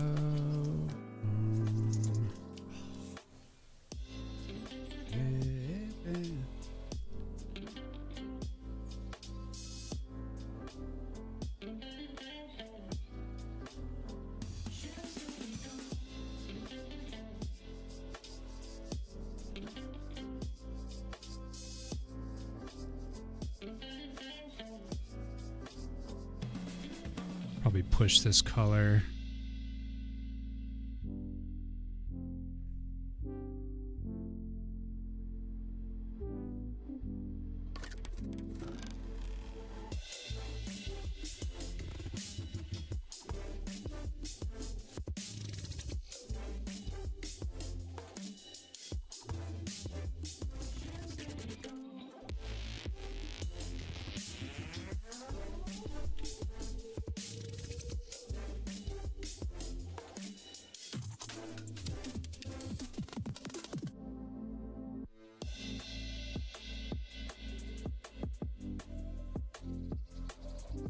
Huh? Okay.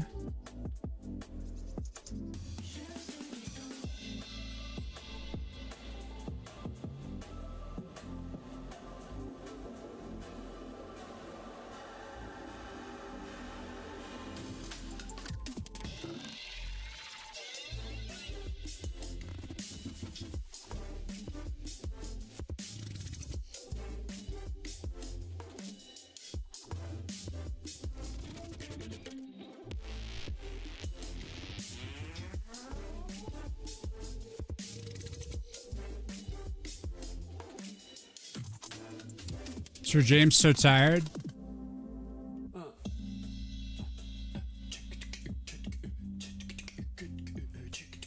Be a boss on the inside? There you go. Yeah, exactly. The damage numbers on your game reminded me all-time favorite SNES game, Secret of Mana. Hey, let's go. Your lack of hate for AI is very refreshing. For me, it's just dope. I'm done fighting it.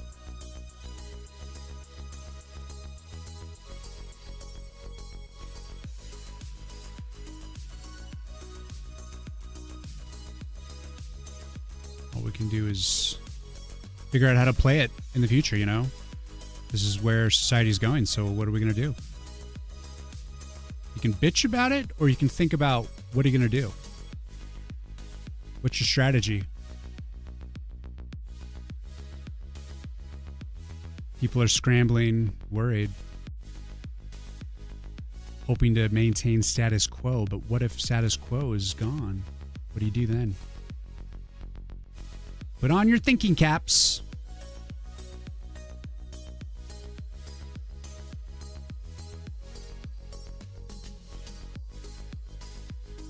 I'll tell you what I'm doing. Buying more DVDs. Reading more. Why? Because it's awesome. Feels good to own shit.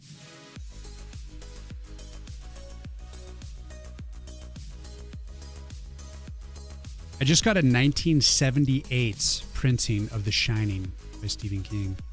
Got this shiny cover. It's actually right there in the bookcase. You see it right there? I'm trying to read more horror in anticipation for the horror game I'm going to make. And I'm reading some more current Stephen King's, but I'm like getting over Stephen King because I'm like, ugh, I don't like how he ends his shit. But like, maybe his older shit when he was like on a bunch of drugs, maybe it's pretty good. Come on. So I'm gonna check it out. And it's actually like a book that's like from 1978. I'm like, damn, this thing's older than me. Woo. Batco, thank you for the follow-up. Wake up. People trying to replace people with AI instead of having people improve their output using AI. Yeah, we'll see. I know. I'll tell you one thing. I'm not going to be taking AI cleanup jobs in the future. Feel like a newborn. Yo, that's cool. Let's go.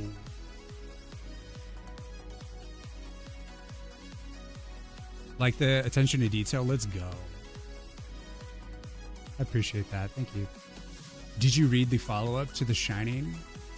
I haven't even read The Shining. I've only ever seen the movies, so I have to read it.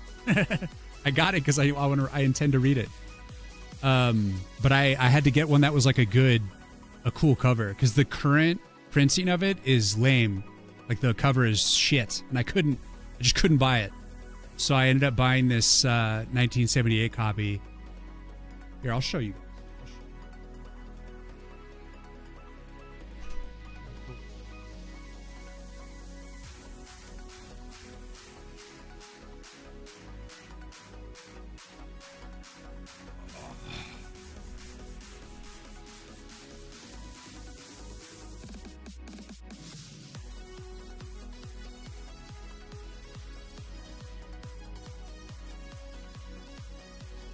It's shiny.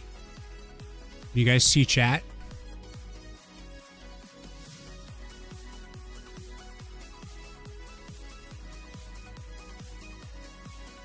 How fucking sick is that? This book is from 1978.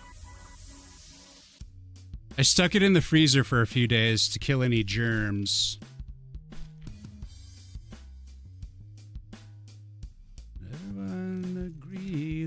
That's pretty cool. That is a cool cover. That is one shiny book. It's shining! Yes.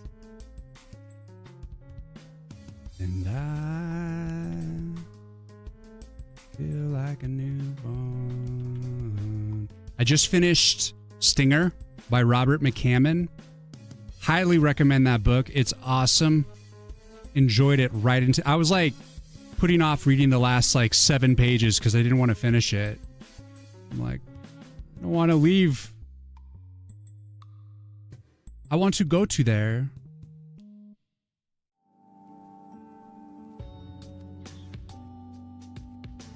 Because I will remember.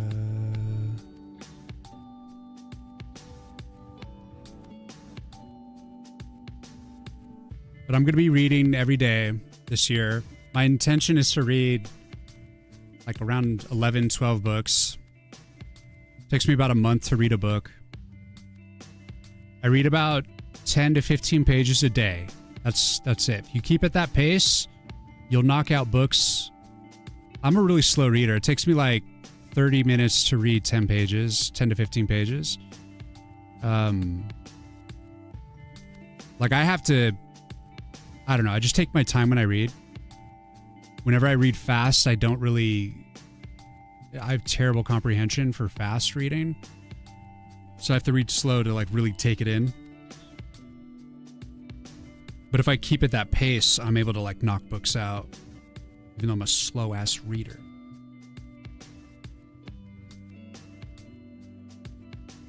But it's so worth it because there's some amazing stories out there, I'm telling you. If you wanna take my picture. The Deep by Nick Cutter is great. The Deep. Is it a horror? The Deep. That sounds like it could be. It's honestly criminal how small the horror sections are at bookstores. They're always like one shelf and that's it. And then there's like a freaking city block of romantasy. I'm just like, this sucks ass. What the hell is this shit? Like, give me a freaking break. Oh, brother. But you know, you got to give it to the ladies. They're keeping bookstores open. As it turns out, romantasy is lady horn time. Just put it that way. We'll keep it vague. If you know, you know. Let the ladies have their day. Yes, horror. Let's go, Daddy. I wrote it down. I'm definitely checking out The Deep by Nick Cutter. I appreciate. Be thoughtful about old books, though. If you intend to read them, the really old ones have such dated language. It's a struggle. I got the first edition printed Swedish, Lord of the Rings, and it was shy to read, like words. Oh, so you're like, well, then that's like a translation, right? So then you're struggling with a translation? You're going to dive into Resident Evil 9 for the horror inspiration? I've played Resident Evil 2, and I played Resident Evil 2, the remake, and then I played also Resident Evil 4. And I feel like I've picked up enough. And I played, I think, one more Resident Evil after that. Like, I've had enough Resident Evil, you know, so I kind of know what the deal is. Language has evolved then officially. Honestly, I don't mind older era stuff. I think we're too censored this day and age. And it's annoying.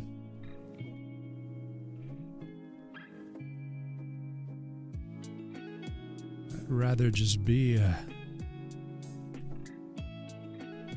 savage. A savage! But that being said, in my game, I do have over 3,500 words that I will not allow you to name the character. Like when you're naming the player in my game, I just have this huge list of words.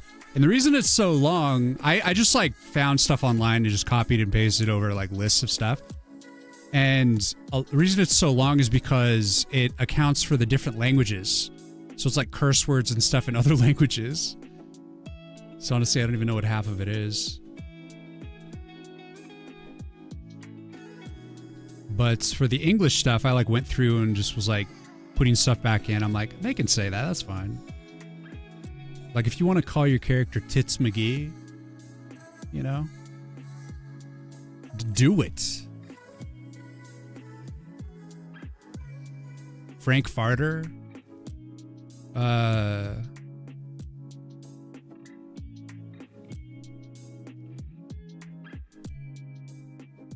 don't know what crazy names y'all gonna come up with, but I basically was just blocking like any sort of racial stuff and basically stuff that I think generally would be like TOS, just in case someone streams the game.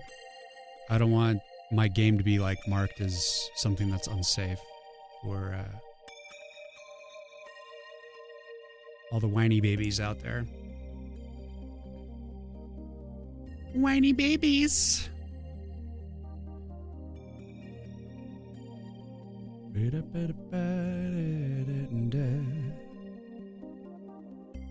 But that being said, I think people should just not give a shit so much. It was like reading Viking, not Swedish. So but it sounds like it was a bad translation. Andrews, thanks for the alert. Old books printed Old German among is the fairy tale researcher Paul Zinnert. Fairy Tales of World Literature. Gutenberg Project. So you're like old school literature. I honestly, before like last year, I hadn't really read a ton of fiction. I just started last year. I was like, I mean, I had obviously written fiction here and there, but now I'm like on a mission to just read a ton of fiction because I want to learn more about writing and storytelling and bolster stuff for game dev.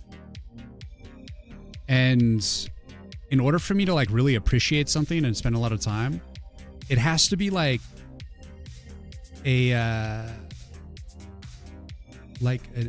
I'm endeavoring to build a skill. Like, that's just like how weird I am. Like, I want to read because I'm trying to learn to write. And so I want to read people who are good at writing. And so now I'm like hungry to read more than I ever have because of it. Because like all I used to read in the past would just be like programming books or how-to books, like just nonfiction. But now I'm like, I want to read all the nonfiction I get my hands on.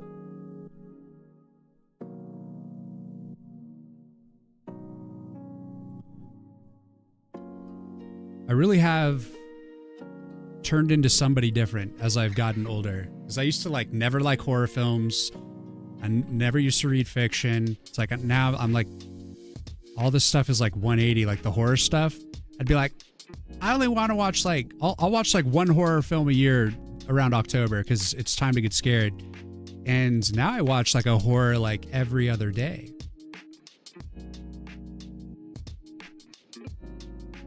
I mean, if I have horrors to watch, then I will watch them.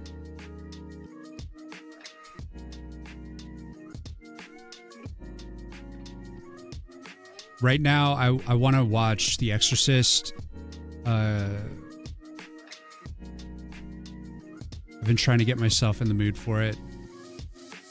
The Exorcist, it's like, if you guys know about The Exorcist, it's famous. It also came out in like 1978. They budgeted $5 million to make the film. It ended up costing them $10 million. And the movie itself made like $200 million, which in today's day and age would be like $1 billion for a horror film. That's amazing. Horror films, I feel like, don't make that much money these days. Maybe they do. Well, maybe they don't, because like movie theaters are kind of dying. Censorship sucks. What's your favorite horror flick? I've got a lot.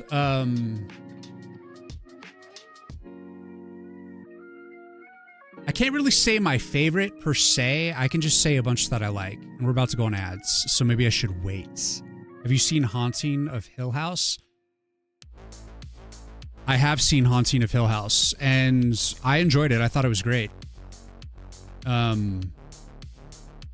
I liked how it folded in on itself. I did.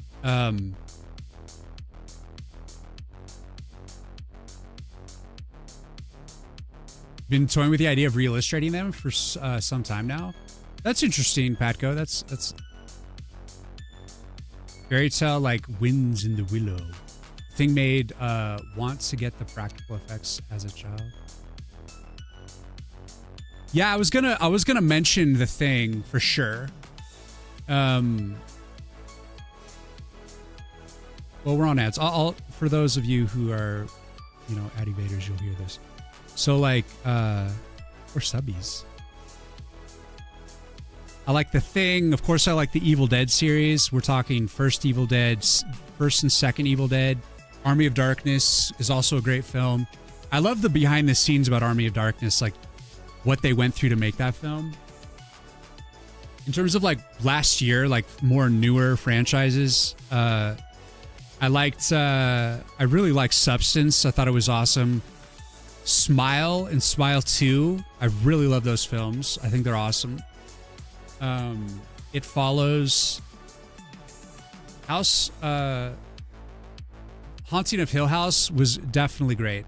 Would recommend that for sure. What is this film? Let me see.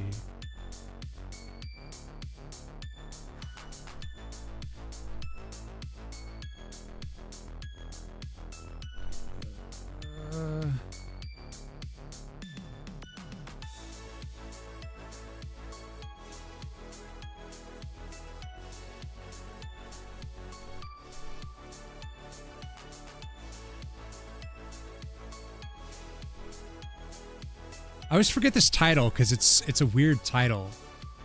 I'm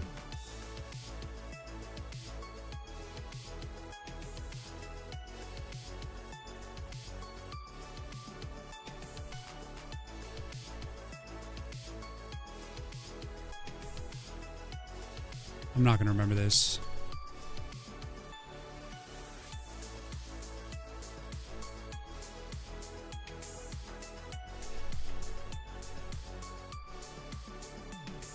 I know how I'm gonna figure it out. I remember one actor that was in it.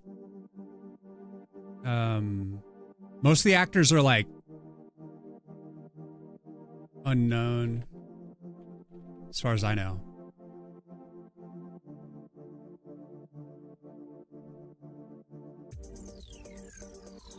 One more time. Okay, it's got Xander Berkeley in it. Let's see, Xander Berkeley. What were you in? You were just like the priest in this film. And this film was awesome. Like, it literally scared me. It's called The Dark and the Wicked. And it gave me like the goosebump fear, like so deep, so good at cultivating the dark. The fear scaries, the scaries and the furies. I was like, holy shit, this film.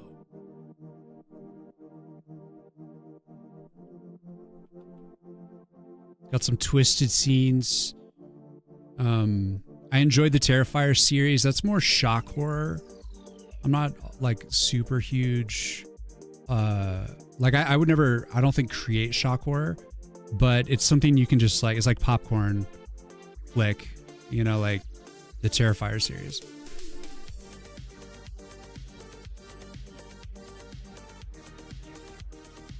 Love the Midnight Mass show.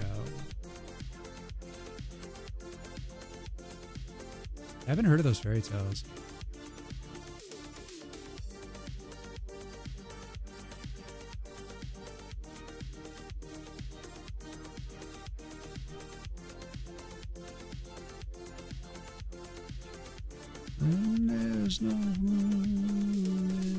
I'm trying to think what else. Just the list goes on and on and on.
You're a fan of found footage? Then you might like VHS.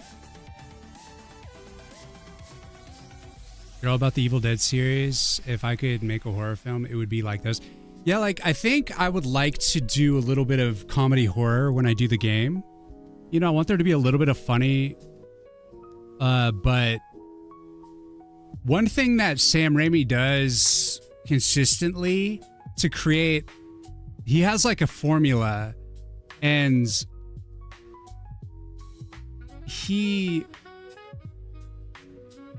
it's like he'll have some like smarmy, like the whole Bruce Campbell thing. He's like smarmy charisma guy that like creates a foundation of comedy, of like a hilarity, but that's because of Bruce Campbell. I think normally what makes Sam Raimi's films funny is that they're so bad they're good kind of a thing. Like the horror is like so over the top, or you know, and it gets really like exaggerated, like in like Ash vs. Evil Dead and stuff like that. Like they take it to, like they understand it at that point and they start to like capitalize on it. But like, I think his actual formula, his underlying formula is the first thing he does is he tries to disgust you. He does something gross and he gets you just like uncomfortable. And then he starts poking at you to try to scare you. And then he'll throw in like a little comedy here and there to kind of like alleviate the pressure a little bit. But most of it is like so silly that it's hard to be like really deeply scared, I think. Like it's not that, none of his films are all that serious. But like if you watch something like Drag Me to Hell, for instance, I think that's has more of a serious tone than like the Evil Dead series. And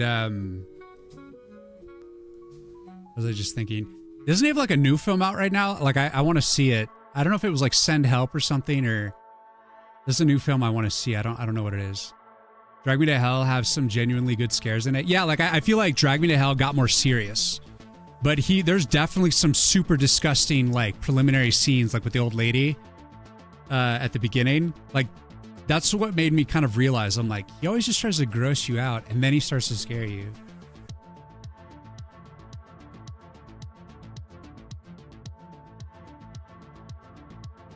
Still need to watch the show.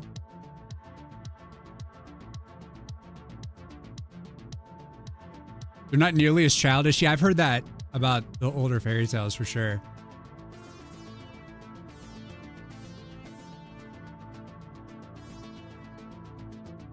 Yeah, when I start getting into the horror game, I do intend to start navigating my YouTube channel towards horror content a little bit, and I might start doing like movie review, movie recommendations a little bit, and game like horror game reviews and stuff too a little bit. That's all oriented towards like horror, and then be doing like devlogs for the horror game and stuff like that. So because it's all going to be in an effort to research horror more deeply, you know, but then also try to cultivate an audience around horror, and you know.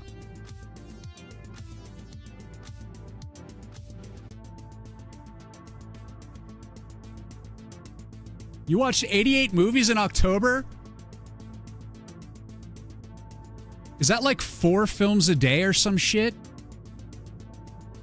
3 to 4 films a day? The Evil Dead films get really goofy, but I love making the first film. It was just a few friends trying to scare each other. No, I was like all in for Evil Dead through Ash vs. Evil Dead. The remake, that's like the more serious Evil Dead, it's like, it's okay. It's not really that good. Like, Evil Dead doesn't work without a little bit of like silliness. Like it has to be that blend of like comedy and horror. It can't just be like it can't suddenly just be like a really serious thing.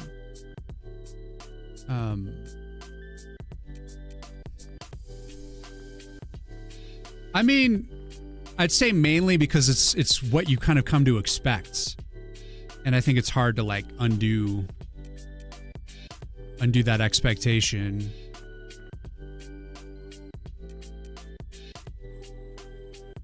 So the remake, I was like, eh.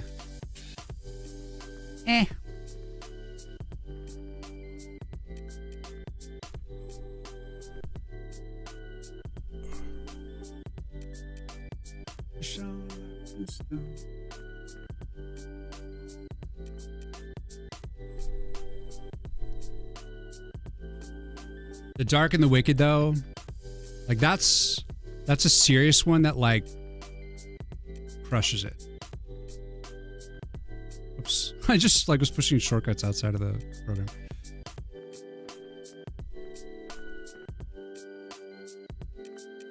Not sure if I answered. Oh, I must have answered Spence on the ads. Yes, I have seen Haunting of Hill House, and I would recommend that series. I like how I was saying during the ads. I like how it folds in on itself. I do. It's a good series. Good show. Evil Dead films get really goofy. Oh, I read that. Jew on the Grudge really grabbed me back then. Yeah, like I remember watching the Sarah Michelle Gellar Grudge and was really captivated by it, and also The Ring. And then like more recently I went and like, what's up, Tom? I rewatched it and I'm like, both of those, and I'm just like, the Sarah Michelle Gellar Grudge is really not that great. It's just not. The first watch through was awesome back in the day, but like, I don't know.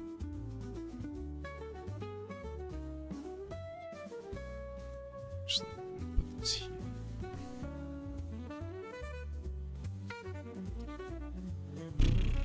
This lighter.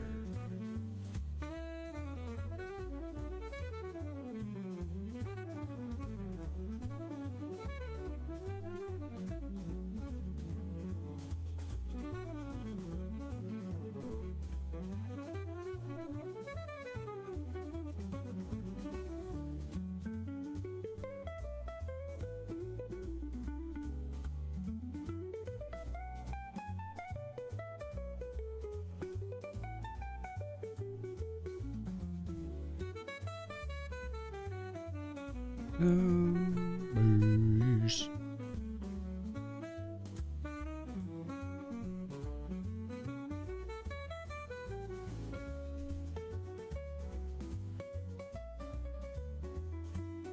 Watch the world die.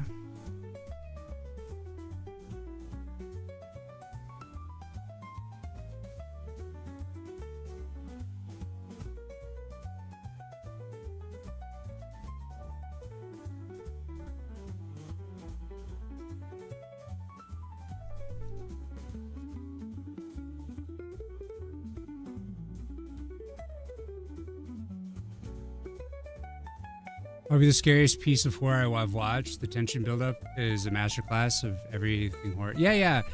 Haunted House or Haunted on Hill House or whatever. It's good. Yeah, for sure. Would recommend.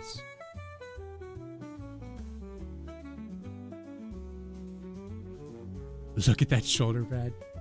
Yes, it's a piece of Alma. Yes. The movie Signs had those alien shots that terrified me. Yeah, I think Signs was pretty good at creating tension. You know, I think the actual aliens themselves weren't all that scary, but like the build up to it was really good. And like that first scene when you just see the glimpse of one on like that, you know, DV camera from like a kid's birthday party or whatever, like pretty good. And then it was also kind of like funny when they realized that all like the glasses of water, you know, were like what they needed. It was a fun film. I actually like rewatched that not too long ago. like sometime last year because I was like just jonesing. I remember the first time I saw Signs I watched it in the theater, and it was like a early rough cut. And I remember there's the one scene where Mel Gibson is talking to like the sheriff or the cop or something that came to visit them, and the like boom mic came into the shot like this, and I was like, what the fuck is this shit? I paid for these movie tickets. Like, what the fuck? And then now when I look at it, I'm like, it's no longer in there. I'm like, well. In the movies, how dare they have the boom mic show? I was scarred for life. Yeah. Damn. Boom shot. Sneak in.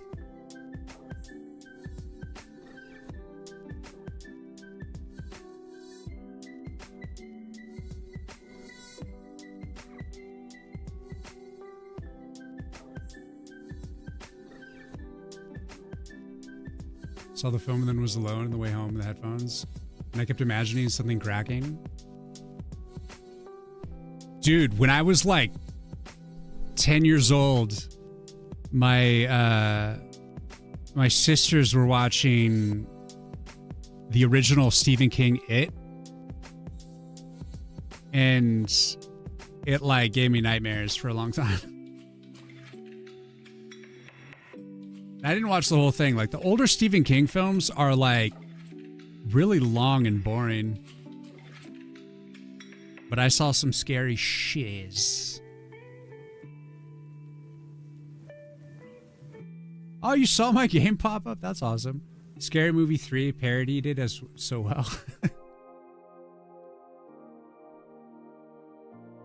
Yeah, maybe for a minute or two.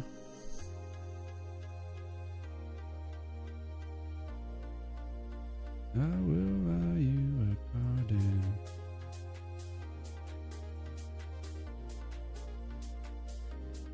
Perfect, shiny, and new.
Ooh, Event Horizon. And Halloween. Yeah. John Carpenter. I mean, I think for John Carpenter, I'd lean towards The Thing most, probably. House of a Thousand Corpses. Yeah. Event Horizon is definitely twisted.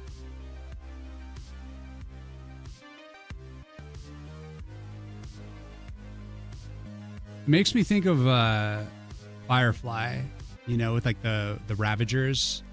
It's got kind of like a Ravagers origin vibe, even though it's different universes, but it's like feels like similar. I think it's called Ravagers. I forget the term. But like, you know, you see the whole origin of that in Serenity. Not exactly a horror, but you don't know Firefly. Get on it. Oh, time for the motivation.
Firefly too soon?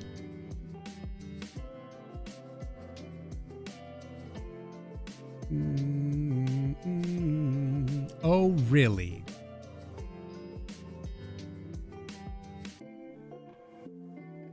No love's alive out.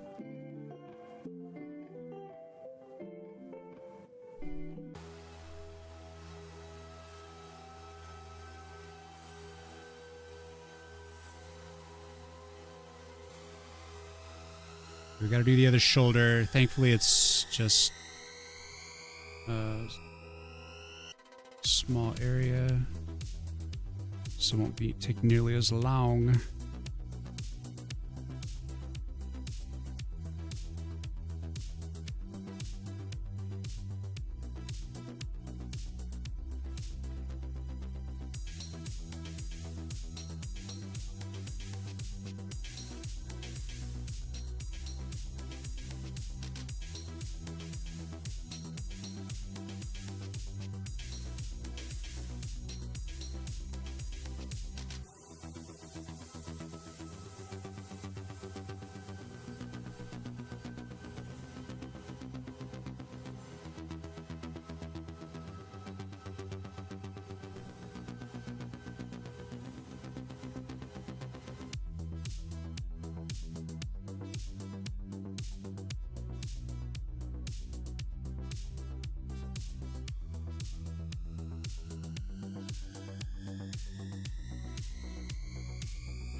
In exactly the right time.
I like this stretch of music.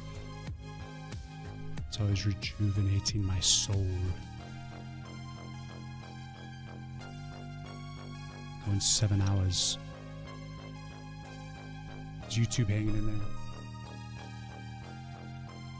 I think I'm going to end the YouTube stream and I'm going to keep going with Twitch. So, for the YouTube viewers, thank you for hanging out. And I will catch you again. I mainly am streaming on Twitch lately, and I might try to do some more YouTube streams. But yeah, from Twitch, we say good night to you, YouTubers, YouTube viewers, and I wish you well. So.